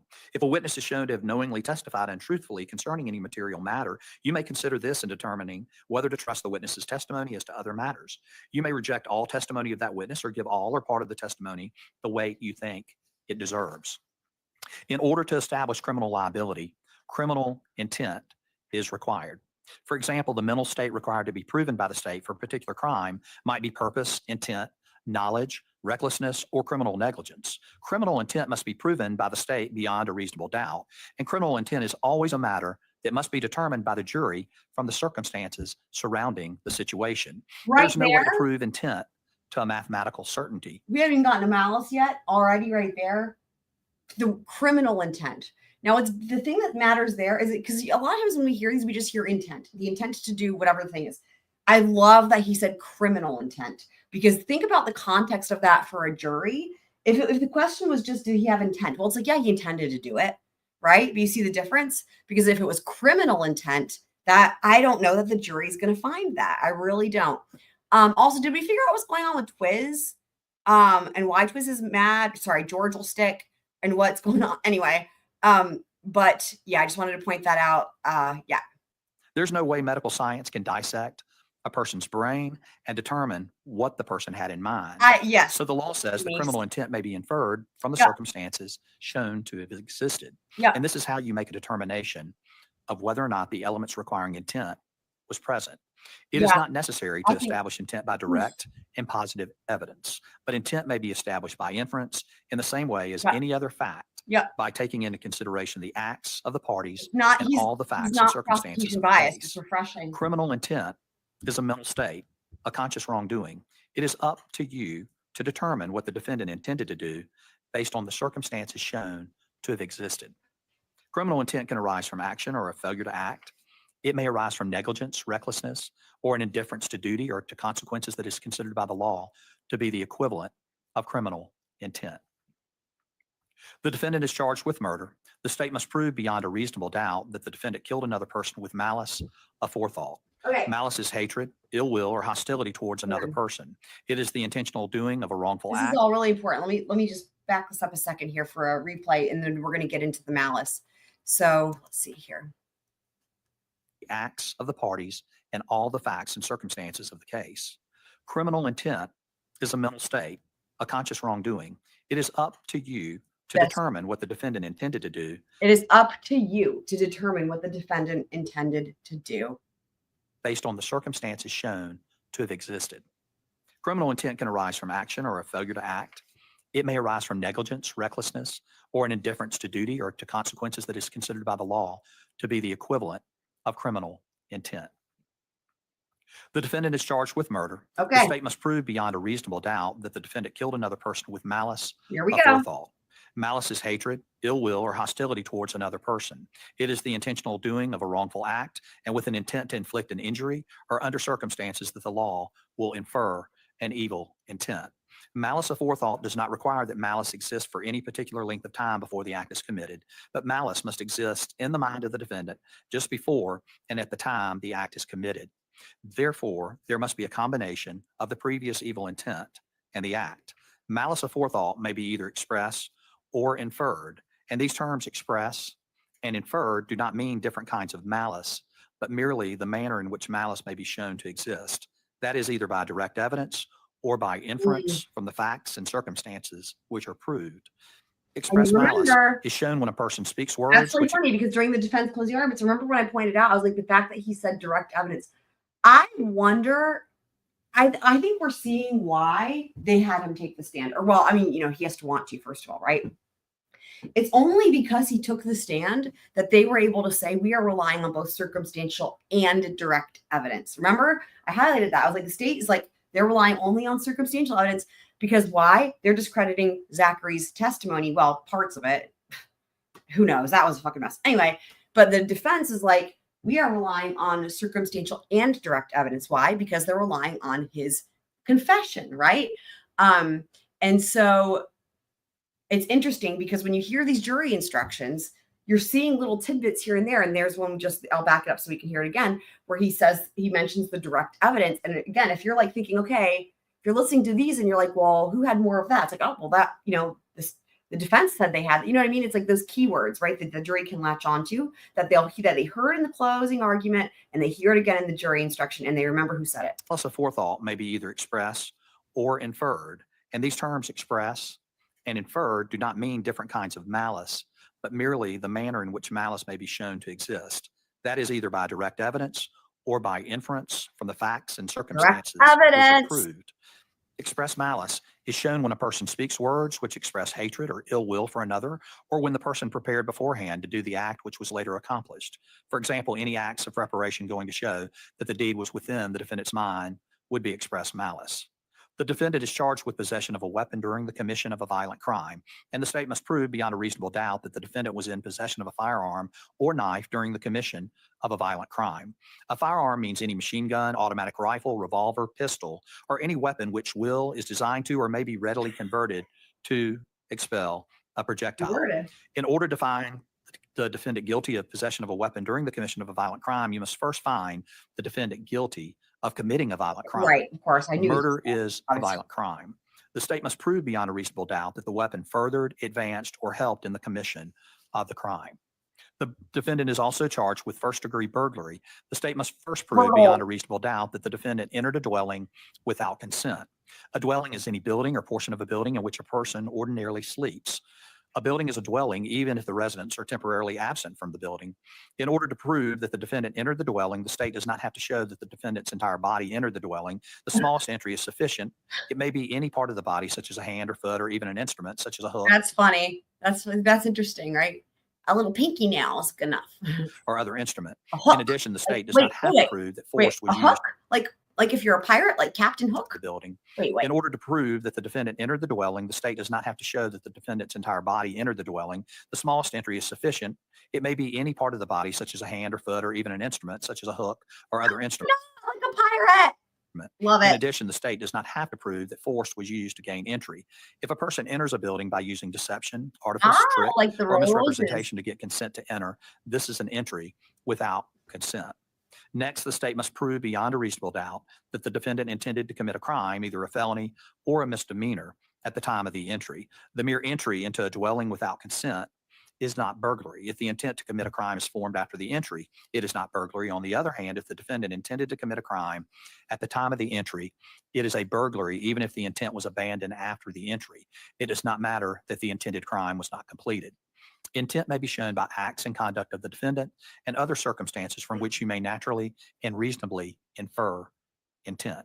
Finally, the state must prove beyond a reasonable doubt the existence of one of the following aggravating circumstances, such as 1, when entering while in the dwelling or in immediate flight, the defendant or an accomplice caused physical injury to anyone not participating in the crime, or 2, when entering while in the dwelling or in immediate flight, the defendant or an accomplice used or threatened to use a dangerous object, or 3, when entering while in the dwelling or in immediate flight, the defendant or an accomplice displayed what was or appeared to be a knife, pistol, revolver, rifle, shotgun, machine gun, or other firearm, or 4, when entering while in the dwelling or in the immediate flight, the defendant or an accomplice was armed with a deadly weapon or explosive.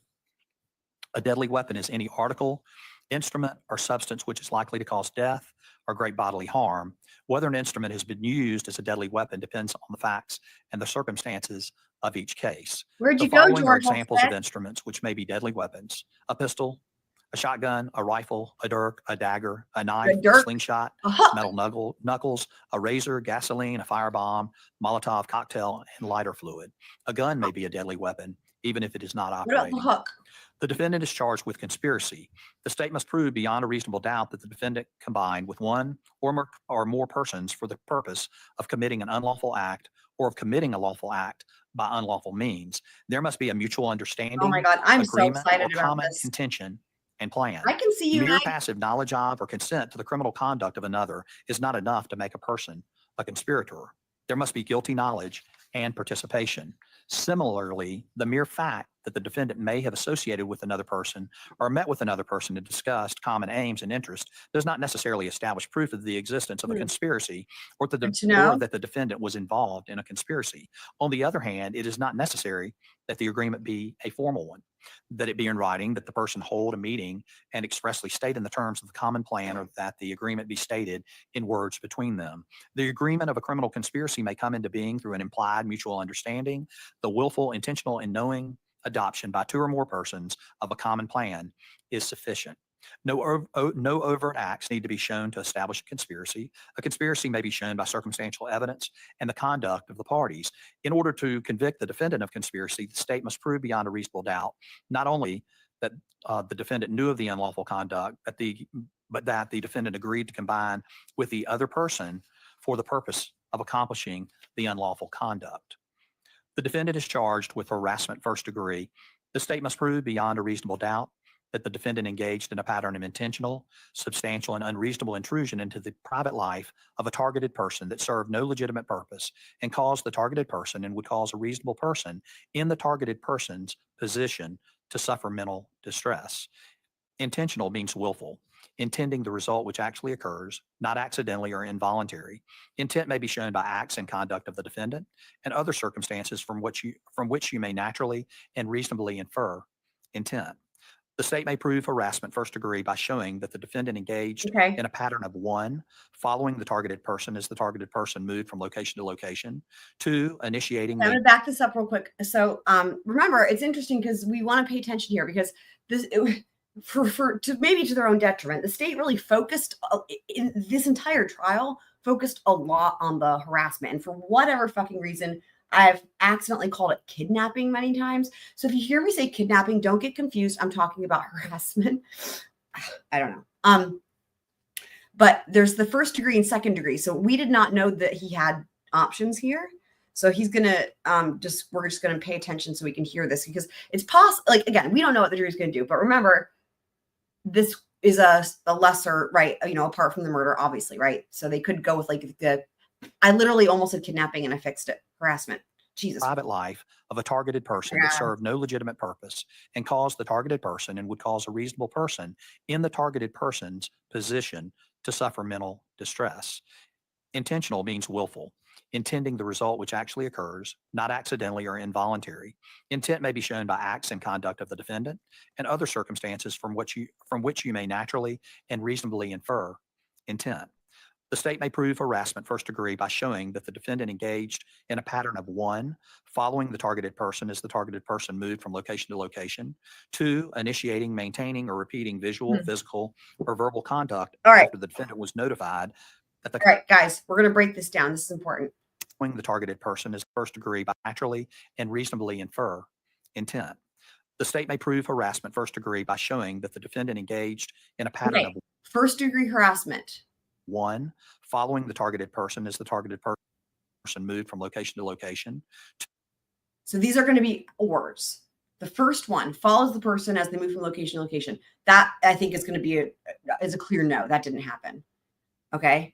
2, initiating, maintaining, or repeating visual, physical, or verbal conduct after the defendant was notified that the contact was unwanted. 3, I don't know that that one will count either because it wasn't verbal or visual contact. surveilling or the maintaining a presence near the targeted person's residence, place of work, Surveilling. school, or another place regularly occupied by the targeted person, or 4, committing vandalism and property damage. These I don't think it meets any of those. Let's listen one more time. I don't think that there's any way you can meet any of those with this case. Yeah.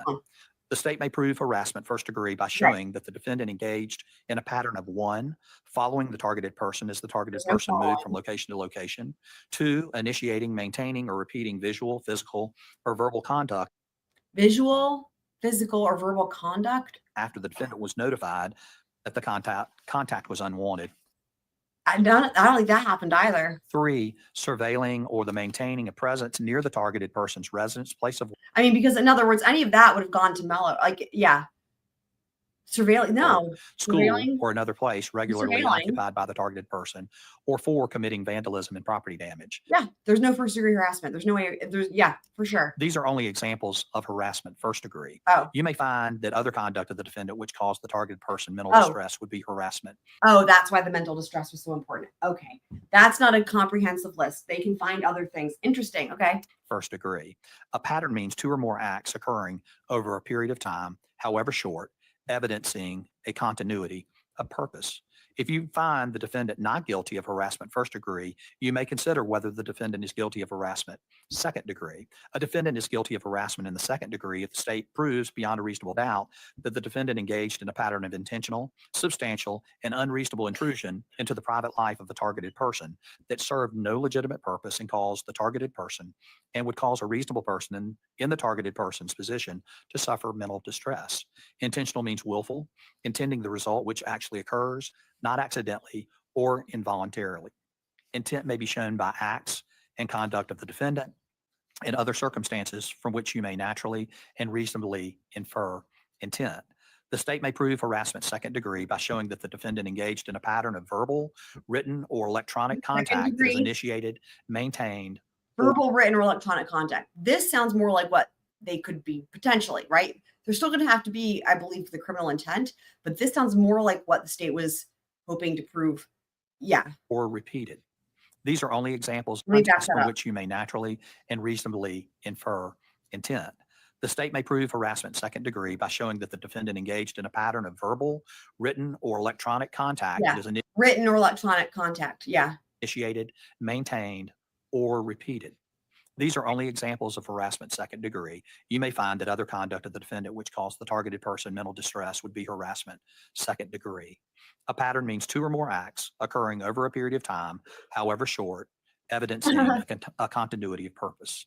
Electronic contact means any transfer of signs, writings, images, sounds, data, intelligence, or information of any nature transmitted in whole or in part by any device, system, or mechanism, including, but not limited to, a wire, radio, computer, electromagnetic, photoelectric, or photo-optical system. Photoelectric. What the fuck is that? In determining the guilt or innocence of the defendant, you cannot consider any possible What- penalty What's for going on? any particular Y'all crime. tell me who Twiz is. The who's punishment for the Twiz talking crimes to? is a matter for me to determine and should never be considered by you in any way whatsoever in Oh, arriving fuck at that. an Okay, impartial thank you, Heather. verdict Thank you, Heather. as to the guilt or innocence of the defendant.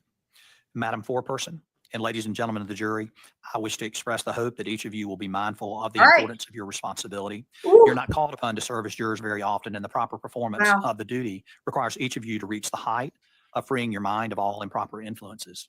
As the presiding officer of this court, I am vitally concerned that whatever verdict you find will be the result of your going into the jury room and confining your consideration to the evidence and the law that you have heard in this courtroom, weighing it fairly and impartially, as I have every confidence you will do. Your verdict in this case cannot be based on sympathy, compassion, prejudice, or emotion, or some other consideration not found in the evidence. Remember, your verdict must be unanimous. Mhm. I will now explain the verdict form and possible verdicts. Okay. Oh my gosh. There are Wow, two so pages to this the verdict is- form, and this will go back. Okay, so now we're going to get more information about what their different options are. I'm going to slow it down so we make sure we catch all of this. Oof. Oh my God. As soon as he finished the part that was about the substantive nature, all the elements, and then he got into like, this is your duty. I don't know if this happened to you guys, but this is just how nerdy I am. I felt my stomach do that flip as if like the type of nervous you would get if you're nervous about something like in an excited way. It's like I'm not the defendant. I don't know. It's like, oh my God, it's almost time. Even though I know they're already deliberating. I don't know. It's just crazy. I'm so into this. With you Every trial. to your jury room. Crazy. Squirrel life. Once you have received Hashtag that, squirrel life. you will be instructed at that point to begin deliberation. There are two possible verdicts for each charge, which you may find in this case, and there's no significance whatsoever in the order in which I state these possible verdicts. It is simply that one must be stated first. Ladies and gentlemen, your verdict must be a unanimous one. Madam Foreperson, when the jury agrees on the verdict, you will write the verdict on this verdict form and then sign your name as Foreperson. Then knock on the jury room door and inform the bailiff that you have reached a verdict. At that Knock on the time, door. we will receive you back into the courtroom. Madam Foreperson, if the jury has any questions, please write the questions on a piece of paper, not the verdict form, and give to the bailiff. Everyone needs to be present when deliberating. If one of you takes a restroom break, then the rest of you should pause deliberations until said person returns. I ask that you now return to your jury room, but do not begin deliberations until you are told by the clerk or the bailiff to do so. There are matters that I must discuss with the attorneys before you begin your deliberations, and if my four alternates will remain in the courtroom. Okay.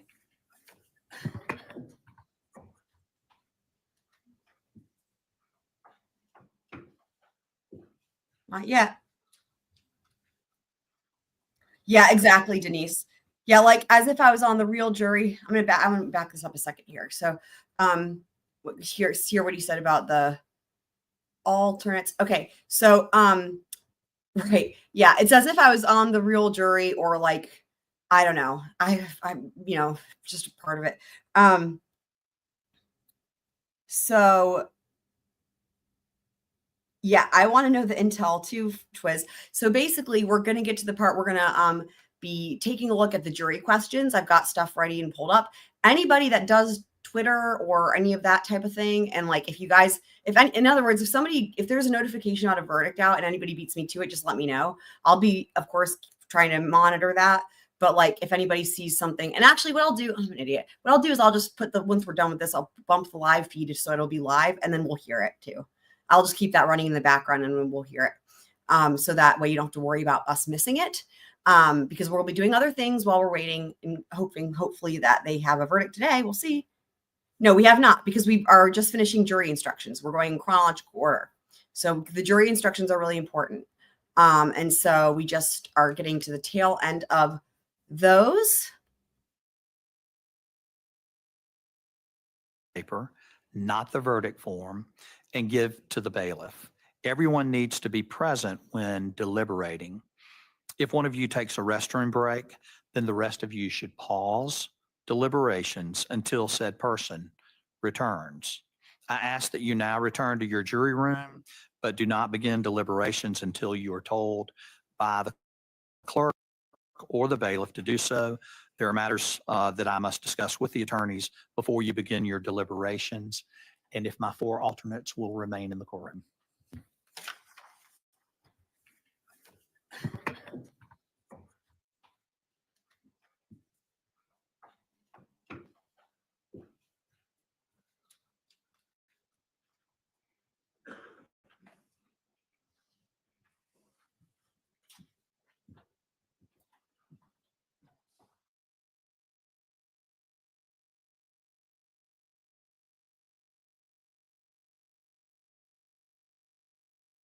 I wonder what those matters were. So let's see. I need to update the banner.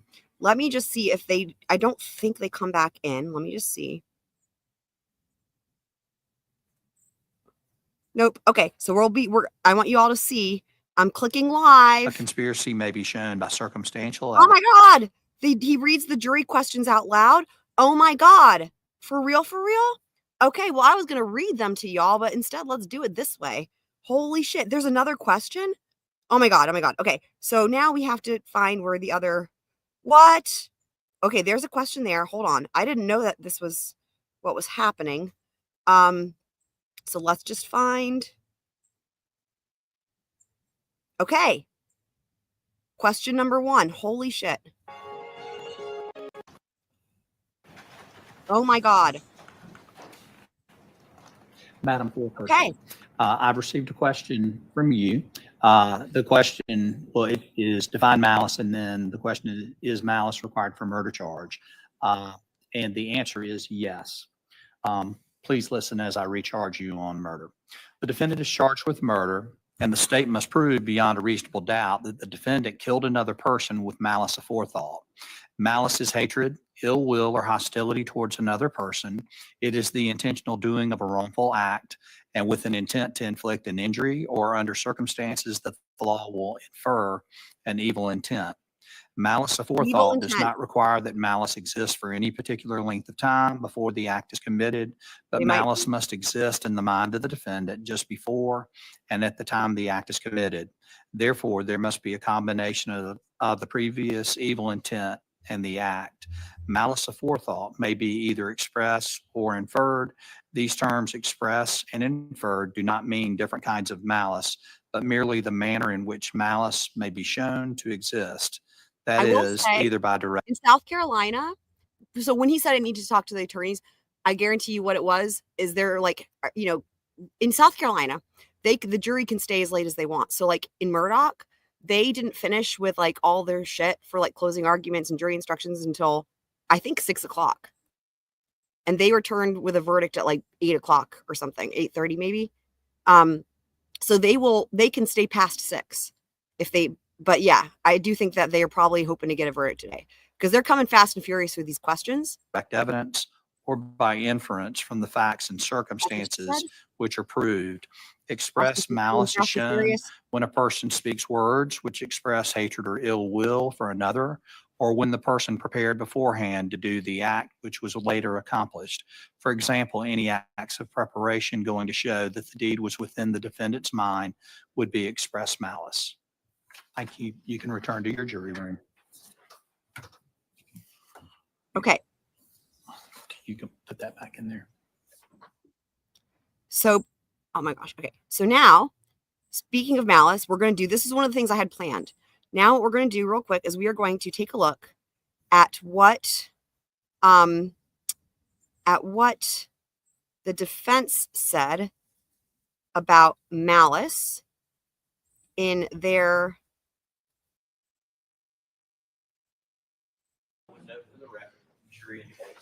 oh my God, help. Okay. No, this is not, this is supposed to be queued at the right place. Okay, so what we're going to is we're going to the defense opening statement. Hold on. The defense opening statement and how he defines malice. Where the fuck is it? Okay, here we go. Let's see. I think it was like 2. Okay, let's see here. You probably noticed, and as you will see, Zach is shorter than I am. And we know that from a couple of days after. Never told anybody. The person on that bicycle malice in this case by showing you that Zach was mad. Okay, here it is. Okay. Did not do it. And why is that? Okay, this is crucial. Listen to how he defines malice in these opening statements. Because Zach wants to take the stand and tell you what happened. Now, the prosecution has told you that they will prove this malice in this case by showing you that Zach was mad, that he was angry. And malice is a key part of this case because malice is the very essence of the definition of murder. Okay? So what is murder? Murder is the killing of somebody with malice aforethought. And what is malice? The prosecution told you it's anger. That's madness. And that is a component of it. The definition, though, it is the killing of a person without just cause Just or without just excuse. The intentional doing of a wrongful act without just there. cause or excuse. Without just cause or excuse. That's the crucial part. And I want you to think about those words, that definition, as you listen to the testimony that you're about to hear in this case. The why to the homicide is very important because it gives insight into the person's heart. Yep. In this case, you were going to hear that the why was not jealousy. Okay, so now we're going to go back. We're going to go to jury question number 2.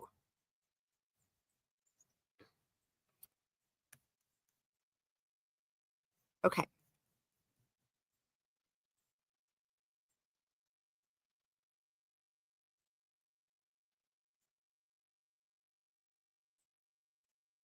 Okay, here we go.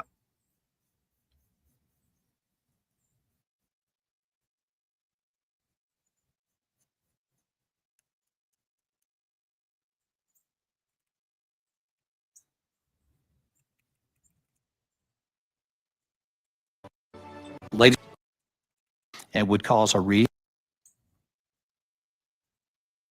the state must prove beyond a reasonable doubt that the defendant engaged in a pattern of intentional, substantial, and unreasonable intrusion into the private life of a targeted person that served no legitimate purpose and caused the targeted person and would cause a reasonable person in the targeted person's position to suffer mental distress. Intentional means willful, intending the result which actually occurs, not accidentally or involuntary. Intent may be shown by acts and conduct of the defendant and other circumstances from which you may naturally. So the question was, can he review the differences between first degree harassment and second degree harassment? Reasonably infer intent. The state may prove harassment first degree by showing that the defendant engaged in a pattern of 1, following the targeted person as the targeted person moved from location to location. 2, initiating, maintaining, or repeating visual, physical, or verbal contact after the defendant was notified that the contact was unwanted. 3, surveilling or the maintaining a presence near the targeted person's residence, place of work, school, or another place regularly occupied by the targeted person. Or 4, committing vandalism and property damage. These are only examples of harassment first degree. You may find that other conduct of the defendant which caused the targeted person mental distress would be harassment first degree. A pattern means 2 or more acts occurring over a period of time, however short, evidencing a continuity of purpose. Harassment second degree. If you find the defendant not guilty of harassment first degree, you may consider whether the defendant is guilty of harassment second degree.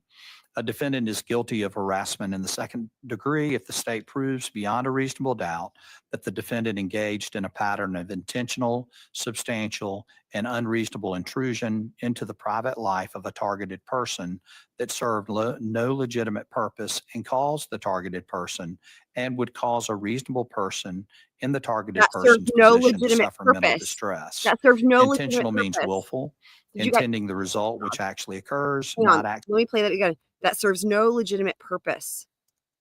beyond a reasonable doubt that the defendant engaged in a pattern of intentional, substantial, and unreasonable intrusion into the private life of a targeted person that served no legitimate purpose and caused the targeted person and would cause a reasonable person in the targeted person's position to suffer mental distress. Intentional means willful, intending the result which actually occurs. Given what he just said about serves no legitimate purpose, this is for second degree. So they could acquit on this as well if they believed his testimony, then they could find that there was they could also find an acquittal on this one, right? Because there was a legitimate purpose if they believed his testimony. Not accidentally or involuntarily. Intent may be shown by acts and conduct of the defendant and other circumstances from which you may naturally and reasonably infer intent.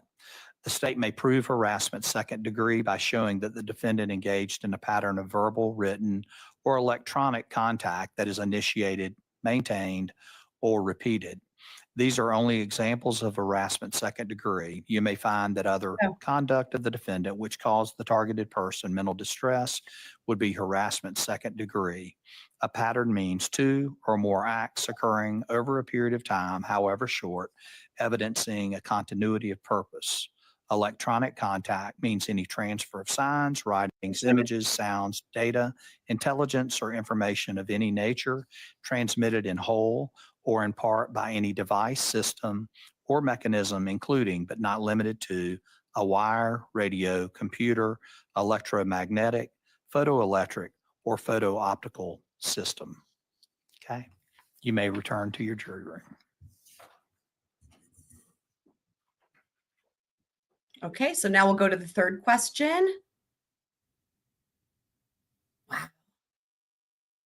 Okay.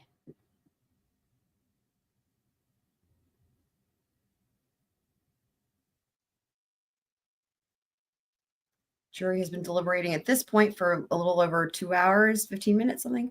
Okay, here's the question. Explain the difference between first degree conspiracy to commit harassment and second degree conspiracy. So this is the conspiracy part of the harassment that they're asking about. Okay. Interesting. They're going right through these. And I will say the fact that they came back so quickly with a question about, so their first question was the malice. So that's with the murder, right? The fact that they came back so quickly with a question about the harassment makes me think that they've already reached a verdict on the murder. That's what that makes me think. Because not that much time had elapsed. They had that question about the malice. They came back, 20 minutes later or something, question about the harassment. And now another question about the harassment as it pertains to the conspiracy. I think they've probably already acquitted on the murder. We'll see. Wow. Madam Foreperson, I've received your question concerning conspiracy and as it pertains to first and second harassment. Conspiracy. The defendant is charged with conspiracy. The state must prove beyond a reasonable doubt that the defendant combined with one or more persons for the purpose of committing an unlawful act or of committing a lawful act by unlawful means. There must be a mutual understanding, agreement, or common intention and plan. Mere passive knowledge of or consent to the criminal conduct of another is not enough to make a person a conspirator. There must be guilty knowledge and participation. Similarly, the mere fact that the defendant may have associated with another person or met with another person and discussed common aims and interests does not necessarily establish proof of the existence of a conspiracy or that the defendant was involved in a conspiracy. On the other hand, it is not necessary that the agreement be a formal one, that it be To answer your question, Twiz, first degree and second degree harassments are misdemeanors in South Carolina. So both first degree and second degree. So they're not felonies, they're misdemeanors. writing that the persons hold a meeting and expressly state the terms of the common plan, or that the agreement be stated in words between them. The agreement of a criminal conspiracy may come into being through an implied mutual understanding. The willful, intentional, and knowing adoption by two or more persons of a common plan is sufficient. No overt acts need to be shown to establish a conspiracy. A conspiracy may be shown by circumstantial evidence and the conduct of the parties. In order to convict the defendant of conspiracy, the state must prove beyond a reasonable doubt not only that the defendant knew of the unlawful conduct, but that the defendant agreed to combine with the other person for the purpose of accomplishing the unlawful conduct. That's the charge on conspiracy, and I would ask you to go back and then look at the verdict form for your direction. Thank you. Okay. So now we'll go ahead and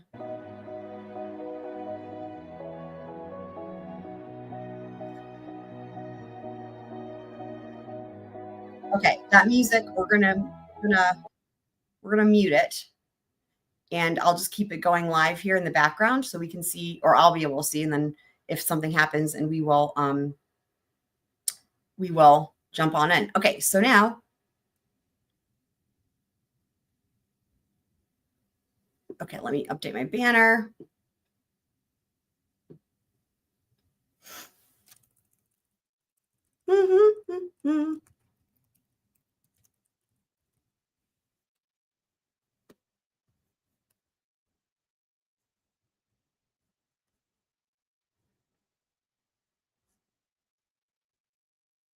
Okay, so here's what we're going to do in the meantime.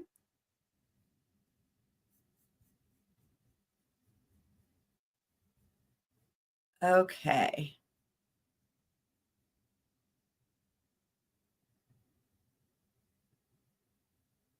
And what I'm going to do, let's see, let me think if I can do this a certain way. Hold on, give me just a second. I'm going to see if I can do a pop out thing where you guys can see that there's nothing happening. Hold on. Give me just a second.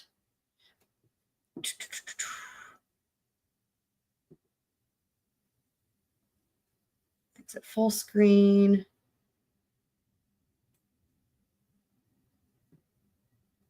Can I make this? Where's the pop out?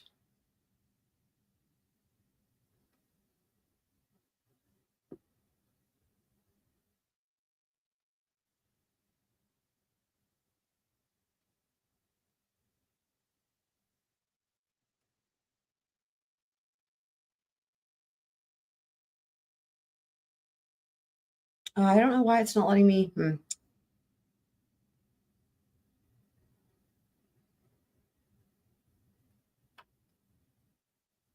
Okay. Oh, well. I thought I could pop it out and then put it. I thought I could pop it out and then put it over with the document, but anyway, it's fine. Okay. So,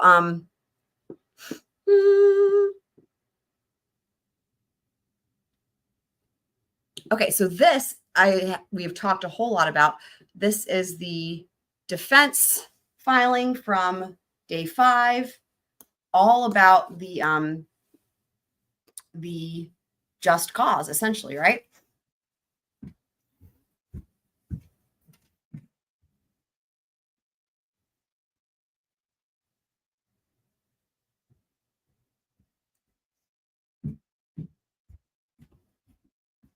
Okay, and what I should do, let me pull up, I'm going to keep this going on my phone so I can see it if anything happens. Let's see here. We'll do the court feed on the phone. Okay.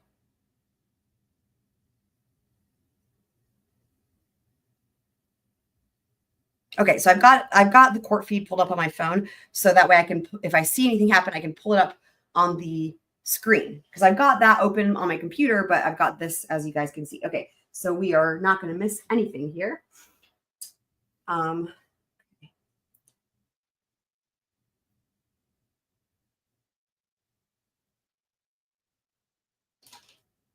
Okay, I'm just making sure I've got all kinds of. Okay, I've got that where I can see it. Okay, just getting myself organized, set up. It's live. All right, cool. All right, cool. So now we can go over this.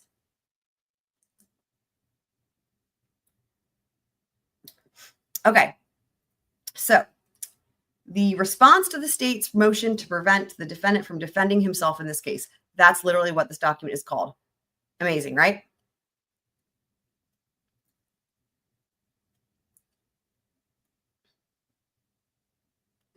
So as far as this question here, so the lady's deceased. So, you know, if you're talking about Christina, but the boyfriend, he's pending trial. So that, as far as their punishment for the CSAM and all that, that's a whole separate thing, right? Oh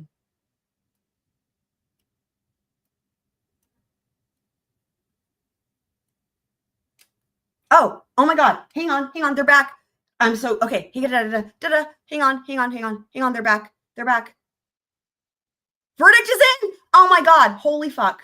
Verdict. You guys, verdict is in. Oh my God. Verdict.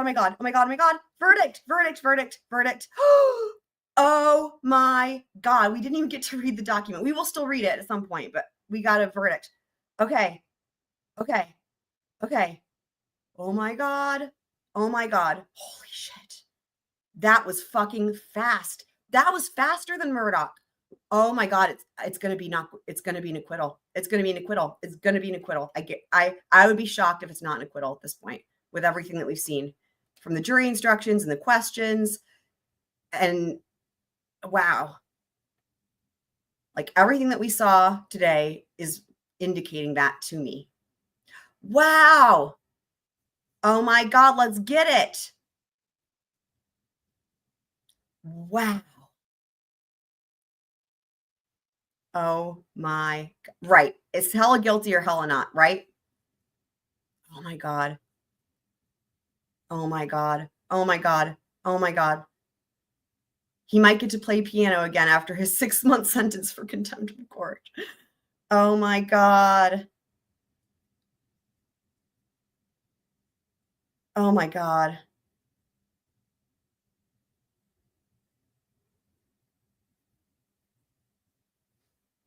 What do you mean, why can't we see it? You guys can't see it? This is live.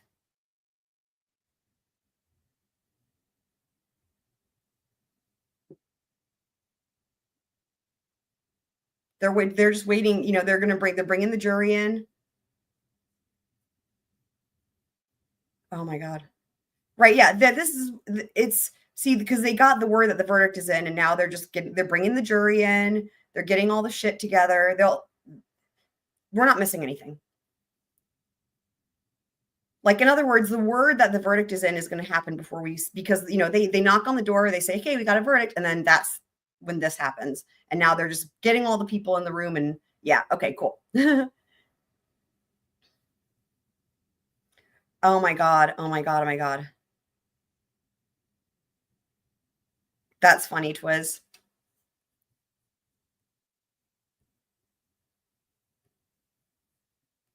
Yep.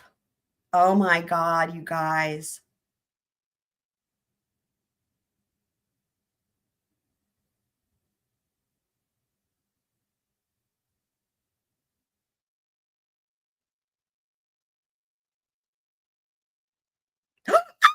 Here he is. Holy shit. Y'all. Actually, hold on for just a second. Before the jury gets in here and the verdict's read, I say this in every trial, that there are a lot of emotions. And I would just ask right now, if you cannot control your emotions, I'm going to give you an opportunity to leave. Otherwise, you're more than welcome to stay. But for everybody involved, please control your emotions. Okay? If anybody needs to leave, they can. All right, bring the jury. Oh my God. Hang on. Let's do this. Sound. Oh my God. Look. Wow. Bring the jury. Bring the jury. Shout out to Judge Newman. I just.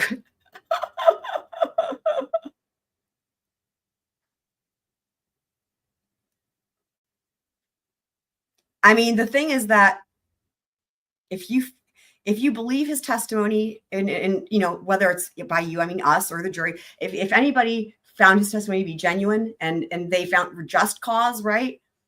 There was no criminal intent, and you follow those jury instructions, right?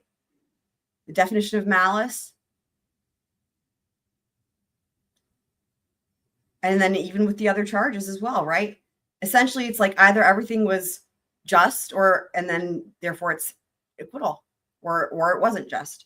Oh my God. And then it would be guilty.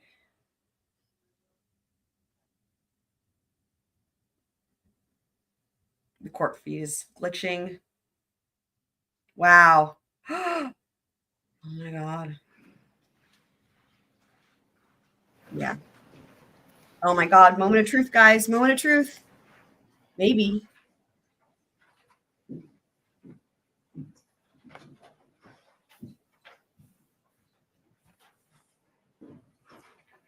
I think he'll still get the 6 months. Madam Forber, person, I understand that you have a verdict. Oh my God. Oh, If you can, please hand it to the bailiff. oh my God. I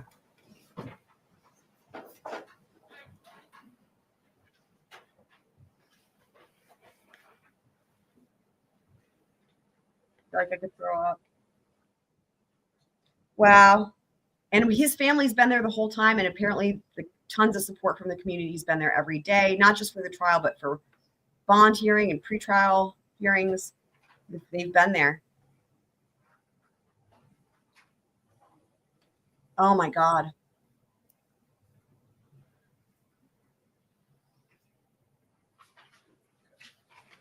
Well, here we go.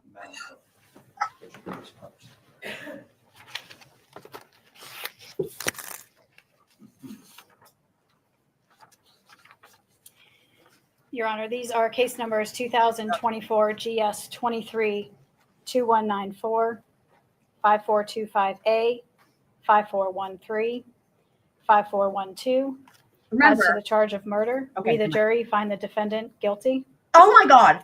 As to the charge of possession of a weapon during the commission of a violent crime, Wow. we, the jury, find the defendant guilty. As to the charge of burglary first degree, we, the jury, find the defendant guilty. As to the charge of harassment first degree, we, the jury, find the defendant not guilty. What?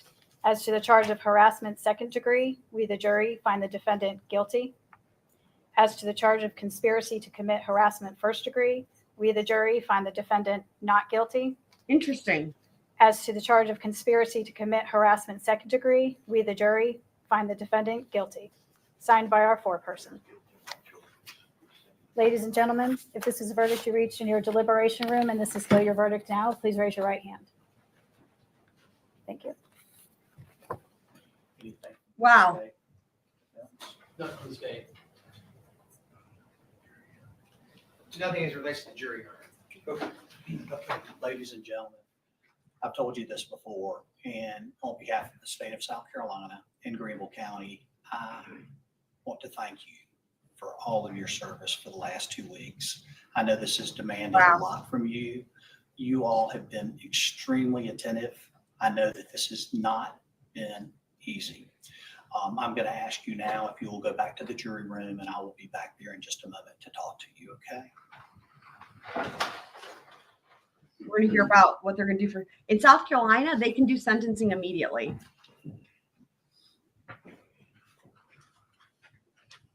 So we'll see what they say.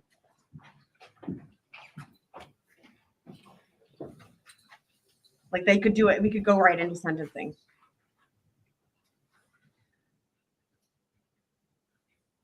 Yes, sir. Your Honor, at this time, I would just make a request that sentencing be deferred to give defense counsel more of an opportunity to present mitigation. Okay. Be deferred. Your Honor, we would oppose that request. We would ask that you we pursue the sentencing. They want to go right into sentencing. I'm going to get 15 minutes. 15. Sentencing sheets. Do you feel like you need a little bit more? See what I mean, guys? This is what I'm saying. This is South Carolina. 15 minutes for sentencing sheets. Then we're going to go right into sentencing. South Carolina doesn't. They're just like. The other thing I would wham, bam, add yeah. for reasons particularly specifically that Somebody's being loud. that the state did not produce sufficient evidence on how each and every one of the elements of the offenses for which the jury convicted or on which the jury convicted. Oh. Mr. Hughes, you for that reason. Okay. And your motion is denied. You're protected on the record. The only other thing that I need to do is just, and I had discussed this with counsel, as far as the verdict form up at the top, Right. it just needs to be amended to read 2022 GS 23 002194, and then it will be 2024 5425A, 2024 5413, and 2024 5412. I just wanted to make sure that that was on the record. It was just more of a typographical, the 4 instead of the 2. Yes, sir. Okay. Yes, sir. You have no objection. No objection. Yeah. What? And I'll just write on here. Oh my God.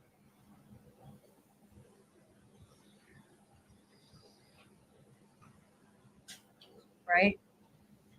So we're gonna get sentencing. Wow.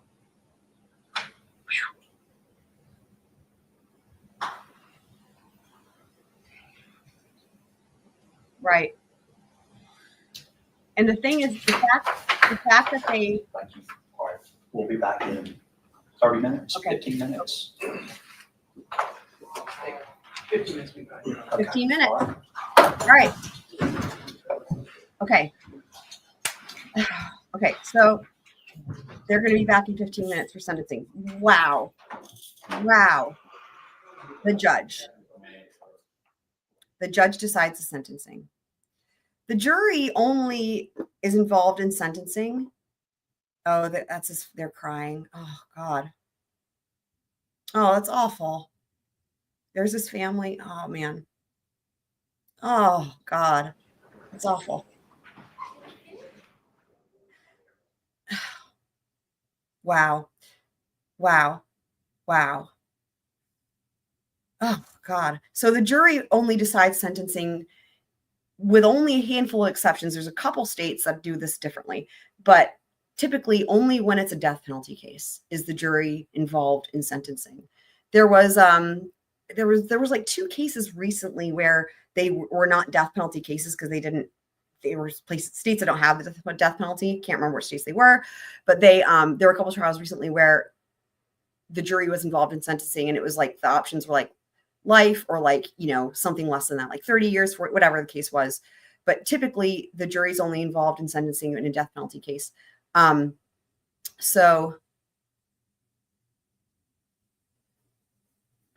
of course. Right. Yeah. I mean, because Christina's, it's not even that the mother was on trial at all, right? Because really it was about, the question at hand was he justified in terms of trying to save the child, right? So you can even take her out of it and say, did he have just cause? The jury. So what I will say that it at least it's at least, what's the right word? Comforting is not the right word. I guess what I was saying is at least the jury didn't just go down the line and just tick the top charge. And what I mean is they could have just said, yeah, first degree murder check, burglary check, all the way down the line. And then when they got to those harassment charges, they could have said first degree harassment check, conspiracy for first degree harassment check, and they didn't. That's where the not guilties were for the first degree harassment, and then not guilty for the first degree conspiracy to commit harassment. And then they found guilty on the second degree for both of those. So they did think about it, but they did it really fucking fast.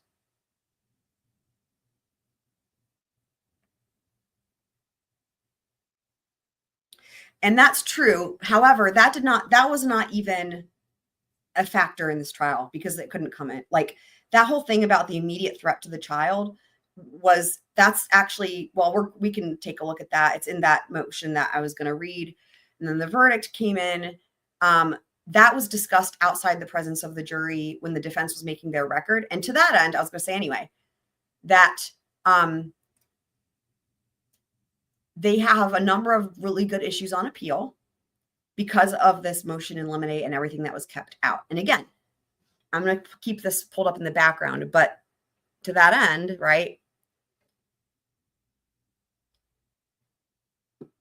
the state's motion to prevent the defendant from defending himself in this case. That's what this is all about. This 48-page document. This is all about. This is it, right? And so these are really good, issues for appeal, and so I've still got that running in the background, and it looks like they're not cutting to the stupid music, so I can just leave that up. So we will hear it when they come back, and then I'll switch it over.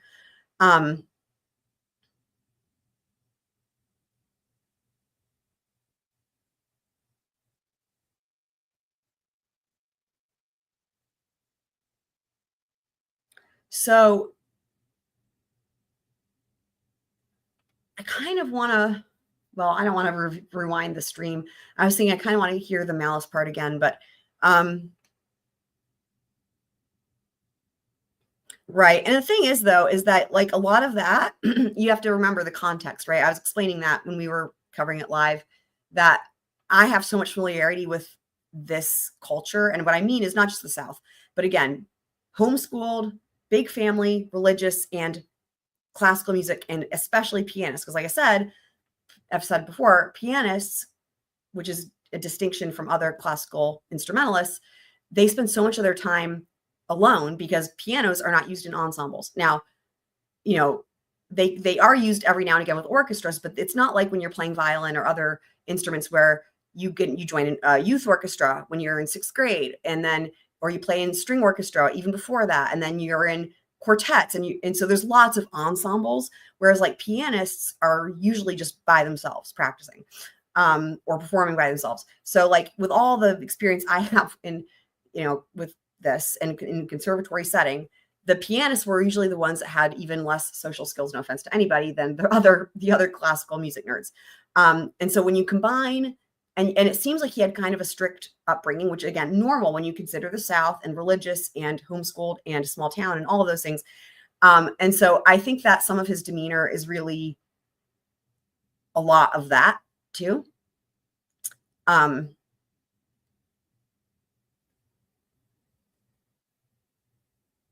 What wasn't Zach's job?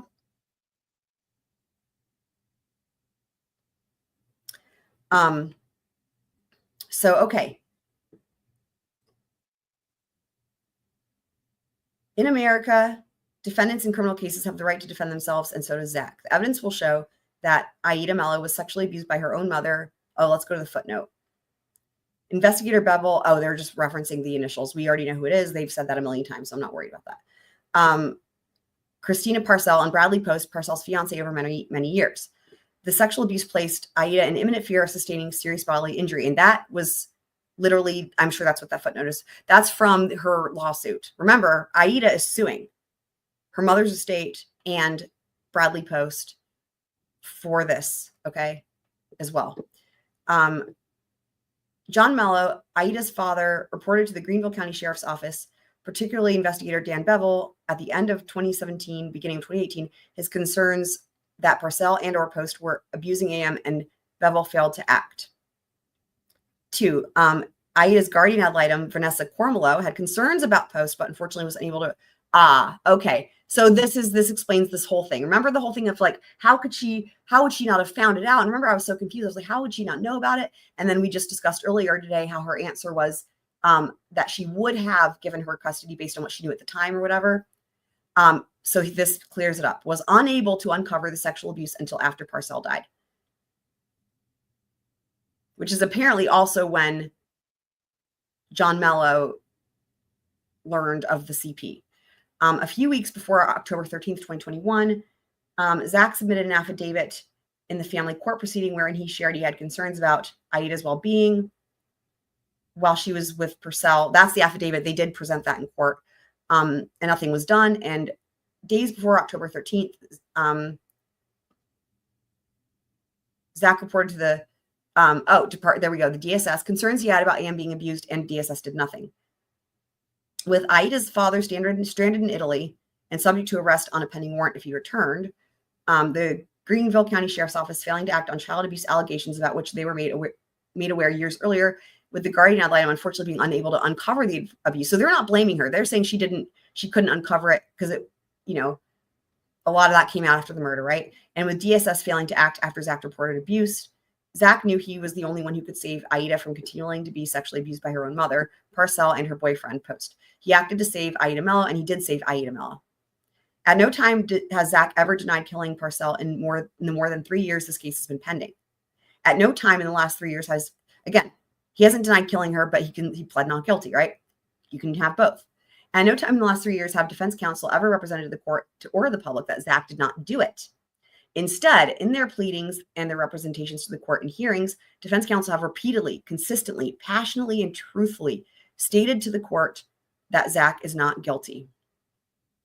The following explains in detail what Zach did and why, the reasons why child or CSAM as evidence of sexual abuse is admissible and is extremely valuable and highly probative. Why Zach saved Aida from the serious bodily injury at the hands of her mother post and why Zach is not guilty. And then, okay, and they're referencing statements made during trial. Okay.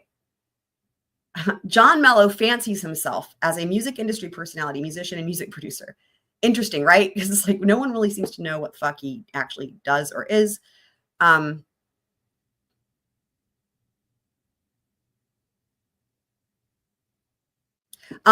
still a minor, so she has a guardian ad litem who's acting on her behalf.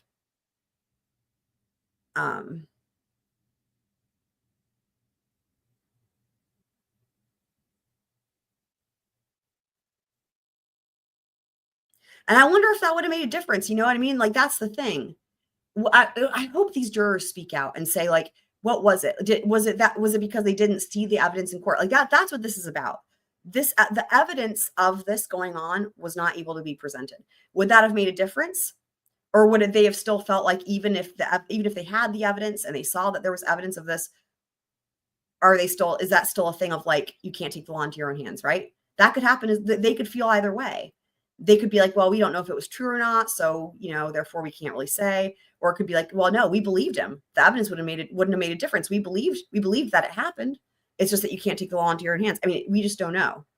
But the evidence was kept out, and now we won't, it could have, that's the whole point, right? For the appeal, like it could have been different, right? So Christina Parcell was a prostitute who advertised on the internet and who sold drugs. Footnote 4. Defense counsel will seek to introduce the affidavit by Alex Fields. Well, okay. That's questionable though, that affidavit. And who sold drugs. In 2012, they had a child together. They never married, and Parcell did not seek custody or even full visitation rights with Aida Mello. John Mello had primary custody of her for her first 11 years. However, Parcell had some visitation rights. During the custody battles, Parcell developed a romantic relationship with Brad Post, who was old enough to be Parcell's father, and who was at least perceived to be very wealthy. Parcell and Post ultimately got engaged. Post and Parcell's relationship greatly concerned Mello. Parcell's prior life as a prostitute and drug distributor, coupled with Post's wealth and creepiness, prompted Mello to wonder if Aida was safe when she was with them. She was not.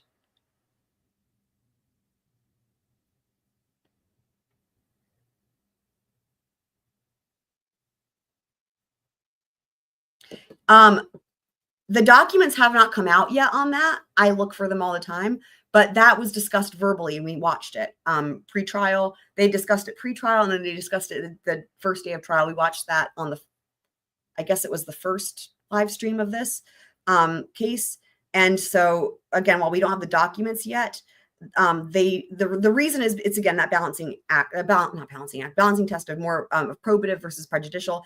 And the judge found that this evidence, if it had been let in, would have been unduly prejudicial to the victim because she was participating in it. And that's why it was kept out. And of course, the argument that the defense made was, well, it's unduly prejudicial to the defense. So you can see why it actually is a good issue on appeal, because between the two, right? Between the two, whose rights matter more, right? And that's the defendant.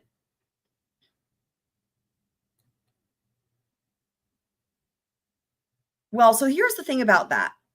The only thing that they are using to support that she was a drug dealer is this affidavit from Alex Fields. Now, you guys, we saw that yesterday. I don't even fucking remember that. No, sorry. We saw that affidavit on day 5 of trial. So that was during Zach's, right? Was that day 5? No, day 6. Whenever Zach was on the stand on direct, that was yesterday. We saw this affidavit, and the affidavit by Alex Fields is, I think, questionable. No one's ever found an Alex Fields, right? Like he's not produced himself. But the part that made it questionable to me was at the very end of the affidavit, where it's like, I'm willing to come in and testify and and it's like, and it said, I'm I'm a honorably discharged or something Marine. I was in the Marine Corps and I was discharged due to injury or medical issues or whatever. And when I saw that, anyway, I saw that part at the end and I was like, huh, right? So that's the only thing that has been even represented by the defense to allege that she was dealing drugs or selling drugs. That's it. That's the only thing. So, yeah.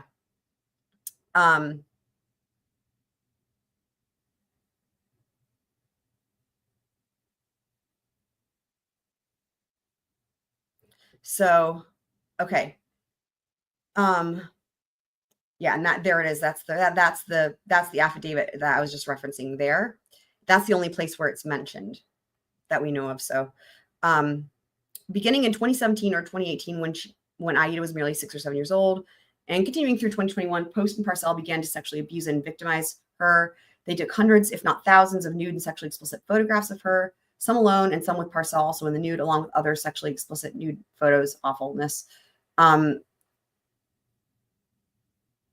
Investigator Dan Bevel investigated the claims, and he and Mello began to clash during his investigation. Ultimately, Bevel determined that Mello's allegations of sexual abuse against Post and or Parcell were unfounded. Here we go. In an email he wrote Mello on March 16th, Bevel stated in part, here we go. Here's the tea. So in other words, these allegations were made. Bevel looked into it. Remember his specialty, he was crimes against children and all that. Here's the email that he wrote. I have complete faith that the judicial system will ultimately act in the best interest of your daughter. A child should never have to endure any abuse at the hands of any parent ever for any reason. I understand that you feel her mother is more than unfit.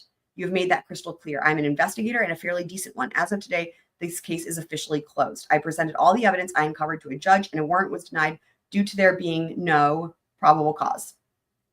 I'm going to ask that you refrain from any further contact with me. So now let's take a look at these footnotes. When investigator Bevel finally discovered evidence of the sexual abuse more than 3 years after Mello made his accusations, due to the good police work of others, he listed the period in which Parcell and Post were abusing AM as, okay, so it's just a different, he listed it to continue after Parcell's death, even though she was dead. Okay, so in other words, he made a mistake on the date there. The state produced sanitized images of child pornography in its discovery productions. As the court will see, the extent of the harm Parcell and Post caused Aida and her friend is absolutely critical to Hughes's defense, predicated on the doctrine of defense of others theory. Defense counsel will seek to introduce unsanitized versions of these photographs, videos, and other descriptions thereof during Zach's case in chief. The probative value of the harm caused to these children in these photographs and videos is so high, no amount of unfair prejudice can substantially outweigh the probative value of these photographs and videos. Okay, there you go. Bevel wrongfully exonerated Parcell and Post, and in doing so, condemned Aida to several more years of hellish sexual abuse at the hands of her own mother. Okay, we don't need to read about his back. Well, maybe we'll learn more about the Grace situation. Let's see here. Okay, let's see. So Zach's parents had no idea that the Russian children they adopted had been severely mistreated, and they came to the Hughes family with tremendous psychological and emotional damage, most especially Grace. In short order, the Hughes family learned that Grace was a sociopath, often lying. Okay, so all that was what he said on the stand. He witnessed her lie. There's the bit about the notebook with the stabbing of the eyes or whatever. Okay, here we go. Piano.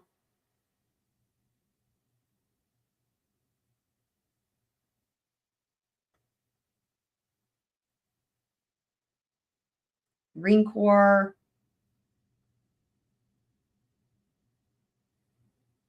Stress fractures. Okay. Here meets the winds. All this is, it's funny because this is like exactly the order of his testimony too on the stand. Okay. Claire Loon.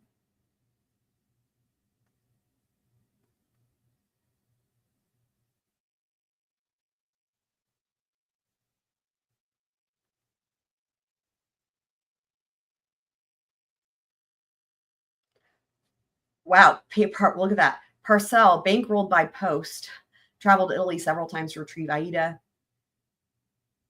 so they could continue to victimize her. So I think that's part of their argument too, right? That like initially she didn't want custody. She didn't even want visitation. and that now she wanted custody now that they could victimize her. I think that's part of this, which is interesting. That's another, I don't think that anybody had thought of that or brought that up, but that's what this is basically saying.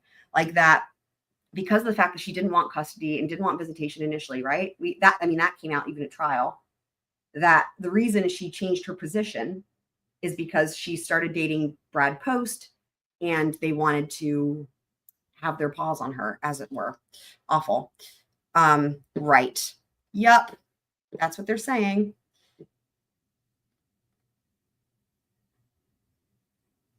According to Vanessa Cormillo, the guardian ad litem, Post proposed marriage to Parcell almost immediately after she and Aida disembarked from the plane. She thought Post had a creep factor, especially because he refused to accept her invitation to meet with her. They moved into the house. Post came to the home every day, and Parcell was sleeping with Aida in the same bed every night. That's the whole bit about, did she have her own bedroom? Remember those questions? Mello was in Italy and certain to be arrested. Jesus Christ.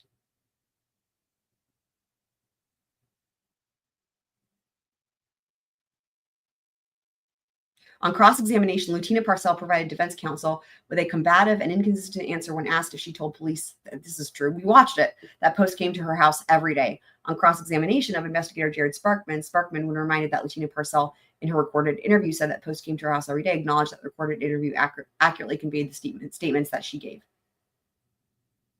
Again, Lieutenant Parcell equivocated on cross-exam when asked if AM had her own room and or whether her sister slept in the same room and or bed as Aida. Oh yeah, so if they slept in the same bed. On cross-exam of Sparkman, defense counsel elicited from him that the recorded interview of Lutina said that they shared a room and slept in the same bed, which again, that was already stated above.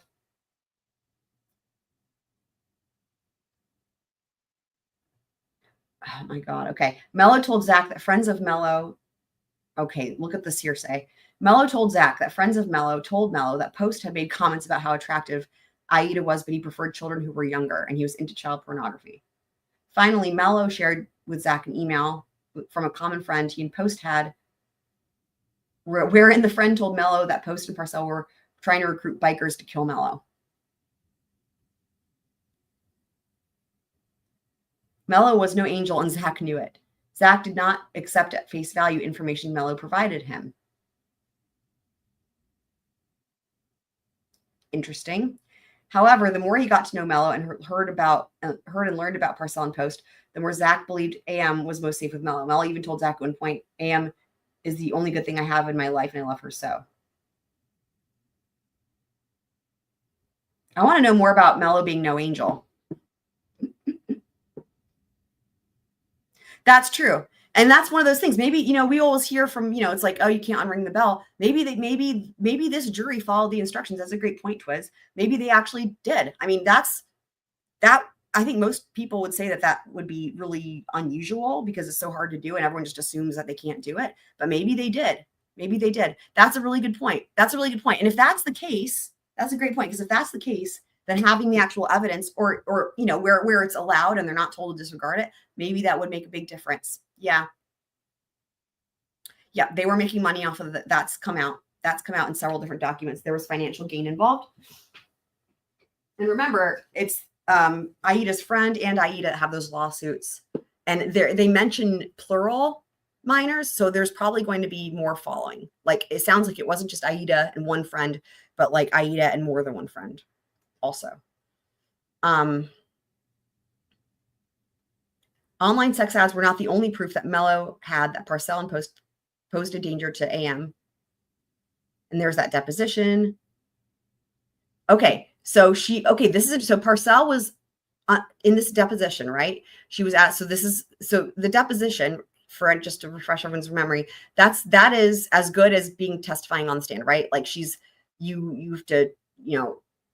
have to swear to tell the truth and all that. It's as good as a statement. It's considered an in-court statement, right? Even though depositions can be taken in different places. But in the deposition, she asserted her Fifth Amendment right to remain silent when she was asked questions about being a prostitute and about drug use. Mello was also, oh yeah, they're back. Okay, here we go. All right. Okay. That was a jump scare. I told if you guys didn't believe me, now you know I had it going in the background. There we go. All right. Whew. Wow. This is how they do it in South Carolina. Okay, let's see what happens. They'll probably be now. I don't know. I think. I don't know what they're even asking for. I don't know what the state's asking for here. Because again, a lot of this we didn't get to see. And I could envision a world where he doesn't get outlawed. I mean, maybe there'll be a possibility of parole. I just don't know. And I don't want to go pull up something and then not watch this with like, yeah, now that Mello is arrested, maybe Aida has a chance in life. Yeah. Great point. You know, it would be, well, this would never happen, but I was just thinking since Zach's family adopts kids, like they could adopt, yeah, I mean, that's not going to happen. But speaking of saving her, right? I mean, like if Aida really believes that he did her a favor, then I guess she could be like, yeah, no, they're the best family. I mean, I don't know. Nah, Mello's Wendy, the exception to the rule, right? For me. Mello and Wendy. Hey. I'm with you, Denise. But you know what? Again, we get to look forward to another trial unless he just bleeds out or something. We saw him talk briefly at his bond hearing thing yesterday. And it was weird. It was weird. It was weird. You were there, right, Twiz? Right? I know. The shit he did to the guardian ad litem was insane. That's all you need to do. All you need to know about Mello, go watch, just rewatch that testimony from the guardian ad litem, and it's like, he is a danger to society, like at large, and individuals and at large. Twiz is like, yeah, I was there. Okay. Remember, you kept asking. Remember, you were like, who is this? And you were like, George. Thank you, Alderman. Please, court. Okay. We're prepared for sentencing. So we're here for today. You've heard a long 2-week trial. You've heard the actions of the defendant. You've seen the extreme violence in this particular case. We're going to learn what you're asking for now. The jury's found him guilty. Okay. Your Honor, the state will be requesting a life sentence for the murder and for the burglary first charges. But before you switch over to the defense, I have Tina Parcell here who would like to address the court. She's the sister of Christina Parcell. Okay. Thank you, Ms. Parcell. Thank you, Your Honor. I will apologize in advance. I didn't expect to actually reach this point today. This is my second victim statement in 24 hours. Yeah. Yesterday was reliving the 2 worst days of my life between hearing the step-by-step account of my sister's murder, Mr. Mello's 2 new charges, his bond hearing, and my niece being put into emergency protective care again. Yeah. So I am exhausted and I'm going to do my best to express myself appropriately. So with Your Honor's leniency, just give me a bit of grace. My understanding is this conversation is with you. This isn't with the defendant. This is not with counsel. This is not with the gallery. So this is a conversation with you. Wow. This is so much. And I've had 3 years to try to articulate how this has impacted me, and I still have yet to find the words, and it won't happen tonight either. So I've decided instead to talk about what logically should be taken into consideration for any sentencing, which is remorse, rehabilitation, and recidivism.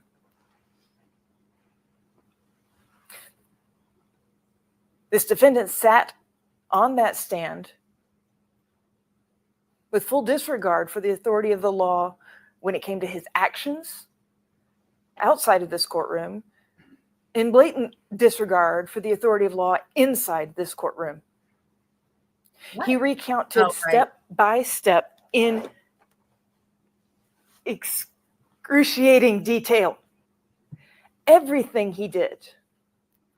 And if I may paraphrase the defense counsel's closing statement, did he cry? Did he shake? Did he look visibly distressed?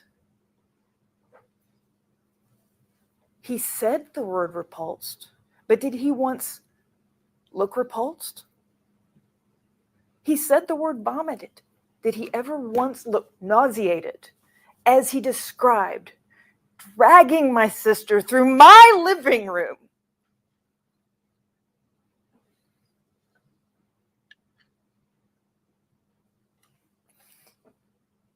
Cold doesn't begin to describe the lack of emotion. And if I may be blunt, if we're going to argue somebody has to have malice and hate in their heart to be capable of murder, then one could also argue that anyone medically diagnosed as antisocial personality disorder is therefore not capable of committing murder. I think that is a logical fallacy, is asinine. And the fact that I'm tired, I will no longer go down that, but there has been no remorse once shown by this defendant in this courtroom. Without remorse, you cannot have rehabilitation. Rehabilitation requires acknowledgement that I have done a wrong, I have a debt to pay, and I can improve to become a better member of society. It begins with remorse. Without remorse, there is no rehabilitation. Without remorse, without rehabilitation, you have recidivism. This man, no, I'm sorry, this defendant wanted to kill someone. He joined the Marines, specifically the infantry. I don't think you can make that. He wanted to kill someone. He was given a target on a silver platter. He was given an address, a date, a time, and he planned it. Because he knew that if he planned it just enough, he would never get caught. He planned it so much that he thought, well, even when I got caught, I got this. I can still get out of this. Without remorse, without rehabilitation, any person that goes through that effort to commit a murder would absolutely do it again to see if they could. Interesting. You're left with either two options. Either he is a weak, easily manipulated man who would kill anybody that anyone asked him to, or he's not. Right. It's that A same weak and easily manipulated man. And if that's the case, then he absolutely would do this again. I mean, I do. To see if he's smart enough this time. I do to agree. See if he can beat it this time. I do. But I he has shown no respect for the law of this courtroom. The only thing that I will say about this situation overall is that all of these men did nothing but use my sister. John Mello used her to create a whole new family when he had a wife and children already. Brad Post used her. This defendant used her. All of them used her for their own twisted personal gratification. He would do it again. Without remorse, without rehabilitation, you will have recidivism. Thank you, Your Honor. Thank you, ma'am. If anybody else in the state? I have to just, it's one thing to be an escort, another thing to do CP stuff, right? This trial, Your Honor is aware of the evidence that was presented at the trial. Yeah. Your Honor is also aware of the evidence that was proffered, we do believe that could go to mitigation, so we would ask Your Honor to consider that very carefully. Zach has no prior criminal Right. history. Right. And he stands ready for sentencing, Your Honor. I would ask for Mr. David Hughes, Zach's father, to have the opportunity to address the court. Oh my God, we're gonna hear from Zach's dad. All right. Okay, we're gonna hear from Zach's dad. Holy Mother of God, this is something. Wow, it's a lot, isn't it? Oh God. Oh God. Oh God. Y'all. Just stand right there. Oh God. Whew. Thank you, Your Honor, for the God. opportunity to speak a few words on my son's behalf. He only just learned about it. The trial is over. A verdict's been rendered, and we accept that. What I want to speak to, because I understand this is the sentencing phase of the trial, where you have some parameter of your sentence.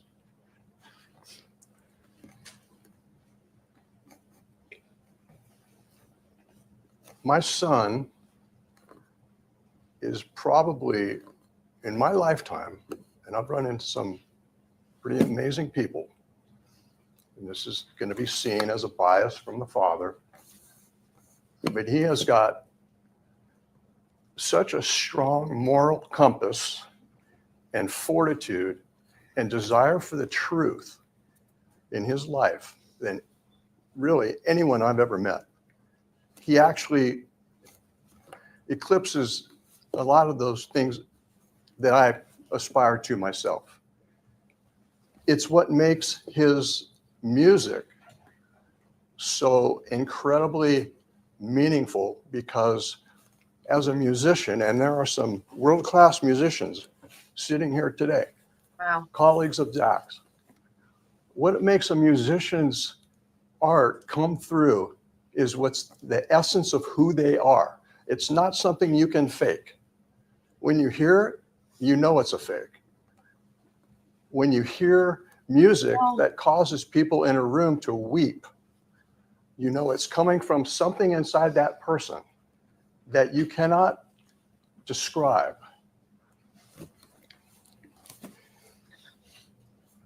Zach was not born with a silver spoon in his mouth. I want to tell you that. I taught all my children, Zach being the oldest, the value of hard work.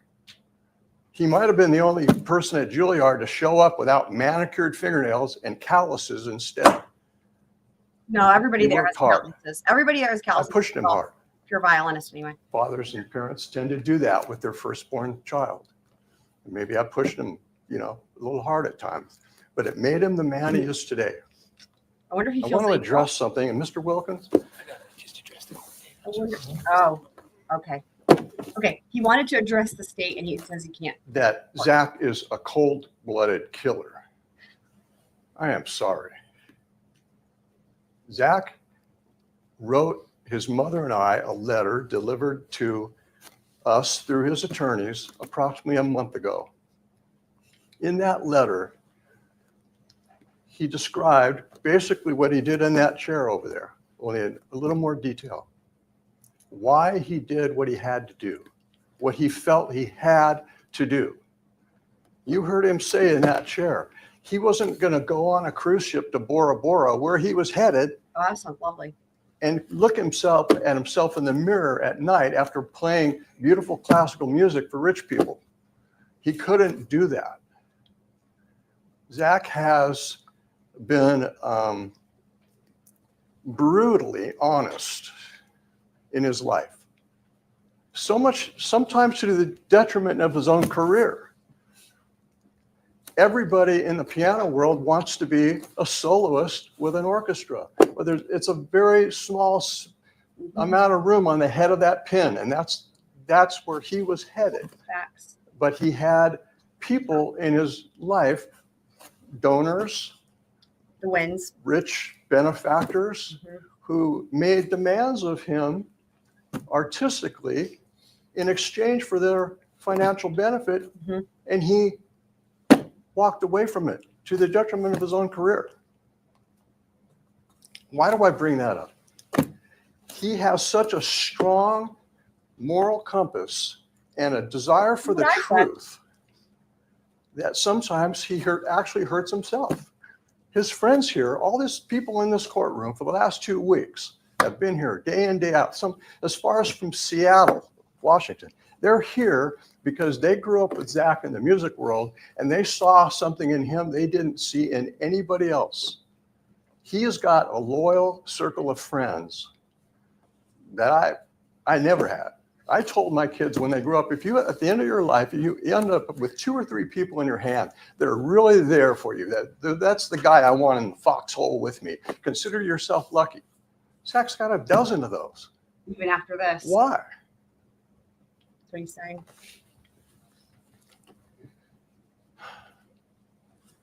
Bettina, I'm sorry for your loss. I'm not supposed to mention her name. I'm sorry. But I want you to know, Zach had felt compelled to do what he did because of what. Yeah, he can't do that. He would quote Edmund Burke on this. The only thing necessary for evil to prosper is for good men to do nothing. Yeah, he's not going to be able to talk about that. Okay. Oof.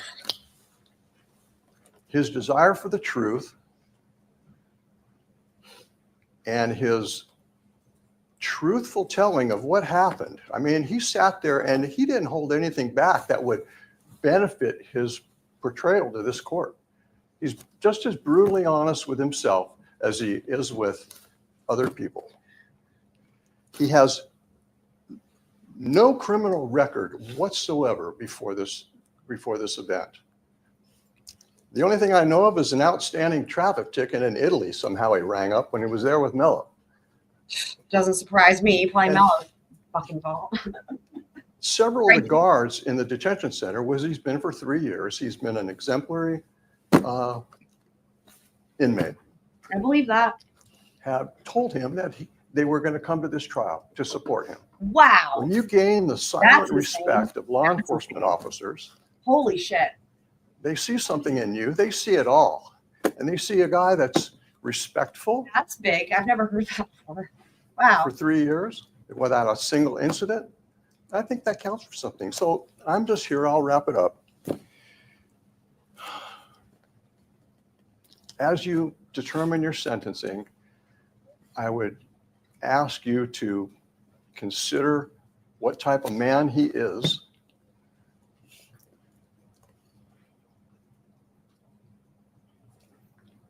And take that into consideration. I love my son. I'm proud of my son. Thank you, Your Honor. Okay. Anything else you say? There you Twist. Yes. For the purpose of the record, I don't, would Your Honor want to inquire Zach as to whether or not he wishes to speak? Oh, right. Oh, God. That is right. He might speak. Sorry, I thought that you had indicated. Right, he does not wish to speak. I just want to put that on record. Okay. Yeah. Wow.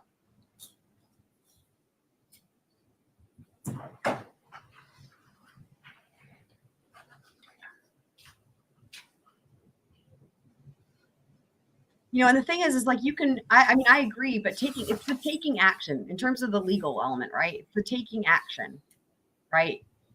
You can,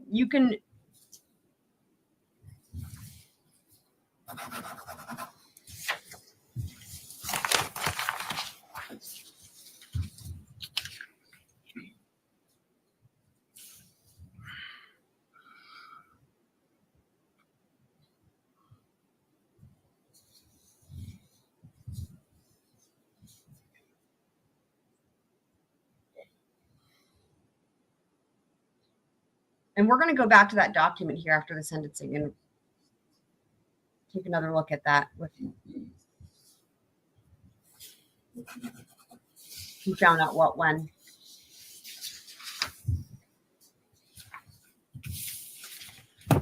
And it's like they weren't wrong. There is evidence, but it was not uncovered. Okay, here we go.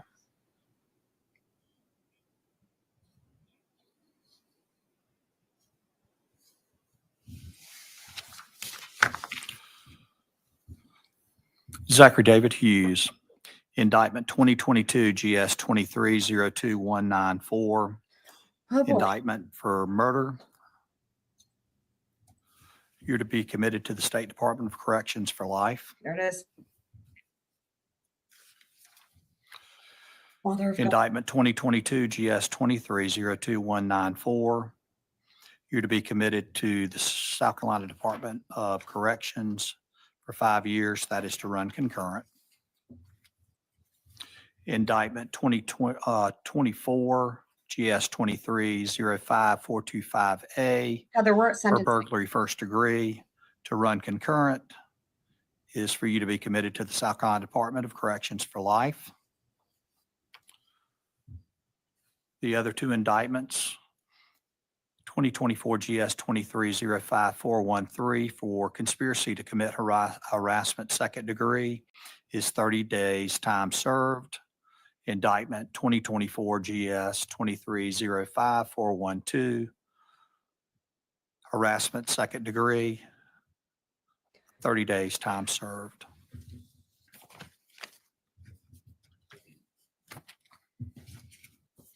$30 days time served. Was he out on bond, maybe? 30 days time served? What?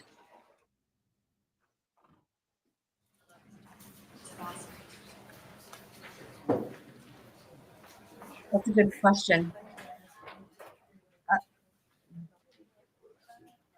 Okay, give me a second here.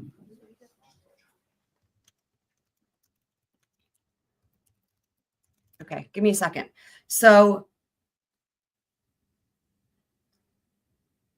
in South Carolina, guys, you know how in Florida life means life, which means, you know, in some states it's like LWOP, right? Or it's like life with parole, and like there's different, you know. So in Florida, right, when they say life, life means life, it's the same in South Carolina. Life means life. That's it.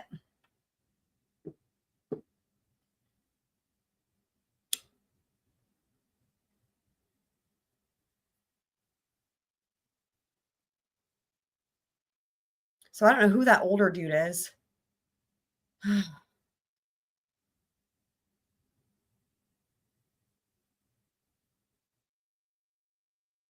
Wow. That was a lot. Like this just was like a tornado, right? Like everything like all in one day. Like, I mean, I was thinking like, I wonder if we'll actually, if the jury will even be able to start deliberating like before the week is over, right? I'm thinking like, well, today's Thursday. You know, he was supposed to be Cross. Cross was just one question. I wonder who that Asian girl is.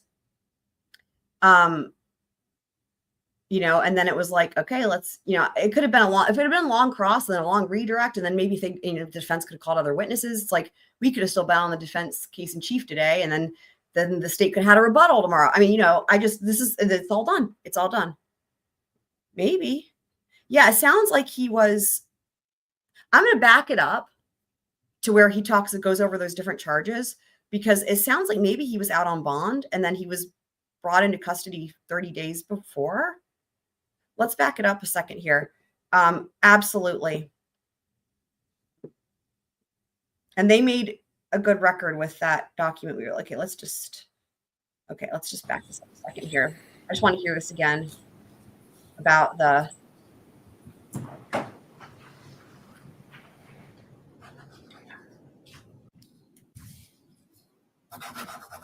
yeah, did we ever learn whatever happened? Did we know what happened to Psycho Grace? Whatever happened? Do you guys remember what the end of that story was? I doubt she's there.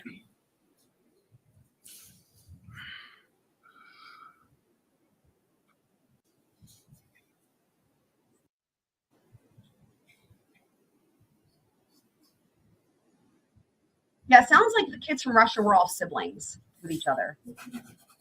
Yeah, the Asian girl might have been his girlfriend. I don't know. That's what I was thinking. If he was out on bond, then I would say probably that's what it is. Although, why was she not like smiling? And, you know, I don't know how you could possibly.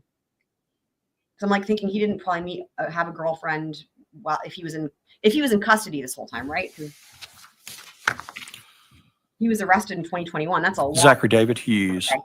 indictment 2022 GS 2302194, indictment for murder. You're to be committed to the State Department of Corrections for life. Indictment 2022 GS 2302194. You're to be committed to the South Carolina Department of Corrections for 5 years. That is to run concurrent.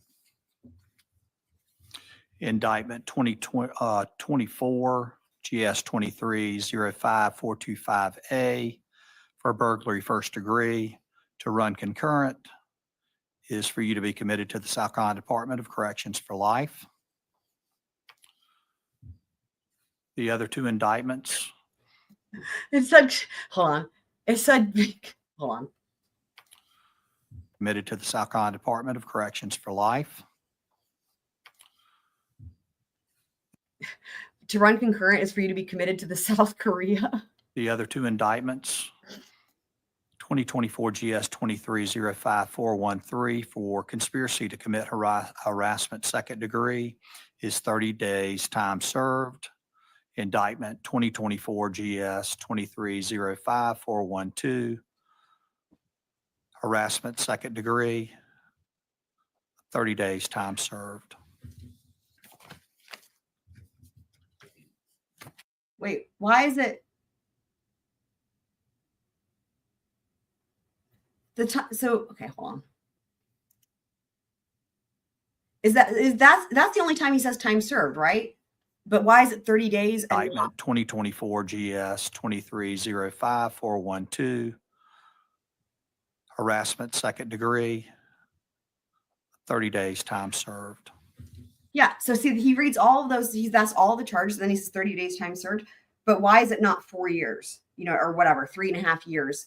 So that's why I'm saying, I wonder if he was out on bond, but then why was he then in custody for the past, or no, but his dad even said, weird. His dad even said that he was in custody all that time for 3 years and made all those friends with the inmates. So yeah, I don't know. Maybe South Carolina. I know there's some places, and that might be what it is. I know there's some states that have a thing where no matter how much time you've been in custody, the time served has like a max amount. And I wonder if that's what it is. Like it's 30 days, no matter what. That might be what it is. And actually, I feel like maybe that's what happened. I'm trying to remember if that would have been the same with Murdoch. I think that might be what it is. It's like you only get, now I'm remembering because it was like, wow. Yeah. You get 30 days time served. That's why. Okay. Yeah. Okay. I sorted it out in my head.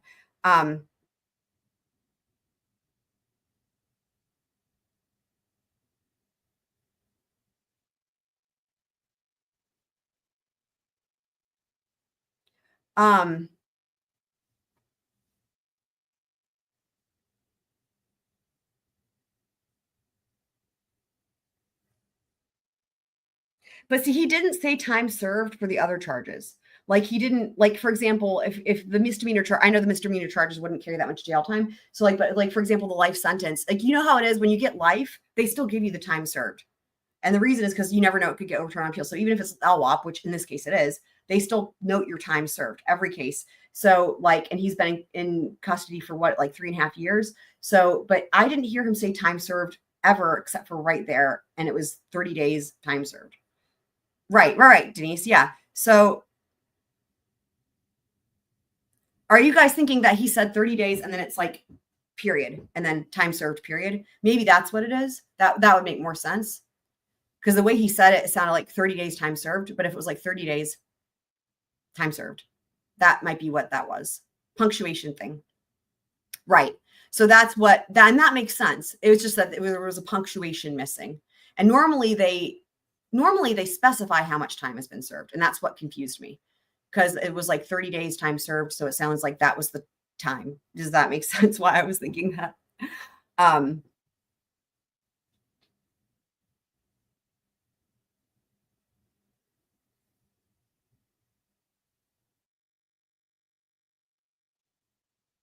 But I know there is, I know there are states that have a maximum Let me see.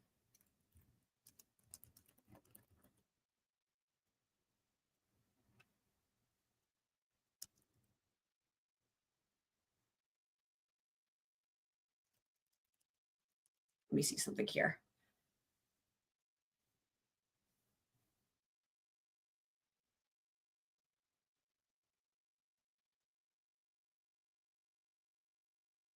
Hold on. There might be hope. Hold on. There might be hope. Hold on.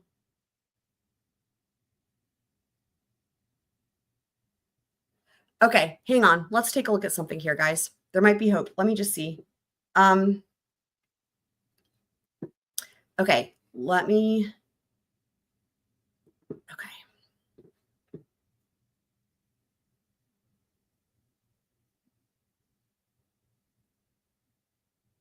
So here were the options. So if they were convicted or plead guilty to murder, death penalty or mandatory minimum term of imprisonment for 30 years to life.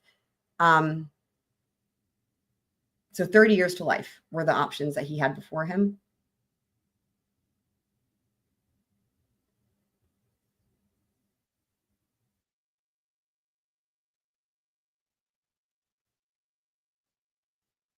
For the purposes of this section, life or life imprisonment means until the death of the offender without the possibility of parole. And when requested by the state or the defendant, the judge must charge the jury. That's in relation to death penalty cases. No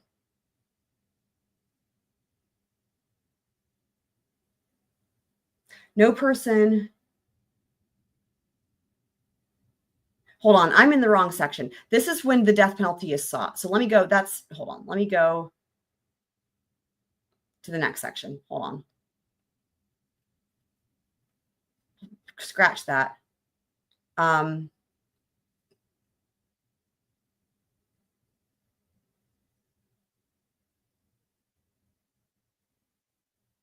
That's still about the death penalty.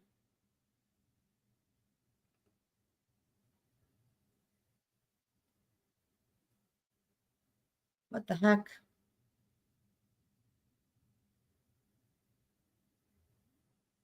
That's still.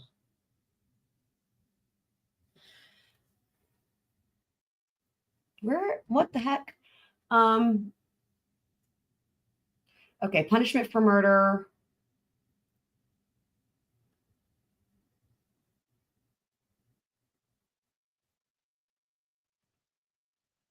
Why is there not a section here that says if you're not lynching? What the hell is happening? Okay, dueling. You can't fight with it. You guys, look, it is unlawful for a person to challenge another to fight with a sword. What is going on? Oh, interesting.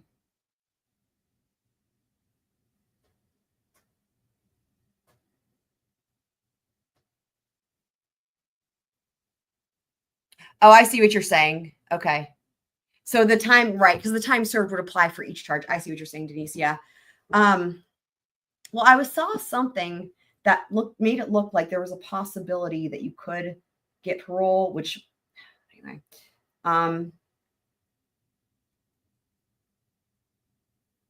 Let me see something here.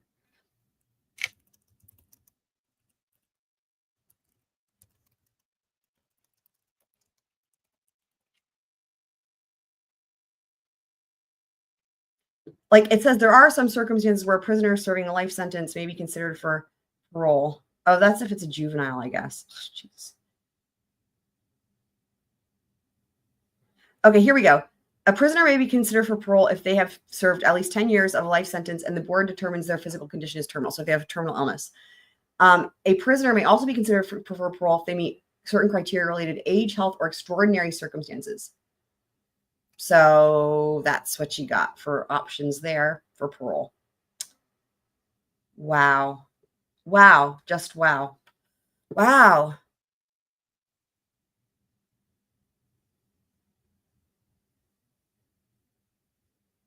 I think I figured out what you said, Denise. I know, I say it all the time.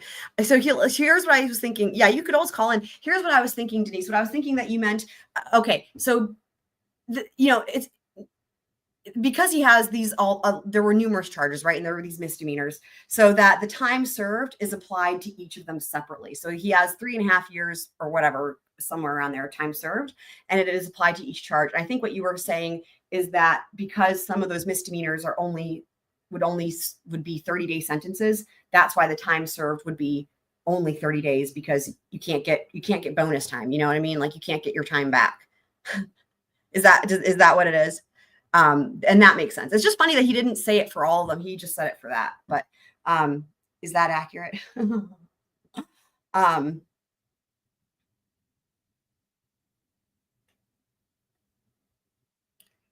Wow. So, okay, let's go back here.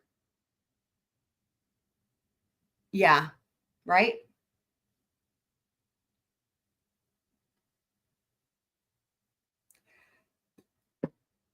It'll be interesting too to see, guys, if like anything else comes out, people that were in the courtroom, right? Like, boots on the ground, like what, and actually I should keep an eye out, because, sometimes they do interviews and shit after, and a juror could speak out. I need to keep an eye out for that. Hold on. Let me open up another freaking window. I have so many, and just see, because you never know. Let's do this just in case. Keep an eye out. I thought weren't they all concurrent? I think they were all concurrent. So the court TV still has the feed up. Let's just see if there's anything. There's nothing going on there. I think they're keeping it up just in case, like they do those things.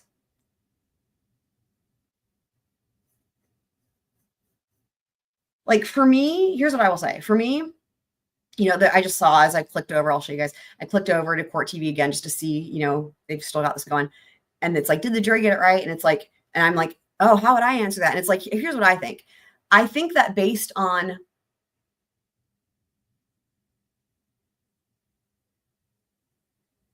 it's like, I don't fault the jury as much. I understand how they got where they did. The thing for me, I don't know about sentencing. It's tough, right? Like, there were a lot of, it would almost be worth, dude, there were so many things coming up in the victim impact statements, right? There was like so much. I didn't want to pause it, but there was so much. And you guys were making some really great comments and questions in the chat. She said a lot of things, right? There was something in there about somebody being diagnosed with antisocial personality disorder. I mean, we could go back and watch it. I was like, holy shit. And like, I don't know, but like the thought about, like, I agreed with what she said about where, if in fact, let's just say, if in fact he's just, is just like, a psychopath. Okay. And remember, there could be things we don't know. She kind of referenced something, who knows, right? But if indeed he's like been, like, I think she said diagnosed, but anyway, like, let's just say, for example, if he has been diagnosed with something like antisocial personality disorder, we don't know that would not come in at trial, right? And therefore, he is basically, like he described, Grace, essentially, and he has no remorse. And I would agree probably about the not being able to be rehabilitated and all that. And then, yeah, that would kill again, right? Because then you're in a whole other territory, right? Then you're in a whole other territory.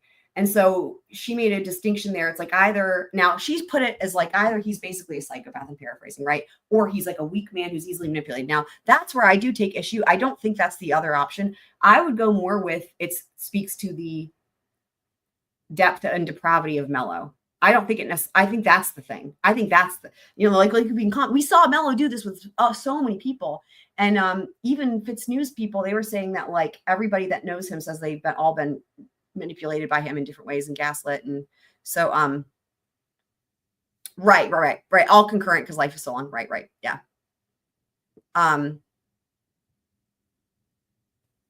It doesn't look like it, because the exceptions were if you have a terminal illness, and then the other option was like extraordinary circumstances. It didn't even like give examples. So, I don't even know what those would be.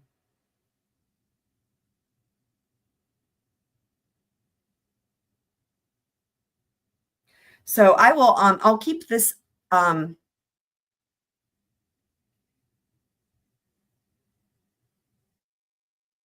I'll keep this up in case anybody does interviews or whatever. I mean, maybe a juror will speak out. That'd be amazing. And and again, this will be in the background, so we'll hear it if anything happens. And I'll go back to this document because I know a couple of you guys had questions about this. So, okay, especially because Twiz was asking, and I think Just Beth was asking. So let me go back here. The thing about how did Mello find out, right? That was the question. So, how and when? What did he know? When did he know it? Okay. Remember, so he started voicing his concerns in 2017, as we know. Here's the part about the guardian ad litem, right? Vanessa Cormelo had concerns about Post, but was unable to uncover them until after Parcell died. So that's coming from the defense, right? They're saying this was not her fault. You couldn't find the proof, right? You couldn't uncover it. So it wasn't like she didn't do her job. She did her job, but you couldn't. And we don't know. Well, a lot of this will make more sense whenever Bradley Post goes to trial. Maybe it was like the evidence was so unlocked. Remember, he had like the clone phone and all kinds of shit going on. And maybe it was just so well hidden. I don't know. But it talks in here, where is it, about why he had concerns.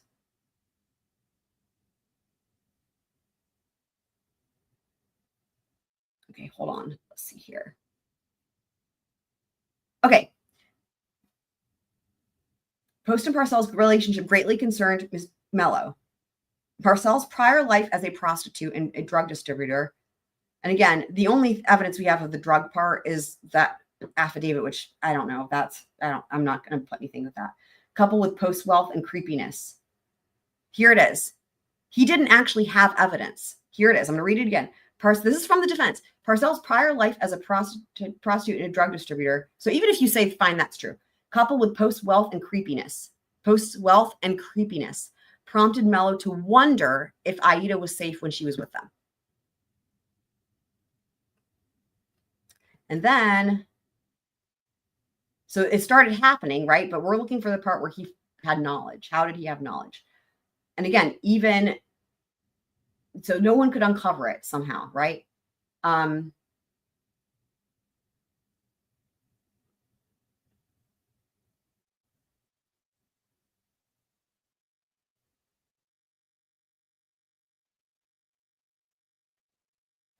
me find here. Marines.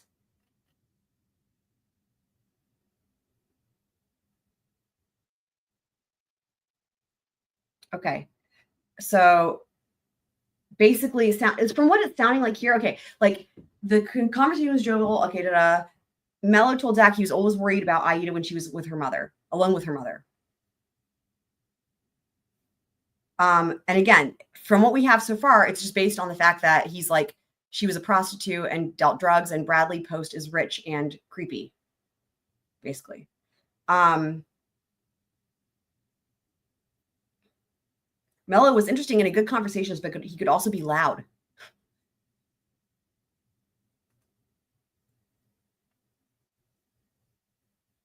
In April of 2020, Mello's communications with Zach increased markedly.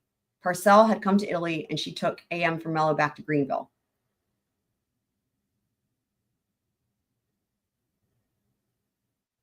And I made a comment too, again, because I didn't want to interrupt the victim impact statements, that we had this thought early on in this whole thing that it seemed like it wasn't out of the realm of possibility too, that like potentially Christina Parcell could have been threatened or coerced as well by Brad.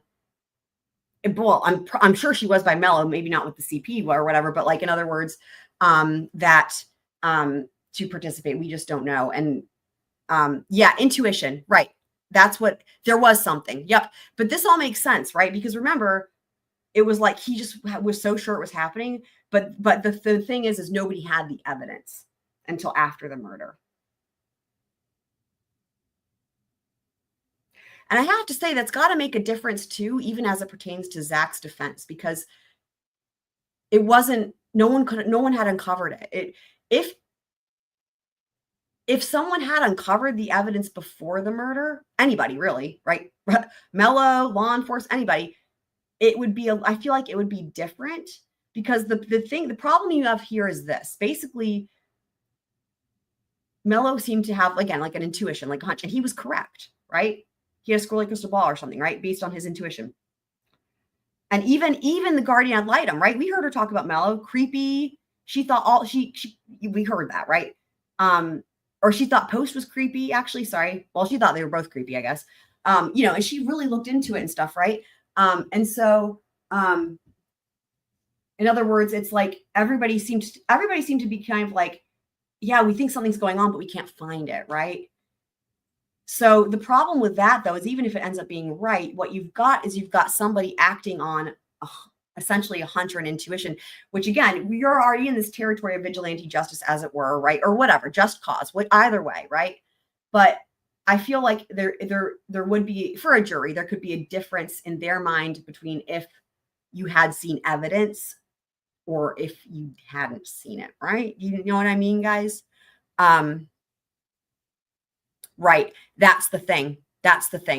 Yep. I think that's exactly right. Twiz is saying they're masters at hiding things. Yep. I think that's what it was, because no one could uncover it. I think that's what it is. Yep. That's right. There's still 2 trials, Mello and Post. Now, again, I don't know what we'll get to see of Post because of the contents of it. I don't know that it'll, I really feel stupid even saying that. There's no way they're going to fucking televise that shit. I mean, that's one of those examples when you have places that are like, what's the one thing that they'll never, even if they're usually transparent, but with this, I don't know, it's going to be, but with Mello, I guarantee we'll get to see that.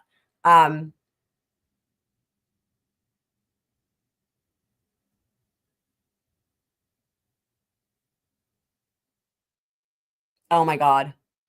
That's hilarious. So yeah. So again, this is where the bankroll came in. Can you victimize her?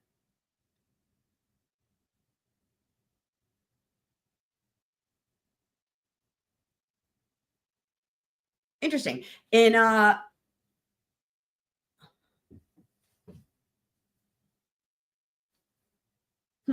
evidence that defense counsel introduced on cross-exam in the state's case in chief show that Post was likely funding her custody quest, right, paying for her attorneys and stuff.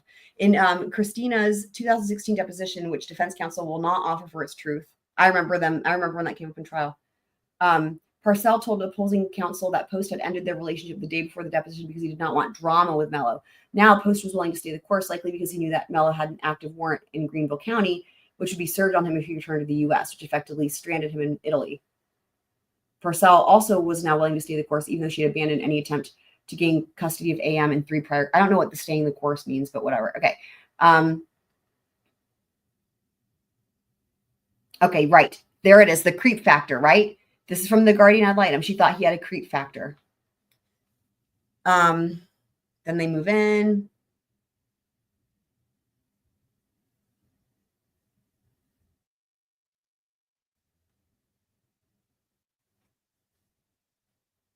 We read this part, the combative part. Okay, and now now we're taken to April of 2021. Beginning when Aida was taken in April, so she's back in the U.S., Mello shared with Zach details of his relationship with Parcell, of his concerns about Post, his observations of Parcell. Mello told Zach that Post spent a lot of time at the cigar place, right? Oh, we read that, yeah. And that this is part when we're talking about why did Mello think what he thought? Here's part of it. Mello told Zach that friends of Mello told Mello that Post had made comments about how attractive Aida was, but he preferred children who were younger and he was into child pornography. So that's a lot of hearsay.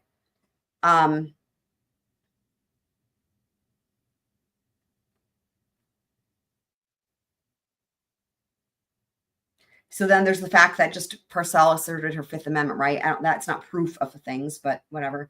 The Alex Fields thing, I think that might just be bullshit. Zach had no additional proof that Aida was being sexually abused besides just Mello's statements, Parcell's deposition, well, she just pled the Fifth, Parcell's online sex advertisements and graphic photos, and the Alex Fields affidavit, which I don't know. I'm not, yeah.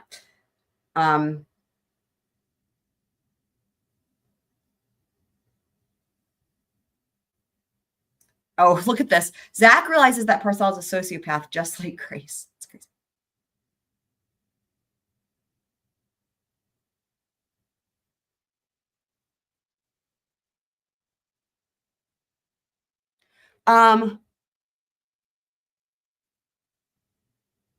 Erica? What are you talking about, Denise?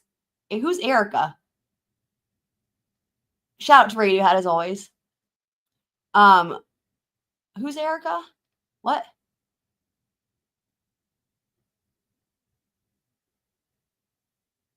I don't know what you're saying, Denise.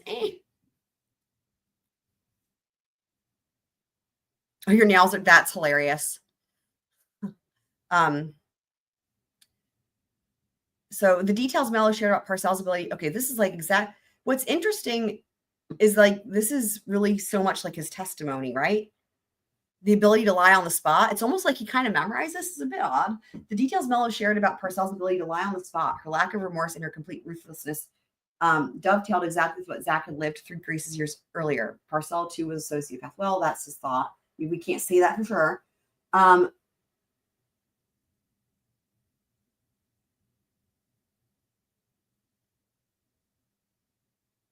It's a lot of speculation going on in that paragraph. Then Zach goes to Italy.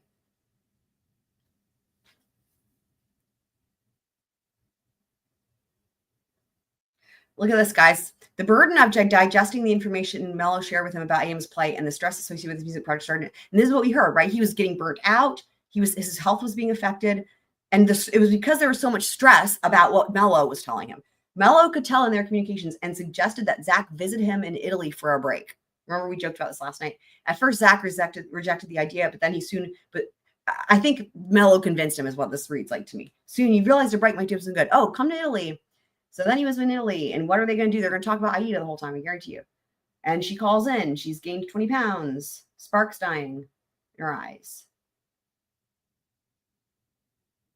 Zach had now seen additional corroboration. The additional corroboration is the video call with the spark dying in her eyes. I don't know. I understand why they're doing this, because they didn't have the actual evidence then, right? Like I said, that really matters. And it's like they have to find other ways to basically explain why they felt the way they did, I guess, right? If you're thinking like intuition.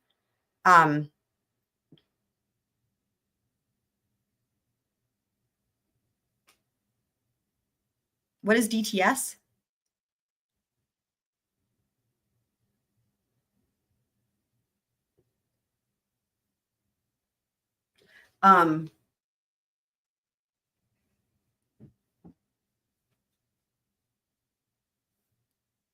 Right. Zach became convinced that AM was being sexually abused, and he was right.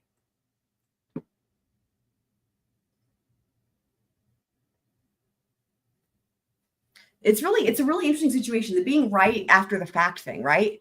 It's just crazy. Like, that's a really unique situation with this case where it was going on for all these years, but nobody had the evidence until the murder. And why? Because they had to get access to all of Brad's devices. I mean, I guess what it was when they first tried to find this shit, they couldn't get into them or whatever. But then the murder allowed them, I guess, more probable cause, maybe? I don't know. Because they thought he was a suspect, rightfully so. And then, like they got into it eventually. Is that a YouTube channel, though? The DTS thing?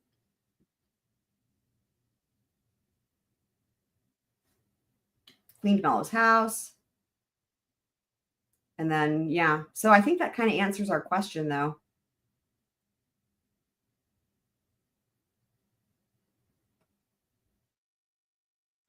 Oh, Sparkman uncovers. Okay. Right. On October 19th. That's when they arrest Post, and then they uncover the evidence. Yep.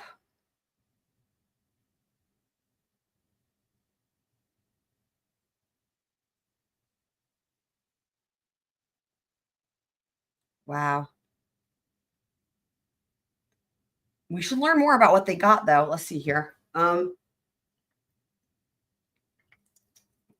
deputies, including Bevel, later that day executed a search warrant at Post's house and found multiple electronic devices, at least one of which contained more CSAM involving Aida. Police also observed a guest bedroom with a pink alarm clock, a dollhouse, and girls' toys. Ruh-roh. That's at Post's house. That's new to us. That's new. I haven't even seen that reported by anybody. Well, I guess because it's only here that we would learn it. And this wasn't, to my knowledge, you still can't even find this easily. You have to really dig for it. But if anything, this is, just came out, just became available, but you're going to have to look for it. So, wow, that's crazy. Oh, the drunk turkey show. Okay, thank you.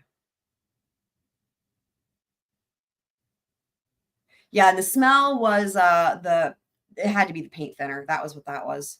Yeah, we never learned about the cocaine. We never learned about the wildflowers. There's other things too, but those are just two of them.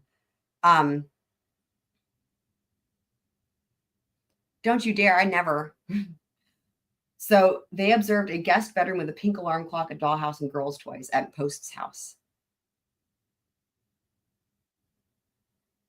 So he knew the danger had not subsided, even though Post was in custody and Parcell was deceased.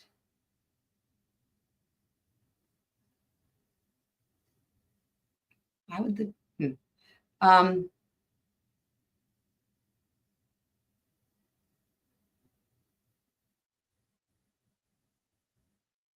Post testified that he has no daughters or granddaughters. Yikes. Okay. 6 days after Parcell died and the day after Post was arrested, the harm to Aida was so severe, as evidenced by the images and videos law enforcement seized from Post devices, that the family court found that her life, health, or physical safety was still in substantial and imminent danger. This is why I'm not surprised this is why it's entirely possible that she actually is like Zach saved. I mean, it could be. Remember, they were going to have her testify. That's probably going to be in here, I would think, because they were making a record. She was going to testify for the defense. And again, the whole thing with the lawsuit, I don't think it's like, her dad doing it, because again, it's a guardian ad litem on behalf of her. But I think what it was she got therapy. I mean, she needed help. She was only 8 years old when this happened. And when this all came out, she was 5 when it started. And like an 8-year-old they're going to need help to understand what was going on was bad, right? However, adults and law enforcement had no problem right away being like, this is an emergency situation with a lot of danger. And remember, also in the lawsuit, it's referenced she has ongoing medical issues she needs treatment for and will probably need for the rest of her life. We don't even know what was done to this child. So,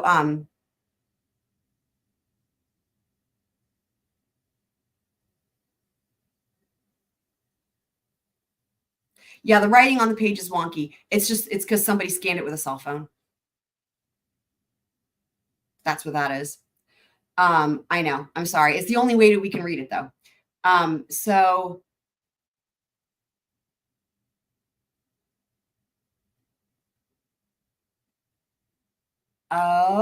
now here we go. This is what the warrants that resulted.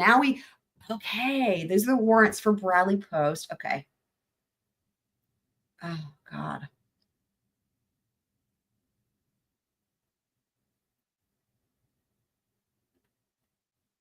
Some of the pages are better than other pages. Like right here, that looks pretty fine, right?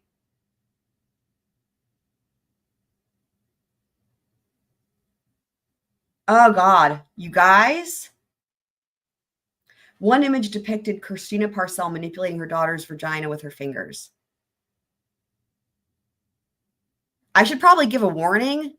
I mean, I guess you guys are here. You all know what is happening in this case, but we're getting details about what they had. So big warning, huge warning, huge warning, huge warning.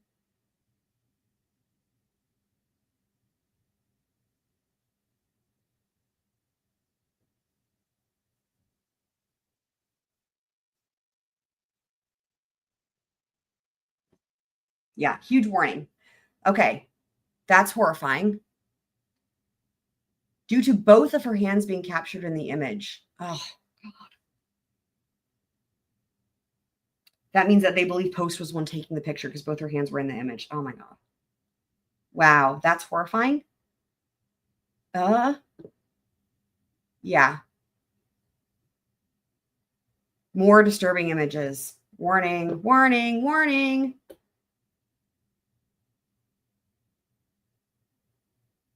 Below are some descriptions of the narrowly tailored exhibits defense counsel will likely seek to introduce.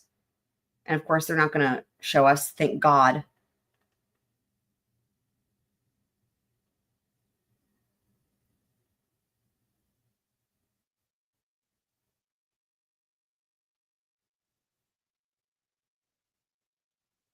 Footnote 22.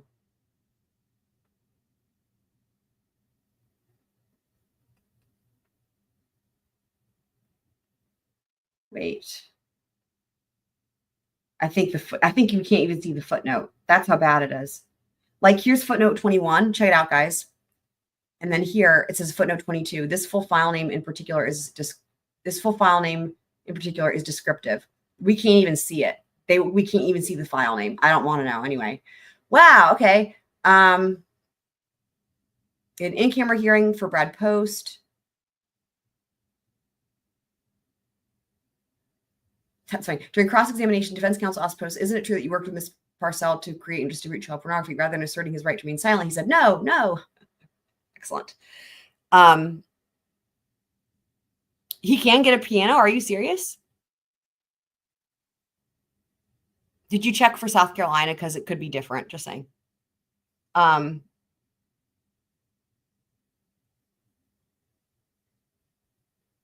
Defense counsel immediately moved the court to allow Zach to introduce the child pornography evidence because Post had opened the door by falsely denying that he and Parcell had ever produced child pornography. Okay, interesting. So as far as it goes with like the coercion, now we don't know. She could have been threatened. We don't know. We just don't know. But here's what it says here.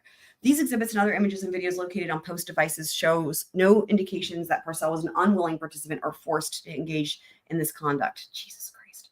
Many videos only show Aida and Parcell can be seen coming from behind the camera, indicating no third party was present to operate it. Finally, the state has not produced any evidence, either in discovery or at trial, to suggest that Parcell ever called police to report this abuse or did anything to protect her daughter. As unfathomable and unnatural as it truly is, Parcell preyed on her own daughter, and she worked with her boyfriend and later fiance, Post, to commit hundreds, if not thousands, of violent crimes on Aida over many years. Wow. Ah!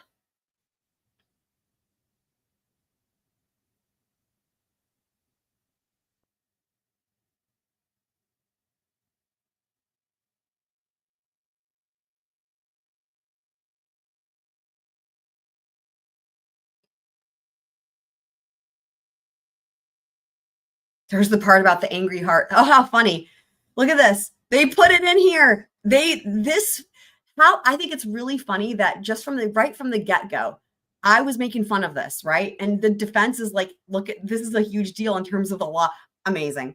The freaking angry heart and the defendant was mad. Now, y'all, there it is again.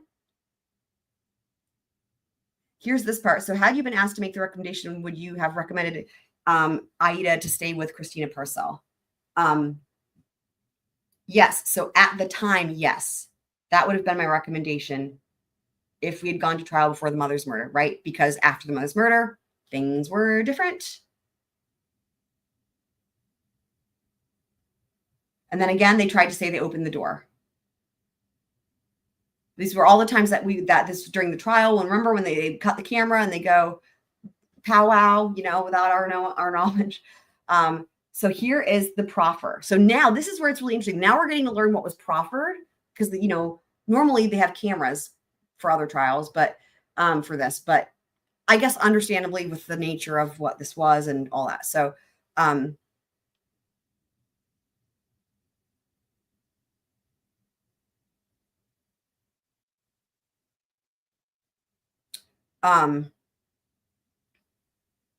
so defense counsel, what was your opinion on October 13th and or before? Cormelo, that she should remain in the custody of her mother. Defense counsel, if you knew then what you knew now, and let me be very specific.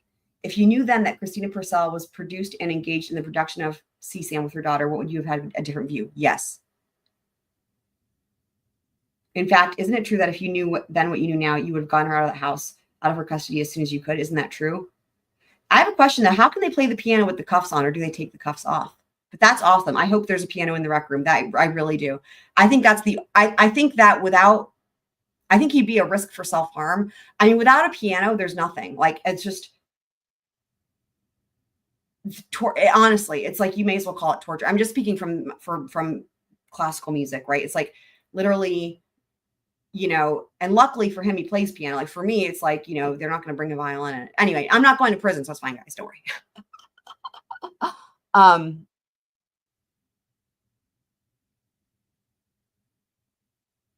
Are you going back to the paint thinner? Yeah, right. The paint thinner he used on the fingers, and I think he used it somewhere else as well. I think he thought it was supposed to remove DNA. I don't know.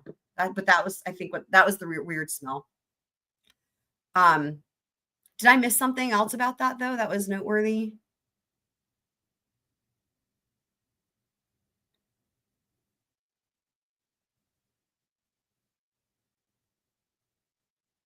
Maybe something didn't pop up. Like, what prompted you to say this here, Just Beth, on the screen? I think maybe there's a comment missing in here.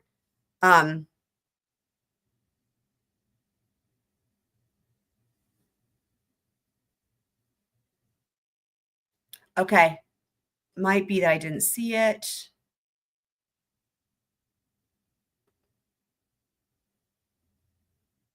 Unless it was from a long time ago.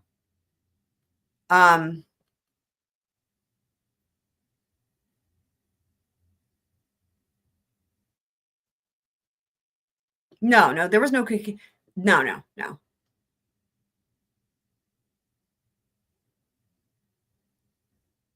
There was no cocaine on her. The cocaine was in the bag. The nails scratched the face, and then he realized that she might have DNA on her fingernails. And so that's when he took the paint thinner and tried to clean her hands with the paint thinner, thinking it would remove the DNA. And then that's the weird smell that they had. Is everybody on the same page with that?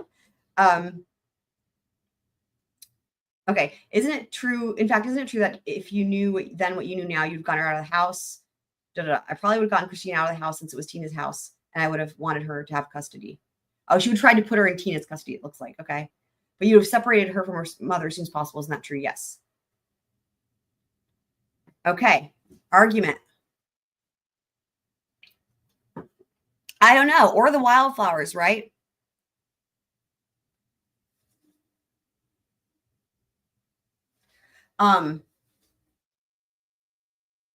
Argument. Zach has a right to defend himself, and the child pornography evidence is, CSAM, I guess. I don't even know if it makes a difference these days anymore, but yeah, is clearly and unequivocally admissible.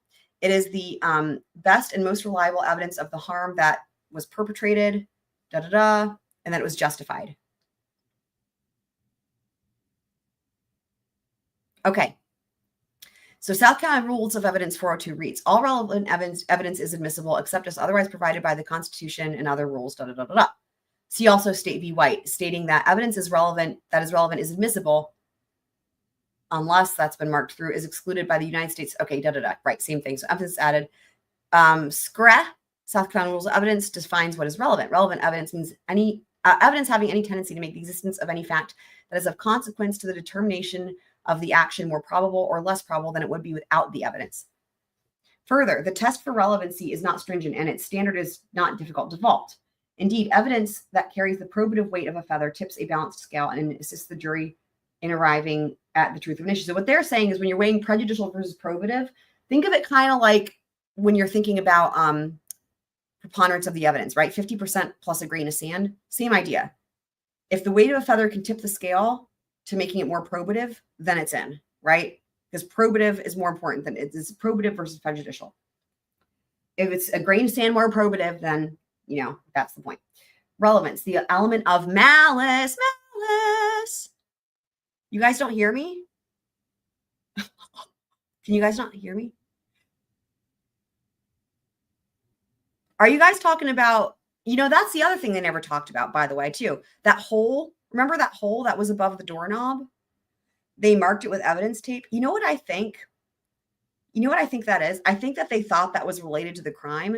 That might have just been, remember how the house was in foreclosure and the lock situation was all effed up? That might have just been related to that. And they marked it because they thought it was relevant, but it wasn't relevant. Maybe. But is that what you're referencing here? Denise is having, okay, cool. The element of malice. So, and we were just talking about, right, prejudicial versus probative, and that the weight of a feather tips the scale. If a weight of a feather can make it more probative, then that's the balancing test. Okay, the element of malice. The state has charged Zach with murder. Murder is the killing of malice forethought. I don't know why it says that. Okay, malice forethought, either expressed or implied. The intentional doing of a wrongful act without just cause.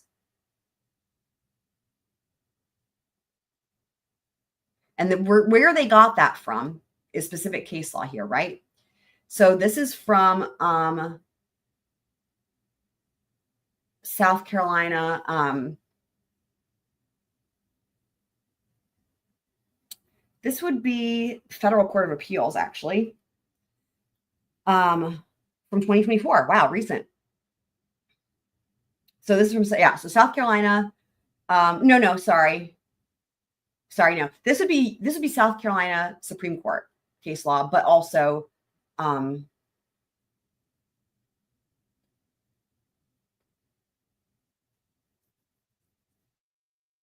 cited in the appellate court level. So affirming the trial court's use of this definition of malice and justifying its holding in part by stating, under the state's clearly articulated burden of proof in the trial court's definition of malice, the state was required to prove beyond a reasonable doubt that Sellers acted without just cause or excuse. So what happened here is this went to the South Carolina, not federal. This went to the South Carolina appellate court level and then went up to the South Carolina Supreme Court.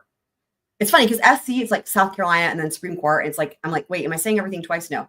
South Carolina Supreme Court level. And what they're saying is that the Supreme Court of South Carolina affirmed, right, that the state was required to prove beyond a reasonable doubt that somebody acted without just cause or excuse. So that's where they got that from. So that's important.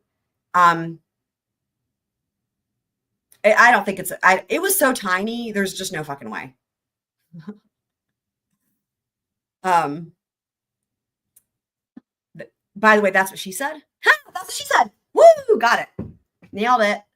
As the state aptly conceded during its case in chief, I will say that malice is an element the state is charged with proving and evidence to the fact that obviously is extremely valuable. The state went on to say the actions the state is alleging that Mr. Hughes took obviously during this incident, but afterwards are highly probative to show state of mind.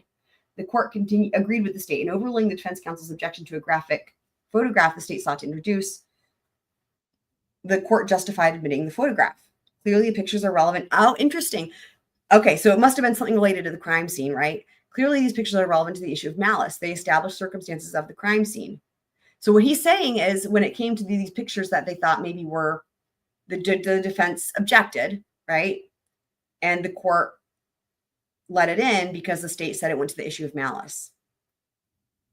So it's the same type of balancing test, right? I think they're highly relevant, particularly to the crime scene. And so this is from the judge's ruling. They've established the circumstances of the crime scene. I know they're going to be corroborated. I think they're highly relevant, particularly to the crime scene and the issue of malice. So that's my ruling. Okay, there you go. So the child pornography shows that Zach did not act with malice because he had just cause and excuse. So now they're connecting the dots between the previous case law and then the concept of whether graphic images, are more prejudicial than probative. So he had just caused an excuse when he took Parcel's life to save. I think that really what's going to come down to here is like, this is the thing that's at issue, right? Like this whole thing. Yeah. It's like, yes, we know. I think we're doing well on this case, right, guys? After all the confusion, we've gone a long way because we know now it was happening. It was going on. She was in danger, but nobody had the proof yet. And that's where you run into the issue, right? I think that's where you run into the issue. It's like either you can still find even with proof it's not good enough, or you could say the proof would have made a difference, like we were saying earlier. And I think that's really the crux of it. And that's the issue for appeal. I feel like things are making more sense here. And honestly, I'm so glad too that Post is arrested. So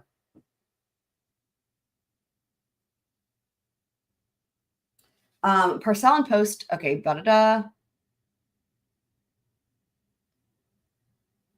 Put another way, the state must prove beyond a reasonable doubt that he acted without just cause or excuse. Therefore, the CCM is a fact of consequence for the jury to consider in determining whether he acted with malice.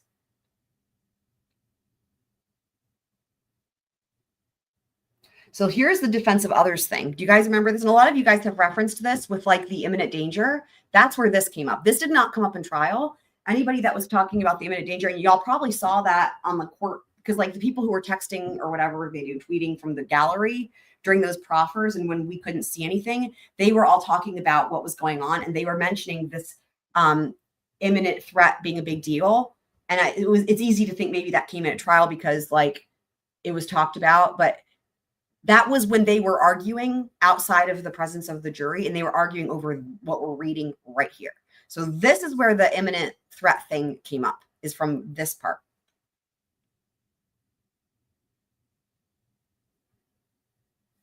Yeah, I agree. And that's why this could be a strong appellate issue, right?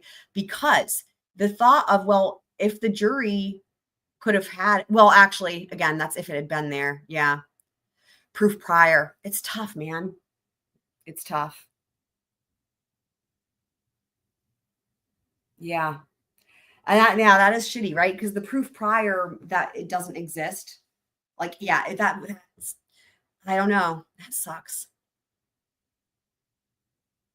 Because, like, if you can say, well, yeah, if this piece of evidence could have come in and that would make a difference, and that's like, yeah, but it's like, well, wait, hang on, because you still have to deal with this issue of no one had it. So it's just tough, man. Who are you going to harass, Twiz? So here's the defense of others. So in South Carolina law, this is important. And this is the South Carolina specific part. So under South Carolina law, in the defense of others context, the defender stands in the shoes of the defended. Did you guys hear that? The defender stands in the shoes of the defended. One who is not guilty of taking the life of an assailant who assaults a friend, relative, or bystander, if that friend, relative, or bystander would likewise have the right to take the life of the assailant in self-defense. So it's like you get to put yourself in their place. This makes sense as to why he called her Aida. That's why he called her his friend right there. But although having said that, it says even a bystander is allowed. A person has the right to act in self-defense of another person if that person is being protected and had the right to kill the assailant. So this is crazy, right? This is important too. This is a whole other set of issues. You can even leave, well, I guess you can't leave the CCM out of it because it's like, yeah, and this is where the imminent danger comes in. I mean, the case law unequivocally says, right, you have that right.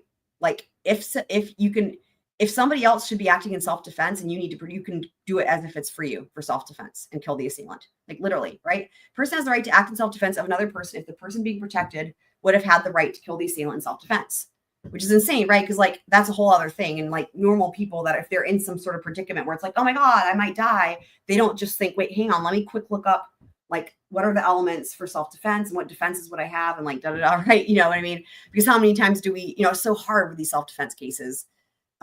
So anyways, so my point being, how would the person know if they had the right themselves? But whatever. Anyway, that's where the law comes in. So they have the right to put themselves in their shoes. And another citation here. So this is from State v. Sales. This is again from South Carolina Supreme Court case law. All of these are actually South Carolina Supreme Court case law. So this is good. This is good. This bodes well in terms of like, sometimes we're reading these documents and I'm poking fun because I'm like, yeah, they're citing case law from like Arizona or some other state. I'm like, come on, guys, you know what I mean? But they're citing South Carolina. This is really good because this is really, it's binding upon the trial court, obviously. And it shows that South Carolina has a very clear view on this particular issue. In terms of the defense of others. And again, specific to South Carolina, that's the SCs totally hammer that point home, right? So State v. Sales from 1985, the intervener assumes the rights and limitations of the person he acts to protect. In essence, this trial is really about State v. Wow, that's a bold claim. Let me read that again. Fuck. In essence, this trial is really about State v. Aida Mello. If Aida Mello could have acted in self-defense to kill Parcell, so could Zach act to save her. So it's almost posing a question. Would you guys have charged if Aida Mello had acted in self-defense? Would you guys be charging her with murder? Which is kind of a bold move there, huh? Hi, DSN. Self-defense has 4 elements. Oh my God, this is amazing. I love this.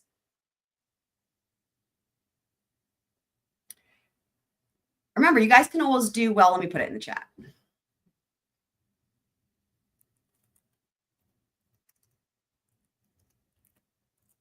Crazy day. First, okay, so self-defense is 4 elements. First, the defendant must be without fault in bringing on the difficulty. Second, the defendant must have actually believed he or she was in imminent danger of losing his life or sustaining, and there's your imminent danger, people, or sustaining serious bodily injury, or he or she actually was in such imminent danger. Now, this comes up all the time in these cases for self-defense, right? Because it's the belief. It's not, and then you come into the reasonableness standard, and that might be in here. I don't know yet. Would a reasonable person have believed it? So in other words, even if they actually weren't, would they have believed it? Now, this actually kind of matters, right? Because the thing here, now set aside the imminent part. The thing here is, again, they hadn't found the proof yet. That's what's so interesting. But the thing is apparently Mello and Zach both really believed things were happening, right? They really believed Aida was in fear or was in danger. Now, was the danger imminent, right? So, but in other words, this would pass the test of the reasonable belief standard for that one factor. So he was in imminent danger of losing his life or sustaining serious we already read that. Third, if his defense is based upon his belief of imminent danger, a reasonably prudent man of ordinary firmness and courage would have entertained the same belief. That's fucking funny. Ordinary firmness. Wait, that's what she said? Yeah, blunt force trauma time. The circumstances were, I ordinary firmness to myself, and now I don't know where I am. Courage would have entertained the same belief. Okay, if the defendant actually was in imminent danger, the circumstances were such as would warrant a man of ordinary prudence. Oh, they're saying it again. Ordinary prudence, firmness, and courage to strike the fatal blow, the fatal blunt force trauma blow, in order to save himself from serious bodily harm or losing his own life. Fourth, the defendant had no other probable means of avoiding the danger of losing his own life or sustaining serious bodily injury than to act as he did in this particular instance. Good point, Twiz. Or sorry, good point, DSN. I saw this and I said Twiz. Good point, DSN. Reasonably prudent men are hard to find, for sure. DSN's got, hold on. Let me do this properly. Hey, he's got a bird in his mouth.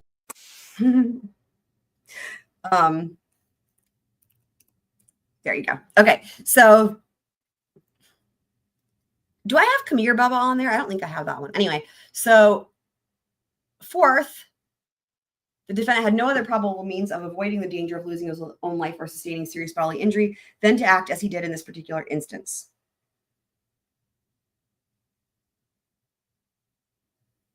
Contrary to the state's motion, the fourth element does not apply to this case because Zach defended AM in her own home where she had no duty to retreat. Yeah, we know about that. Duty to retreat. Okay. And they're going through the whole duty to retreat thing. Okay, the CSAM that was seized. Again, I feel like we have a much better grasp on this. Do you guys? Because again, every time we read this, we now know the specific situation that, yes, it was there. Yes, it was seized, but nobody knew, no one could confirm that. And it was all just based off of basically intuition, right? And that's where this sucks. It's like if they'd been able to crack Brad's fucking gross ass devices earlier, again, like Denise said, if in another alternate world there had been prior proof that was available, even if it hadn't been found, even if it hadn't been found, but it existed, well, I guess it has to be found, right? Because in this case it did exist, but no one knew it existed. So it's kind of like if a tree fell in the woods thing, right? It's like it didn't exist because no one knew it existed, but it was happening. Okay. So, but I do think that's really the crux of this. Like, had it existed as in they found its existence earlier, and then I think it'd be very different in terms of supporting the just cause situation.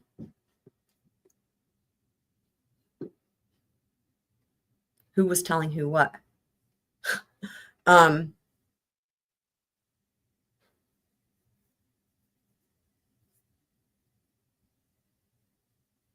So the CSAM seized from post devices directly and unequivocally proves the second and third elements of self-defense, that she was actually in imminent danger of sustaining serious. Yeah, we know that now. And also, I guess we can confirm that it's not an AI virus thing. It seems like, right?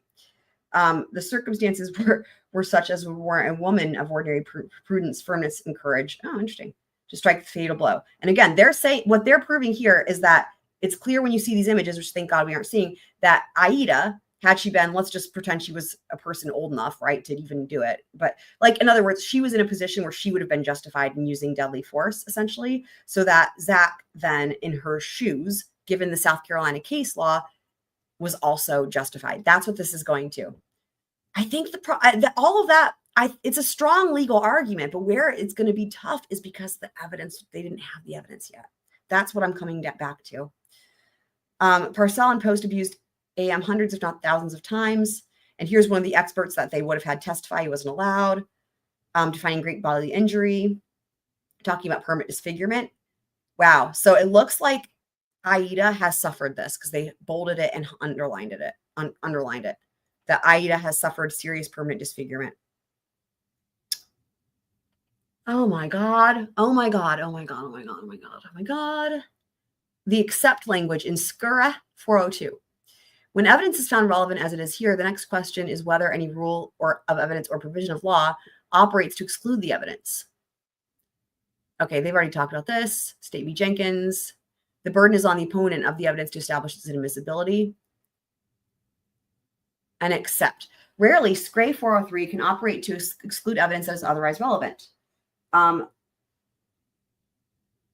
Rule 403 exclusion should be invoked rarely because the general policy is that all relevant material should be laid before the jury. Agreed. Dia said you're the best. Dia saying reasonably prudent women, while more plentiful than reasonably prudent men, are still generally hard to find.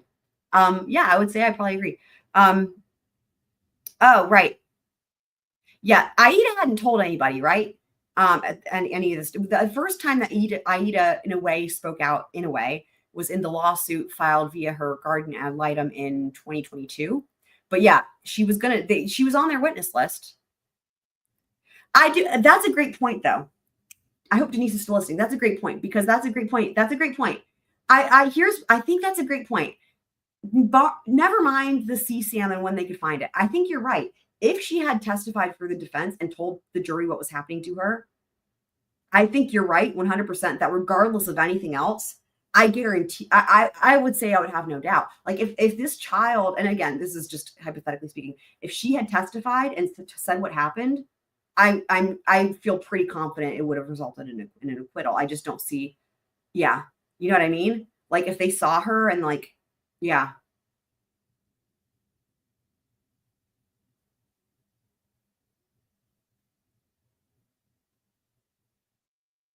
Yeah, so I mean, it looks like they didn't have her examined until after, because they didn't have evidence. You know what I mean? They did end up examining her, and apparently she has permanent disfigurement, as we just learned.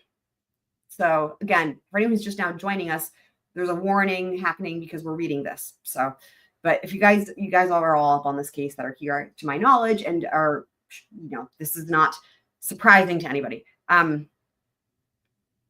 What? She's an attorney? I didn't know she was an attorney.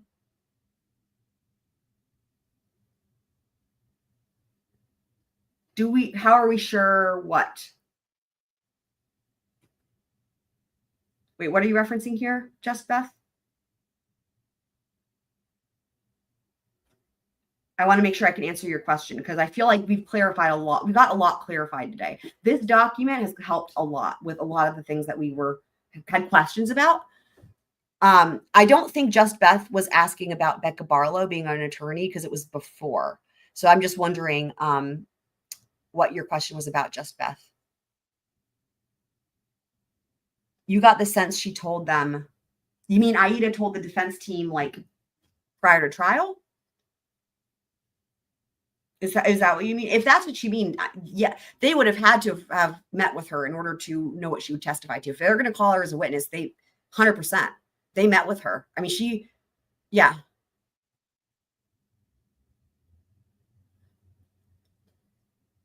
This has made it, I'll just say, this document has made it crystal clear that the way that John Mello found out for sure about what was going on was after the homicide because of all the shit that was found on the phone. There's nothing in here that says that Aida told her dad. And he didn't even claim, the defense didn't even claim that. Like they didn't even, no one has made the claim. Like whenever Zach was establishing what he was hearing from John Mello, he never even said, yeah, Aida told him this was going on and Mello told me. That never even happened. Remember, the best they had in terms of like contact with her was, remember they said the spark was gone from her eyes and she'd put on 20 pounds. And it was like an intuition thing. You better believe if Aida had said something, had actually told Mello, that Mello would have told Zach. And even in the lawsuit, right, from John Mello, when he talks about his efforts to try to intervene here, he doesn't even claim that. He does not even claim that his daughter told him. He does not claim it. He's like, I noticed a change in her. That's what you get. She did not. Y'all, she was 5 years old when this started and 8 years old when it stopped. I don't think she knew what was going on. If you're that young, now if you're 12 or 13, that's different. But remember, that's how old she is now. She was 5 years old when this started and 8 years old when it stopped. And so I don't think it's even possible for her to have told anybody. You know what I mean? And now maybe some kids can find a way, but like, I think that the age makes a big difference there. But again, no one, even including John Mello, has said that has happened. So I think that's just important for everybody to make sure we're clear on the timeline with that.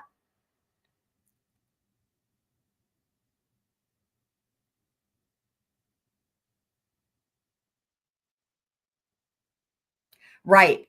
Maybe she would have. That's a great point, Twiz.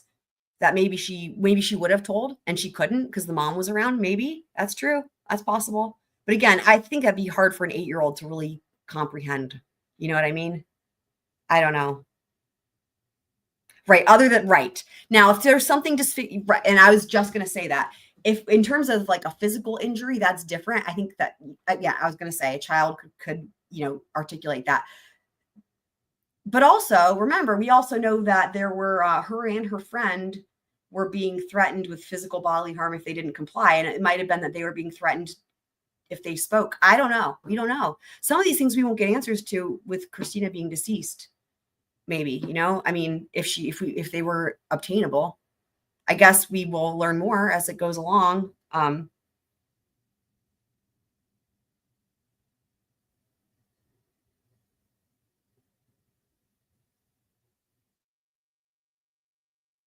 Yeah, I mean,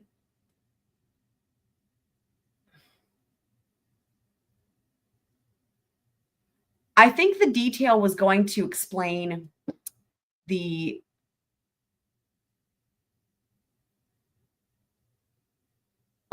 it could have been. Here's the thing.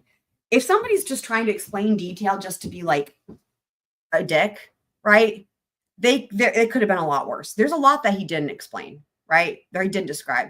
What he was describing from my recollection was like, and my interpretation of it was like the sequence of events and how she got the injuries she had and why. I think part of that was because the 35 sharp force wound sounds really bad until you understand that most of them are superficial. And then it's like, well, how did that happen? And he was using that to explain, it was like the, being tentative or whatever type of thing, right? Shaking, what have you, and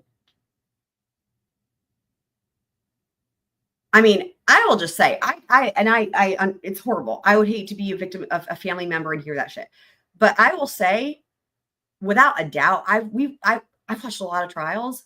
This one to me was like the least graphic in terms of what we heard about the crime scene and like, now this shit that we're reading is completely different. But in terms of the trial, this was like maybe the mildest one. I mean, fuck, I feel like it was worse with like Sarah Boone, for example, even like hearing those videos with him being asked to get let out of the suitcase. Like, I feel like most of these, because they're always murder trials, right? I mean, well, not always, I follow also some, there's civil trials and other things, but usually, and it's like, usually I would say they're all worse. Like this to me was like the mildest. But again, I'm not saying that as a victim's family member, of course, right?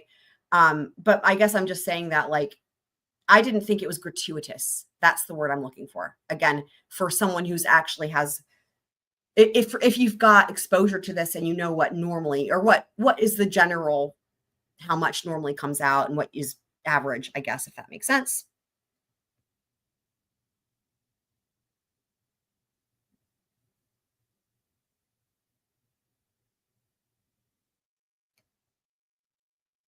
Lied about the rose petals. The rose petals was just, they got distraught, like they got like tossed around in the scuffle, right? Because it was like chaotic, that,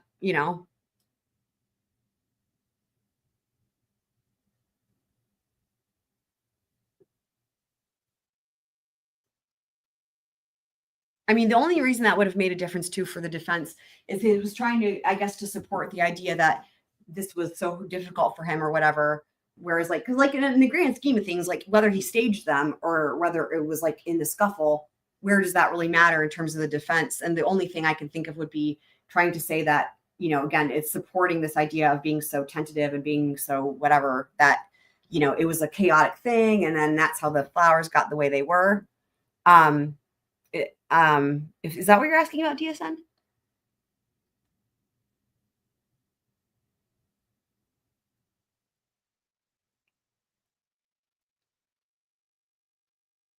I don't know. Are you asking me a question? I don't know. There's a lot of conversations happening. Are you asking me a question? Or somebody else? I mean, the thing is there's parts of his story that I don't think were maybe, you know, there were some that maybe were added in or embellished, but the thing is, you know, the truth is somewhere in the middle. That's what they all say with this stuff, right? And I will say, when you compare just literally his testimony to the state's entire case, he explained more, you know, like in other words, for stuff that I think is there's plenty that wouldn't be disputable, right? Like, I don't think anybody's disputing, like, for example, when he finally explained how he got in the house with the roses and she let him in. Finally, because one of the things that was bothering me was like, how did he get in the house, right? Because we knew that door was locked. So like in terms of like the questions that needed answering, I feel like his testimony clarified way more than the state did. That doesn't mean that, you know, what do they tell the jury, right? You can believe all the witnesses' testimony, none of it, or just parts of it, right? I mean, and so the things that I thought were especially helpful were these things that had to do with just like the evidence and like, you know, like shit like that, like the door, right? And like the weird smell. The state never explained the weird smell. It was paint thinner. So stuff like that, right? Was so helpful. It doesn't mean that I believe everything that he said, if that's what anyone's asking. Oh, it was to the chat. Okay. Right. Yeah, of course. Right. Yeah. 100%. 100%. Yeah. And that's what they all say. They all say that, you know, the truth is somewhere in the middle, right? Because that's the thing. The state's going to present things one way. And y'all, can we also just take a moment to comment on how the state's closing argument was the worst closing argument of all time? Literally, of all time. That was an atrocity. I can't even believe I witnessed that. And their rebuttal was just as bad. Yeah, the dragging of the body is interesting. And we don't really know. And that was the other thing. We don't even know what that was about. That fucking one question on cross was the dumbest thing I've ever seen. And I wonder if the whole thing, you know, it seemed like, oh, wow, interesting, right? I had high hopes. I was like, you're just going to ask that one question. Wow, I bet he's going to bring that up in close and it's going to tie something together and be amazing. No, none of that happened. I wonder if the only point was so that he could have one last chance to get another crime scene photo up on that screen for the jury before they go to deliberate. I bet that's it. Because it started with, remember the first thing he said was, he didn't even say, you know, normally they're like cordial. Good morning, Mr. Hughes. Remember, he's still innocent until proven guilty. He didn't even address him. That was so rude. It wasn't like, good morning. They always do that. That's unusual, right? They address them. He just gets up there and he goes, can I have exhibit, blah, blah, blah, blah. They put the exhibit up. We can't see it. That's how I know it's a graphic picture. And then he's like, ask him that one question. I wonder if it literally was just so he could fucking put that image up. I bet that was it, because he never tied it back. That question was, it could have had some point, but it didn't, because that dude, honestly, a cardboard box could have done better. Like, yeah, Just Beth says, I didn't think it was gratuitous either. Yeah. Mm-hmm. Yep. He was making certain points to answer questions ahead of being asked. Yep. I agree. Right. Yeah. Because of the picture. Because that's the thing. He couldn't put that picture up. I think he wanted them to see a graphic image in. He couldn't put that picture up without having a reason. Right. And so this was his opportunity to say, okay, I'm going to ask a question. Right. Because you have to have a witness on the stand. And then he can put that picture up. Disgusting. I've never seen anything like that. I mean, the prosecutor was a mess in so many ways. I don't think he was disrespectful, you know. He did all the things I don't like terrible. The lawyering for him was not good. First of all, not good. That's an understatement. The internal contradictions. He got Aida's age wrong. Did y'all notice that in closing arguments? It's one thing. I guess I can give him a pass maybe if he forgot Claire de Lune, Debussy. He forgot a lot of things, but the thing that he got wrong that mattered the most to me in terms of forgetfulness or just laziness, he said Aida was 9 years old and she was 8. And then the part about the dog thing, euthanizing the dogs, there was a lot of just, again, so offensive, and ignorant, not smart, forgetful, lazy, disorganized, appeals to emotions, constantly contradicts himself, hypocritical, all of the things. So that's how I feel about that situation with the prosecutor there. And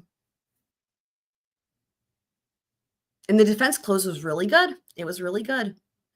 It was surprising. This was surprising. This was a surprising day.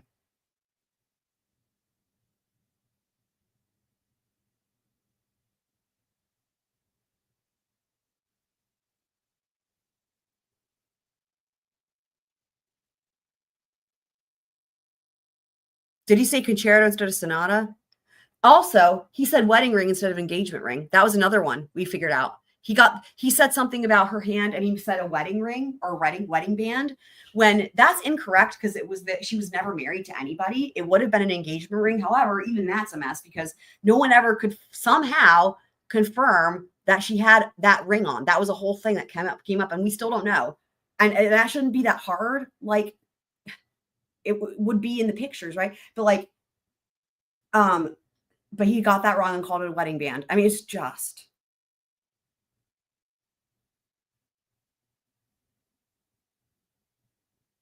So the number of Beethoven sonatas is 32, but concertos is different, but that's not the thing that was coming up here. In terms of his goal thing, that was the Beethoven sonatas. But I wouldn't be surprised if the prosecutor said concertos.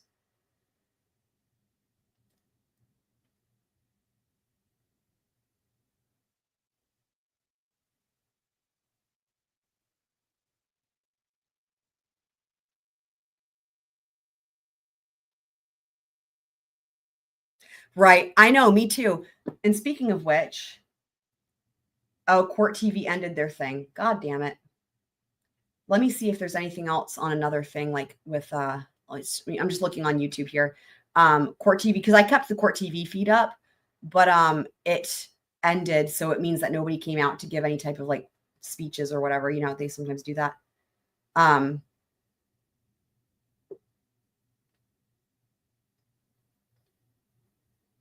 me just see here. Yeah, today was a crazy, crazy, crazy day.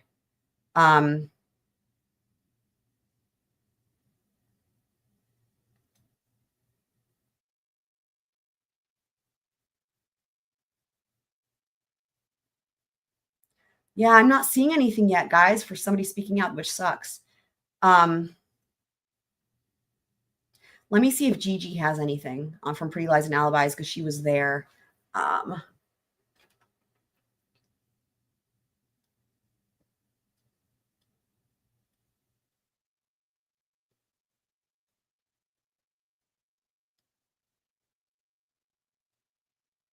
Nope, not yet. Wow. Does she have a short?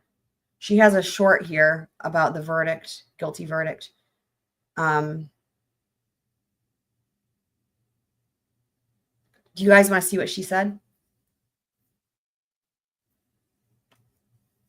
What I'm curious about, because I'm curious what the jury, the jury, I'm wondering, right? If there, what it was, because we were surprised. Were you surprised, GSN? Given the jury questions and stuff?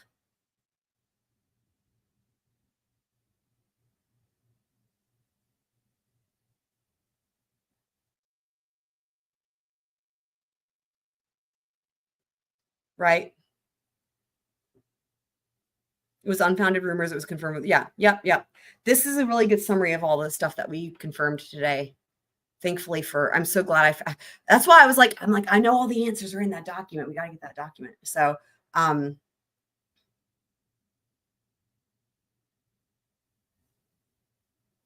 let me see what Gigi says here.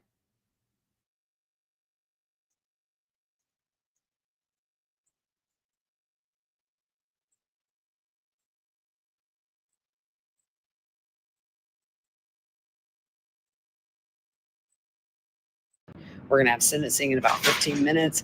I'll recap everything that happened later tonight, maybe tomorrow.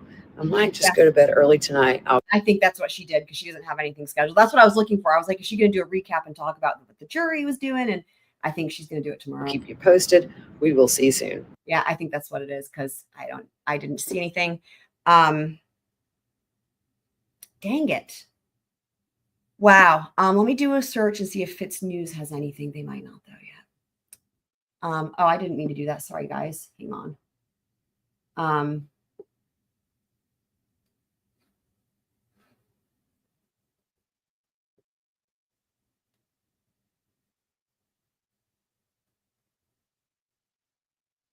Right? Well, we talked about, I don't think you were here. We talked about the first degree harassment. I'm not surprised. He did not meet that the first degree harassment, when we went through those elements, it's one of those things where like, if you just think, oh, first degree, right. But if you actually read the elements, he didn't, I don't even know how the state kind of charged him with that. He didn't meet that. It was things like surveilling people's at the house ahead of time, or like, it was like, I don't know. I don't remember now. My brain is fried from this, but we went through that. And I even said, I was like, wow, like he definitely doesn't meet first degree. And then with second degree, it was like electronic communications and stuff. And I was like, okay, that would be more applicable. But then I had a caveat there with part of the jury instruction was with like, what was it? I'm trying to remember now. It was like with the intent to do a criminal act or something, right? There was another aspect there where it was like, if they believed his testimony, they would also have acquitted him on that one. But if they didn't believe his testimony, when you look at the elements for the harassment and the conspiracy for harassment, when you look at the elements, he didn't meet the criteria for first degree on either of those. But what it does show is it shows the jury really read everything, right? It's crazy because it's such a fast verdict, but they weren't lazy and they just didn't go down the line and do first degree. They actually paid attention and asked good questions, right? Wow, it's just like crazy, right? What a day. What a day. Like a whirlwind day. So yeah, they weren't just like, fuck him, we're just going to go all the way down, right? You know what I mean? And they could have done that. No one would have ever known why. As we know, it's, they could have just done that. But they actually, I appreciate that. It at least shows that they did their job, right? They did their job. They could have just gone all the way down. And instead, they actually asked these questions. They made sure they understood malice. That means that they were talking about it, right? And then they correctly, right? Again, if you don't believe his testimony and you feel like there was that intent there wasn't, again, and like Twiz pointed out something good too, that they may have actually listened to the judge's instruction to disregard the things that he wasn't supposed to say, which we know is so hard for juries to do, but maybe they did. Maybe they really followed all of the rules, right? And then if they have disregarded that stuff too, and then they found the malice and then they went through those harassment charges, and second degree was the more applicable one. If you didn't find the just cause, and if you found that there was criminal intent and all the rest, right? So I really thought it was going to be an acquittal just simply because of the questions that were being asked and how quickly.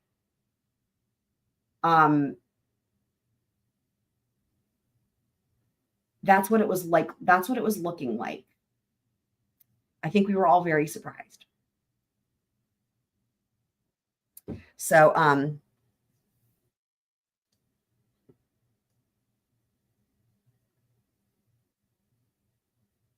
maybe we'll cover the rest of this on another time because I think my brain is tired. I think y'all's brains are probably tired.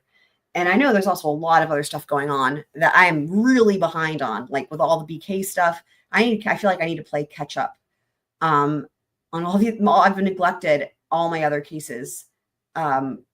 this week, with the exception of cramming in like a couple hear and read things. I'm still behind with other stuff with that. Anyway, so I might come back with another stream later. I have to figure out what I need to take a look and just see. I don't even know. Like, again, I know there's been a lot happening. I don't even know what all. So I have to take a look and just kind of survey the, the situation and figure it out.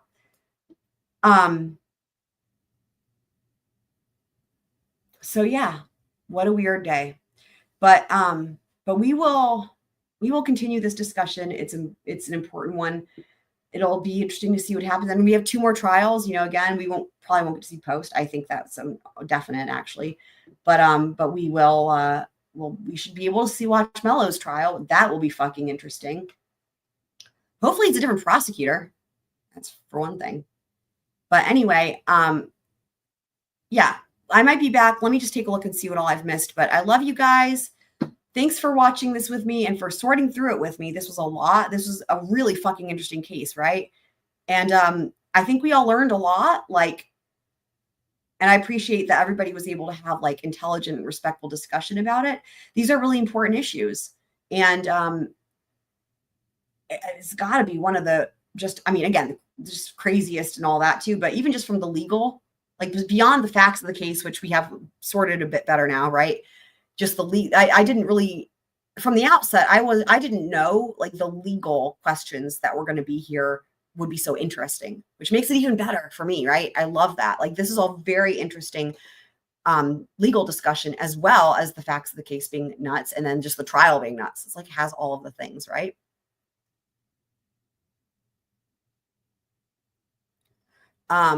Yeah, I didn't know she was an attorney. I think I asked that question, and then I don't know if anyone responded, but interesting. But yes, you're very welcome, guys. Tons of all right. I know. Yeah, I know. I need to go look. I looked yesterday. Has there been more today even? But there was 50,000 new things. Some of them are, though, I think are just, it's just it's sealed, it's right, whatever. But I know there's some actual things. But yeah, love you guys. Y'all are the best. I'll see you guys soon.